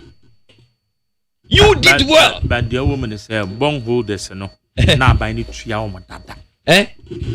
Coupons in here ready. Was your period the coupons in here ready. Was money was now was money no, was money then in the sinking fund to pay me say bonds be mature bondholders no na abuy ni tua wo dada. Oh bi anka say tua mo but to make an assertion na tua wo say the coupons tia say me kind but to make an assertion say omo na apesi ka to ho ne ye di tua bondholders ni say lie enya no kren. Omo was can no man to Omo was can no man to there should have been money in the sinking fund. And I met you say, yeah, better sinking fund mark $64,000 and a come dollar account $64,000. Who can see the account now? A little over 100,000 Ghana cedis. Can you boom? And do $100,000. Mark and do $100,000. But when we hand over the sinking fund to them around 2016, yeah, something over $200 million. So I'm fancy to castle. Now, send that way 64. I was saying, "No, I'm my team. You have bondholders. I'm just asking someone on and I'm a catcher on. See, MPP, my MPP need be an MPP communicator, be an MPP honorable be a MPP never be sure 20 for because I'm coming foot to command 38%. Community of foot to almost to Dr. Baumia, economic team leader, on command 38%. Into a foot to wow, ye NDC minister be. Ana any NDC communicator ana NDC ni bia one appointment na oba jama MPP ni atofo na dey wa wujejereje no ba jama MPP ni atofo no wa wujejereje. And mark all this I've mentioned and your mama mention nyina say ye to akwan to revamp the economy, to reset the economy no they visible and achievable, and we are on it already. So the best thing is, mark, we are waiting for the budget on 11th March. We are waiting for the budget on 11th March. Now budget in some dewa bebre ewum, and they are also Ghanaians should take note. There are also decisions via government taking in the budget, but it will help us to reset our economy. Okay. Meda say Abraham, your friend say Harry Saban, and I would say Abraham Waffles who to region was. I have an oh, some minimum. Say, your friend to say, you know, Mark, I'm doing homework. Mark, I'm in chair. I'm in chat here for. Okay. You see, the lamentations of the NDC about the NPP government, whether leaving money behind or not, I think the records are there to show the best managers of this economy. At a point, we had a president who says, if chew the meat, the bone. He was describing the kind of economy he had left in his last State of the Nation address to this country, in 2016. So for me, when I listen to some of these arguments, I ask myself, are these people coming from a different planet? Or they were in this country? Brana, John Dramani Mahama, then in 2016 was president and delivering his State of the Nation address to all of us in the full glare of the public. Mark, as a Jampegano, I mean, my boss, Yaya Kasimata, for the opportunity and the support all the time he renders to me. Indeed, he has shown that he's a leader and that he's nurturing good prospects in his constituency. Nti medanasi ene akonya abribiano odemame na onyame mugidie se nkoswa ene no enye adwuma. I mean people for nyina from your national to the polling station to even the ordinary supporter of the NPP and to the general public say omukoswa wogidie wo NPP mu despite the challenges we face in the elections that just went by. Now let me make a few rebuttals before I come to the substantive. He was talking about sinking fund. Mark, me tell me is a sinking fund no matter crow. Sinking fund is just BBT say susu account we bia to say who service ka dia gum na se ba se oman no e de car akwakoyi sika ho e de atua. That's the rationale behind the establishment of the sinking fund. And when you read the act that established the sinking fund, but who say the American, a damn true. And to say maybe a woho. Now say when you watch yourself work guha, why will you be even interested in setting up an account? Say me diske gum nam dia kutiaka. And you are lamenting that ye koni enjes kebi anfantum. Forgetting say seska krona na ye mpuntu juma hodo a ye nyina ene ye ni tua no. So sometimes when I listen to the NDC complaining, say they are the best managers of this economy. Mama say John Dramani Mahama say in 2012, Tamana Tamos Etiso as president. Before he left the economy in the hands of John Mahama, you were running at inflation was around 8.8%. That time no 2012, 8.8%. John Mahama, luckily enough, or that's sorry, where president overnight, you know. In 2013, few months into the regime, after taking over from John Mahama, he moved the inflation to 13.5. As if that was enough. He called 2014, or they called 17%. 2015, or they called 17.7. 2016, they name Koyekra. Because now you say, we're born home or the Yama. In an election year, no, they do 15.4. I just want good managers of the economy in the hands of NPP. Ebe take you over. Check the trajectory from 15% to 11% to 9.4% and then to 7.9%. Until COVID struck, this was the trajectory of our economy. And this say he's the best manager of this economy. Then I don't know, say 15 better than 7.5 there, 7.9 there, and then a 2 G. Politics now, it is for development. It's not just for blackmailing people or describing people in a bad light so to gain political advantage. Until you can't best managers of the economy. And you been at first in the then was he not a deputy then? So almost say Obi a deputy to Obiano, you can be held liable for whatever success or failures that you may encounter along the way. And he said, now a deputy to the then finance minister there, we can equally say he was also part of what was happening. Now, with this track record, can we trust him for any better management of our economy? Johnson Siamaya appointed his own governor of Bank of Ghana. No. And then the time, any experience in banking crisis here. And now, a judge for need say, Omudo Musika to bank. And then what are we saying? Is it because and this about power just within about 2 months into Niama Koyi into Yanfan say Omuna the best manager. Now Niama Koyi any day. Almost we are not best managers or better managers of this economy. But need to be here, free SHS, Foka. But then go and check the component. I want to say Dima offer some Montia. BC Foka registration, na free. Konako check it, Misukumu, na ready, Ekoso. What are we talking about? What are you talking about? Enti sanyama we ya ekoko so no eni se so. Eso wa han. Eni se so sanyama so. Ene awofa hyase betua classes fee. Kona kohwe double track for one ba fie. Kohwe ska mutua. But then na ban e de bia e fe no intervention e de aba into vacation class still. Now, school need to take care of some of these things. But because yes, I'm a professional teacher myself. Classes fee and I'm a practicing teacher. So I'm not speaking from hearsay.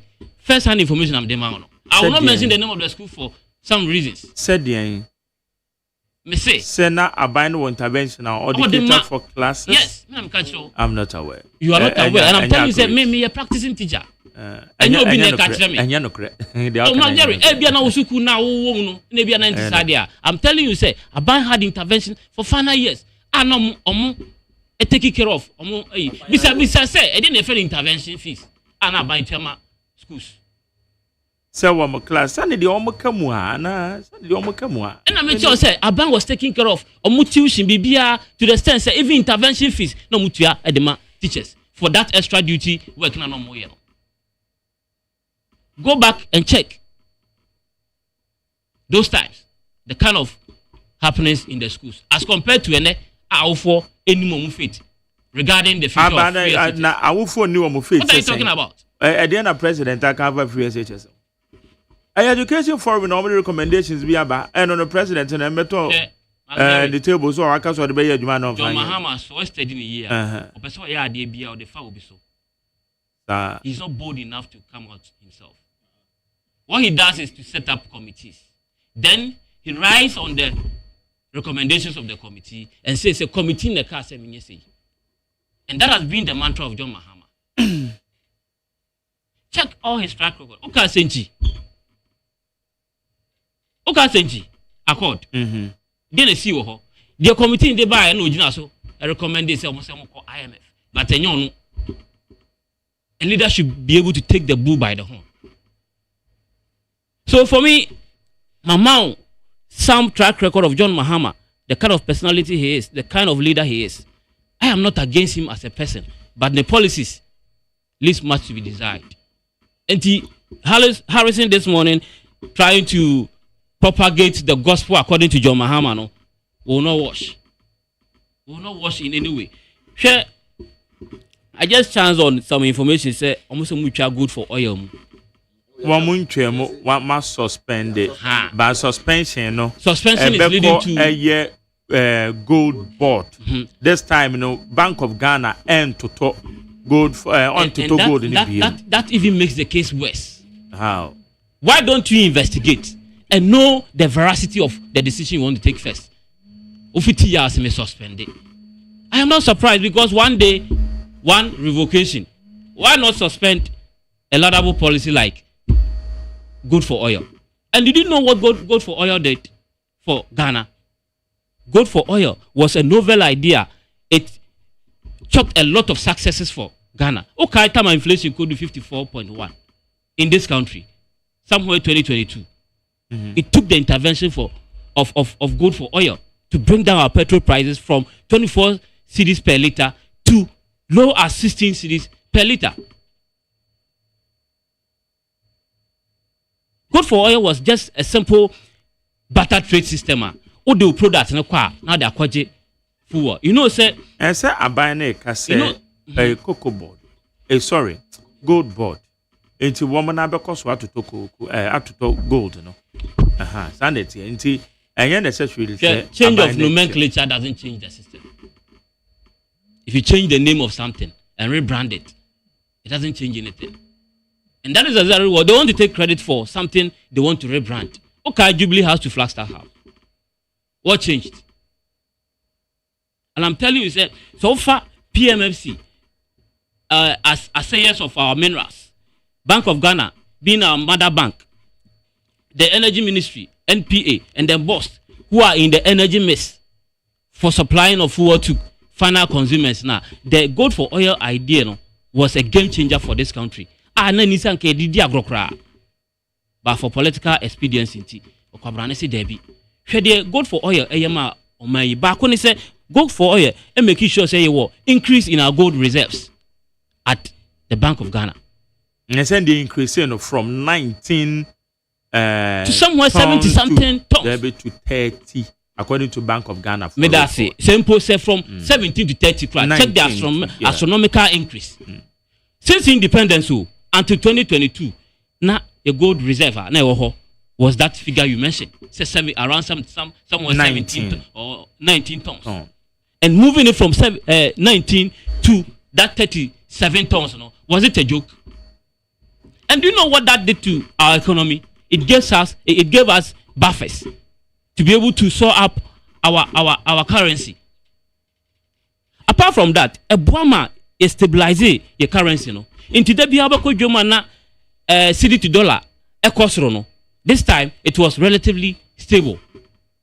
And when he said, he wouldn't even think he said that my main price in Miniamano at a huge price. It will also trickle down to the final consumer. Into so what policy be it will stabilize your city and making sure say I increase your gold reserve. Nanya nunkwa stabilizing the price of fuel at a point. Making sure say now sorry enko jina pump or who say fuel price I move from 1 city to 2 cities, from 2 cities to 3 cities at any hour, at any moment. You are telling me say this policy is not a good policy. Not forgetting the consistent supply of fuel to the final consumer. This was what the Good for Oil did for this country. At a point in John Mahama's regime in 2014, 2015, thereabout, now you queue at fuel at our fuel stations. But in the 8 years of NPP, kind courtesy of Good for Oil, even in the midst of our crisis in COVID-Ukraine war, Russia-Ukraine war, COVID era, near consistent supply of fuel. Not forgetting say now fuel price no iodine, but even in that condition, now you consistent supply of fuel. I prefer say me ko na fuel no e wo ha metumi atobi than say me do ho na me kura sika ana me nya bi nto. Are we saying say we didn't like such an idea? You see, and yes say MPP na dia banti. Bibi MPP eja ho bia enya de papa. We are building a country. These are policies that should be lauded. Recently, in one of the IMF meetings, or so, one of these foreign organizations, what they proposed was that indeed, Sub-Saharan Africa, say a penny pa, we should benchmark our currency against our gold or our natural resources, specifically the gold.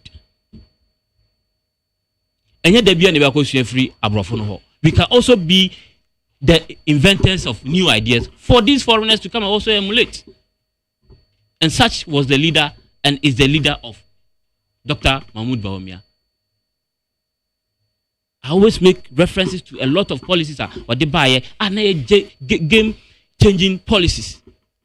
Game changer to this Gadgetsburg economy. So for an economy to thrive, it is not this kind of riff-raff argument. Let's make cogent argument that is going to change the dynamics of our country and, in effect, the dynamics of our economy. Harrison said the government is too young to start blaming their predecessors. To lead is to solve. They shouldn't come and sit here and always be pointing accusing fingers at the MPP. Tama wado nsa ba kwa chire woni aso. They aka ni nyina ehwe oso. Nti sankana eye ade papa anka menji ni se John Mahama be ka che se omo awe nam naka dompe. Mark medibesia. Meda say high need 100.9. But messages in fact my home no disturb me kakra because me ayade ni siso anems me asodin my friends is untem. And I'm on the call, but my main SMS maybe my face. If I could read some of the messages, Nafi, my PK, I will phone and so no, some comments from them. Yeah, Beba Mohona, so Yaje, Adventure. But, Tia, where mam you? Yeah, what is here? Nipa nana ni aho de eba fo empo emabunu bi ebre ewo anim nanso eni yade biara wo no mekanfo Optovision Eye Clinic edi amount. Optovision Eye Clinic provides diagnosis and world-class affordable treatment for all eye diseases, including glaucoma, cataract, and yadia would be. Dear Yastron Kukrani said, Optovision Eye Clinic, where quality designer space, a hood webe fatal, send your penny biara. It is a when ya, and answer when you want the abafom, and answer who person who are dear year. Unim baby as a over. Optovision Eye Clinic. Call us on 0553 270806 or WhatsApp on 0558 517556. Opto Vision Eye Clinic. Hey, catch it. Listen in here. And you ma beto to dia me baba no hwade no. Hwem so betumi a. Hey, asew. Hey, now beka. Ya John to mami ensa duku portmanteau. This way chocolate drink. Na kan wo hwe afibia nso beri ni waware ne a. This way chocolate drink. Na kan sia. Oh, asew. Udan kwanu ntumu ho. Me be mo anu nso hye kura dia ka ho. Uhade a wapi ho. Ukasa batete eda fom ho. This way chocolate drink. Crash up pay baba aware. Asew. Ye fear say this way chocolate drink ya sorry no pa no ne yenom. Ye be chef fridge nom no se snack. Ye nya hoho a no ne de serve wo mo. Ye didi wie ne ye pe bibia bogu ya de so a. This way chocolate drink ne yenom. And this way no ti ano a, he se kire wom, kwakwo wom, brick wom, bibia wom, ade wo hia ne so se. This way chocolate drink. De wo hia ani so se. FDA ahwehwe se adwede nkratoe mo agye atum se eye.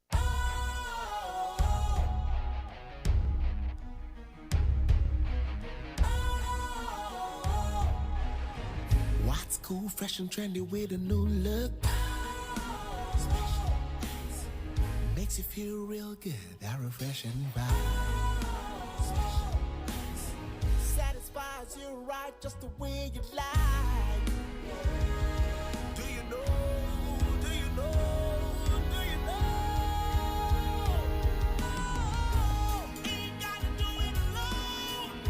Specialized makes you flow. Anytime, anywhere. Specialized feel different. Always think specialized. Special Ice Natural Mineral Water. Feel different. Think special. This advertisement has been vetted and approved by the FDA. Yama kwa ba the bandit 100.9 yen to so na yen hwe ye messages ni be me montoto said the answer na machine na call off. Hey, ayen tentama mo message tenten no. Mon kan che we Mesha Kasante. Ovey, amasa my Mesha Kasante ne Richard. Omo yen di serial texts o fra masa my. Since I ba ye. One messages no. Ten. I just a messages in a way one mama cry. Asisa. Mesha Kasante ne we Richard. Minim di enti minim di. Asisa. Asamum. Ya kwa anyway. Afidie ni ja bwana ni sunko. O dem na say me chance messages in wa be dem ka za. Me na me chirim.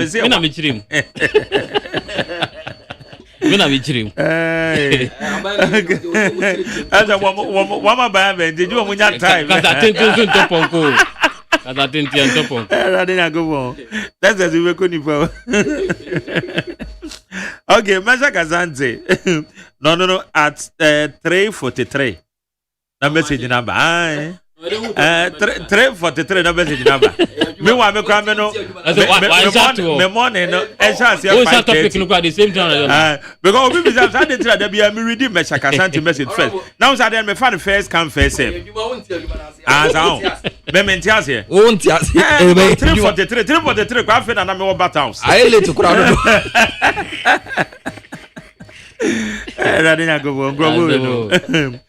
Okay, say kudos to the governor of Bank of Ghana for suspending the gold for oil policy, which never benefited Ghana on any way. Mebatani de Oboa.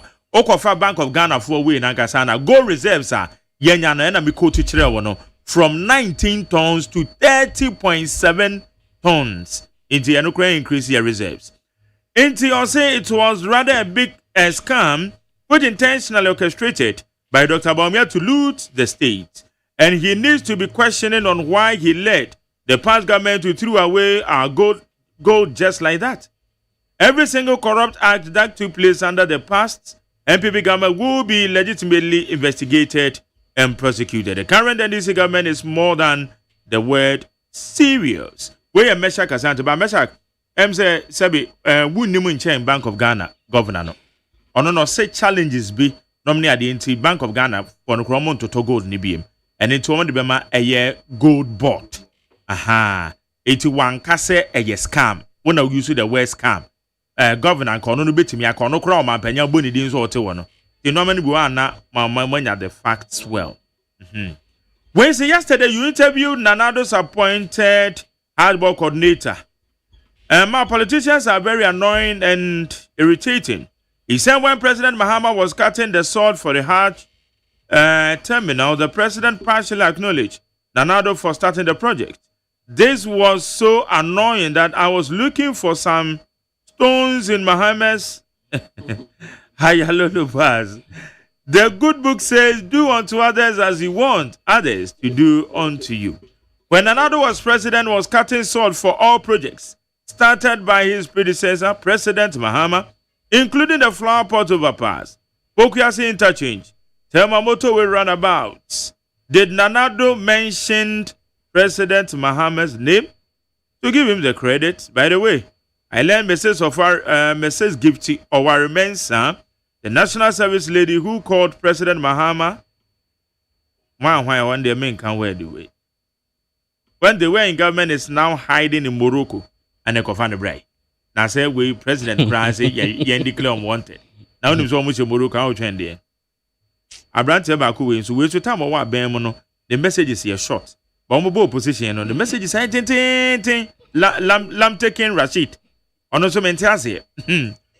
Or say lam taking Rashid Gulf City. And also now in opposition, long messages. But I say good morning, Jerry. Today the NDC are in government doing the same thing. When they said a Kufuado is a devil. And surprisingly, the so-called economics and the neutrals people brought into the fertile and sugar-coated promise. And as we speak, there is doomsday currently ongoing. Unprecedented, devastating tidal waves ravaging K2 in the Volta region. However, the media, which was vociferous on these things under MPP administration, has maintained total silence. Some of the Debbia, some opposition, we see media is silent. Boba Belmedia, media nekasa. Hey, ready. And as much as this is exhibition and egregious hypocrisy on the part of the media, I wouldn't begrudge them. I rather would advise a future MPP administrator to make a very conscious effort to empower party people to establish media houses. Answer me. Opposition. Media makamanwa tum. Aswafo makamanwa tum. Monkasa. Ezu yakasa na editi yo. Kingdom that Africa so tell said the minority to give us the real state of their disgrace, defeat in 2024. We say good morning to you, Mark Jerry. My godfather, Kwabna, please. So why is MPP running or why did they bring that useless press conference? We say this was against free SHS right from the beginning and called it a whimsical promise of a desperate politician. After another implementation, they made U-turn in fully support of the free SHS campaign. To do it better, after winning power, I said they will manage it, and they've gathered party faithfuls and allies in the name of Educational Forum, where unanimous decision free SHS has come to stay. Ray and Watchery. We say good morning, Mark Jerry. Osman inside Katamanso. I don't understand though, because like joke, we experience a doom so every night. Please, JM, let the light be on.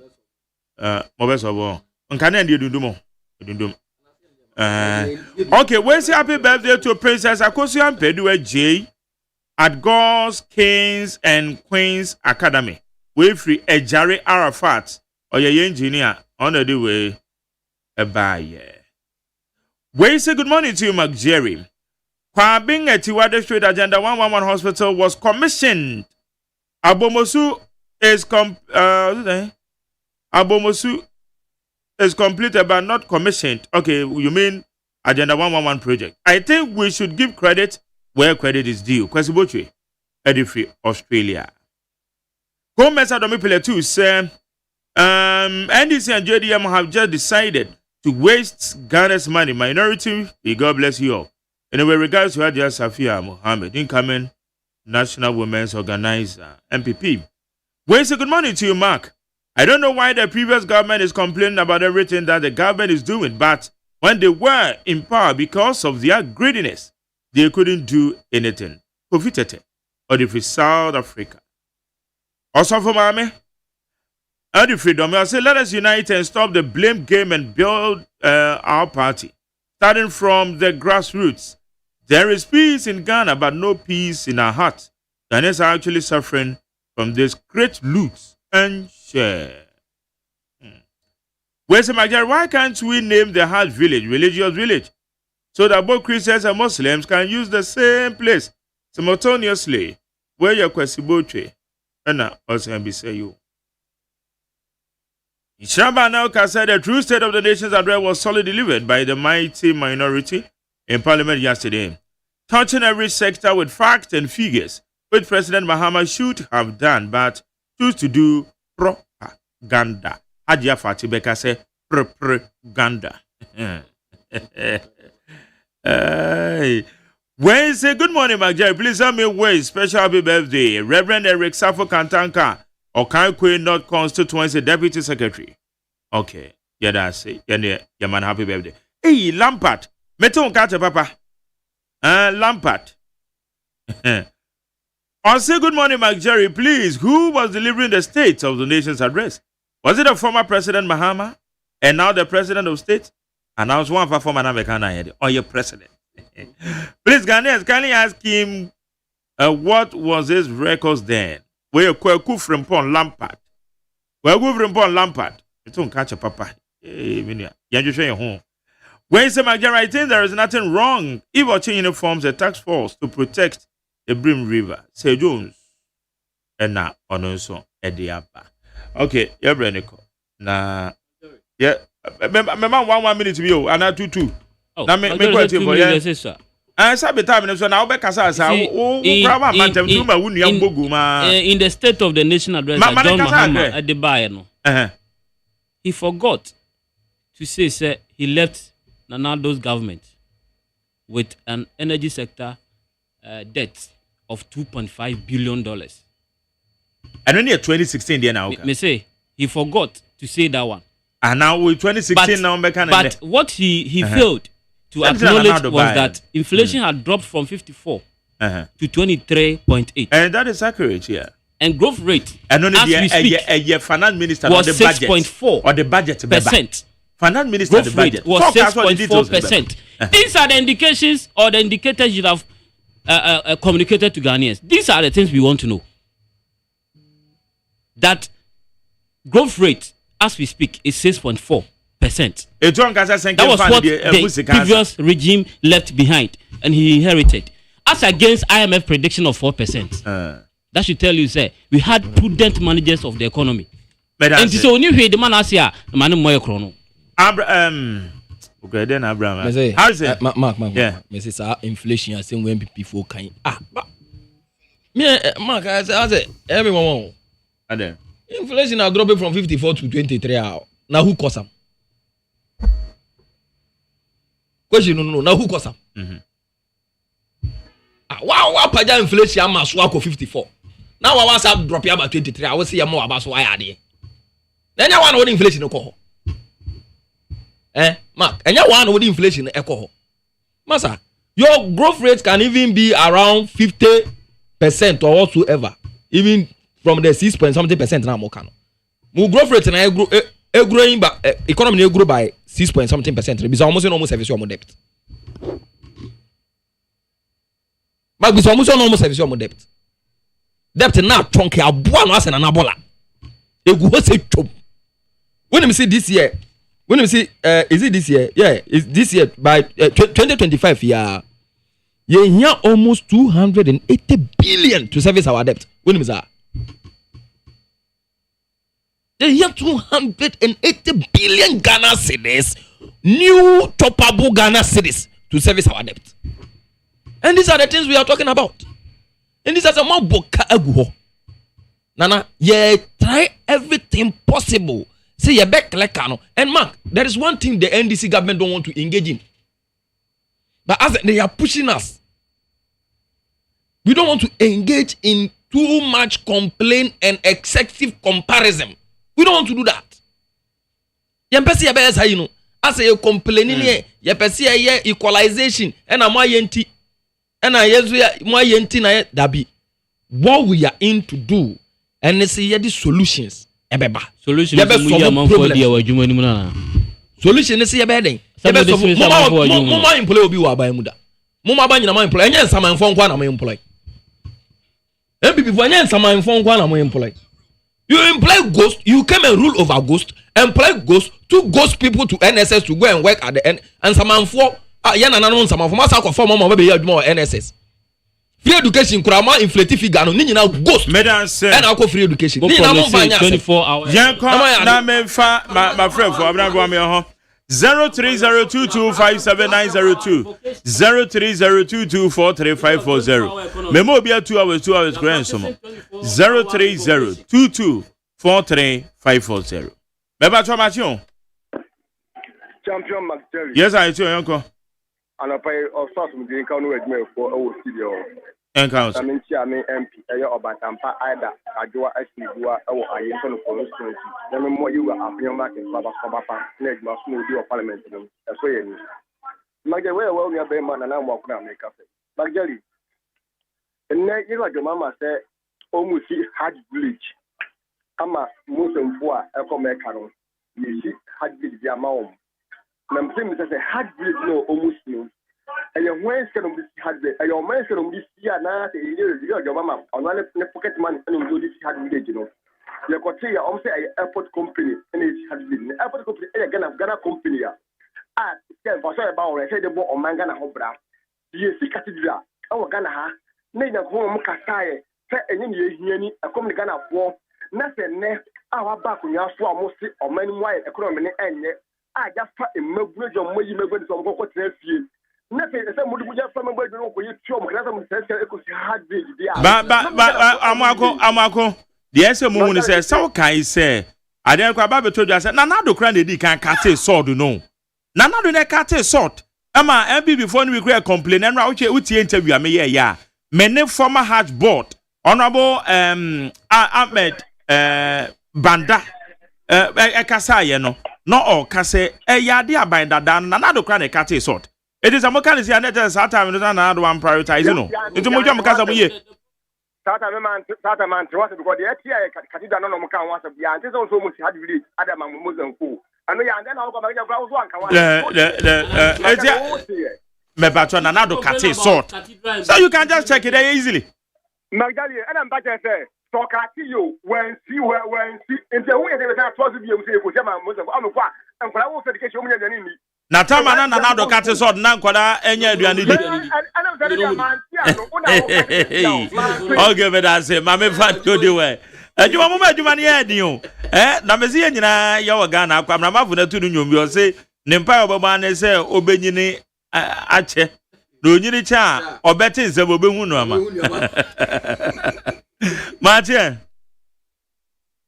Matthew. Okay, on your ready, I'm going to Brenico. Matthew. Yes, I do. Again,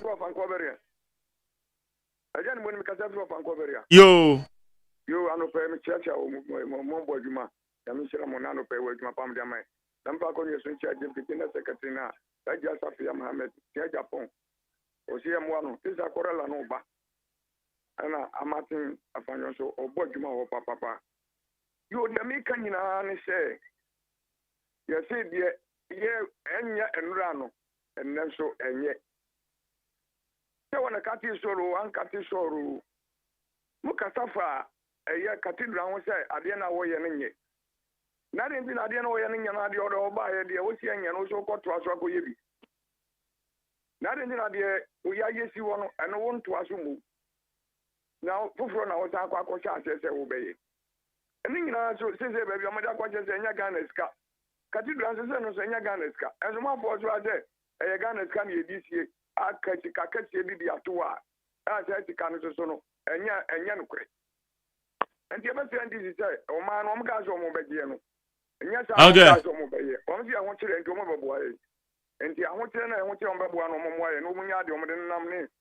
Madam say mama fa do di ho me ba to ma che we to me nyina so ma che oyo ono so ko ene fo ma me ma che me ba to etio yetio wo ebe da go ba wo fre me ba to ma che o yes sir ma che etio wo di ni nko. Yeah, that's it. I can tell you the coffee town. All right. I'm for videos and I'm in chair. I have a commission and a cafe or Russell. This is a MPP for a month or a year, no more because we need more say or more must say mine or winning in India or the background mine or Mamma calling in now. Now, what did you not attempt? Akateno, what's happening in India today? Then in the we are Makoko GB 2015, Moko Trans City, Mumbai, among 5 years. It is a Moka Cassan in Nancy anymore, Nandisi, who need to be over Ghana for. A year summer Ghana for your McKinney and Yadon Bagma. Begin says that next week, or move the budget. How much rather that? The summer on Ghana for Yatra. It's meeting no Mokoyan, Omoko free. Ano mu di yesi mana dada ya kachira Ghana for no monthie ono na ye ne yensa ne yerhwe ne yensa baka yam che no adwuma ko nyawa ni so papa Meda say mama fancy na yebre no ko eti set meda say no pe wa na yebre na o Jeremy Smith say ami kan o ko achi akas mai obate ya kasimata Arize ale meda so Oh, no. On find Nkra ma Mahama say. Man for we you modino. A chain deal. Oh, yeah, the Nkra bia ye beji. Ma. Asma can very legitimate. 6 years now DBD. Legitimate president no. Asma ko position no. Ma, sound for now or for modjuma no. The oyi omodi in 2 months no. A dose sin omo of farm into onsa na adu. Ma, sound profo nyina be for modjuma. Madam say o. Re-engagement be say. Kwe die kai na channel song. Say Afriki Joe Spanky Dache hene enabina de wamadi agudi mu nsem ba beto aw so na maminchia ya me papa ya ye friend doctor na ya onsia na ono no den nsia automobile no one Canada City Institute of Higher Learning na Kaboma in fact womo ewa Ghanaian Ghana from bese mukosua de o Canada na musanye adwuma ye eti atro number 2 na ube womo School of Social Services School of Education, Teacher Training, School of Languages. Say we be your courses. I would be able to me on my kwan. Na we suya dear ewa Canada. Fred Dr. Nana Yaunsian was 020-8386-199 020-8386-199 and 0244-566-134. I am in Kasa. Oh Zuzu, is automobile. Yeah, on one no. Bechiao. Okay, I was here. Yeah, call. A good deal more for never be take you over. And you remember, be here. It was touchlight. You may dear so. Hey, catch it. Listen in here. And you ma beto to dia me baba no hwade no.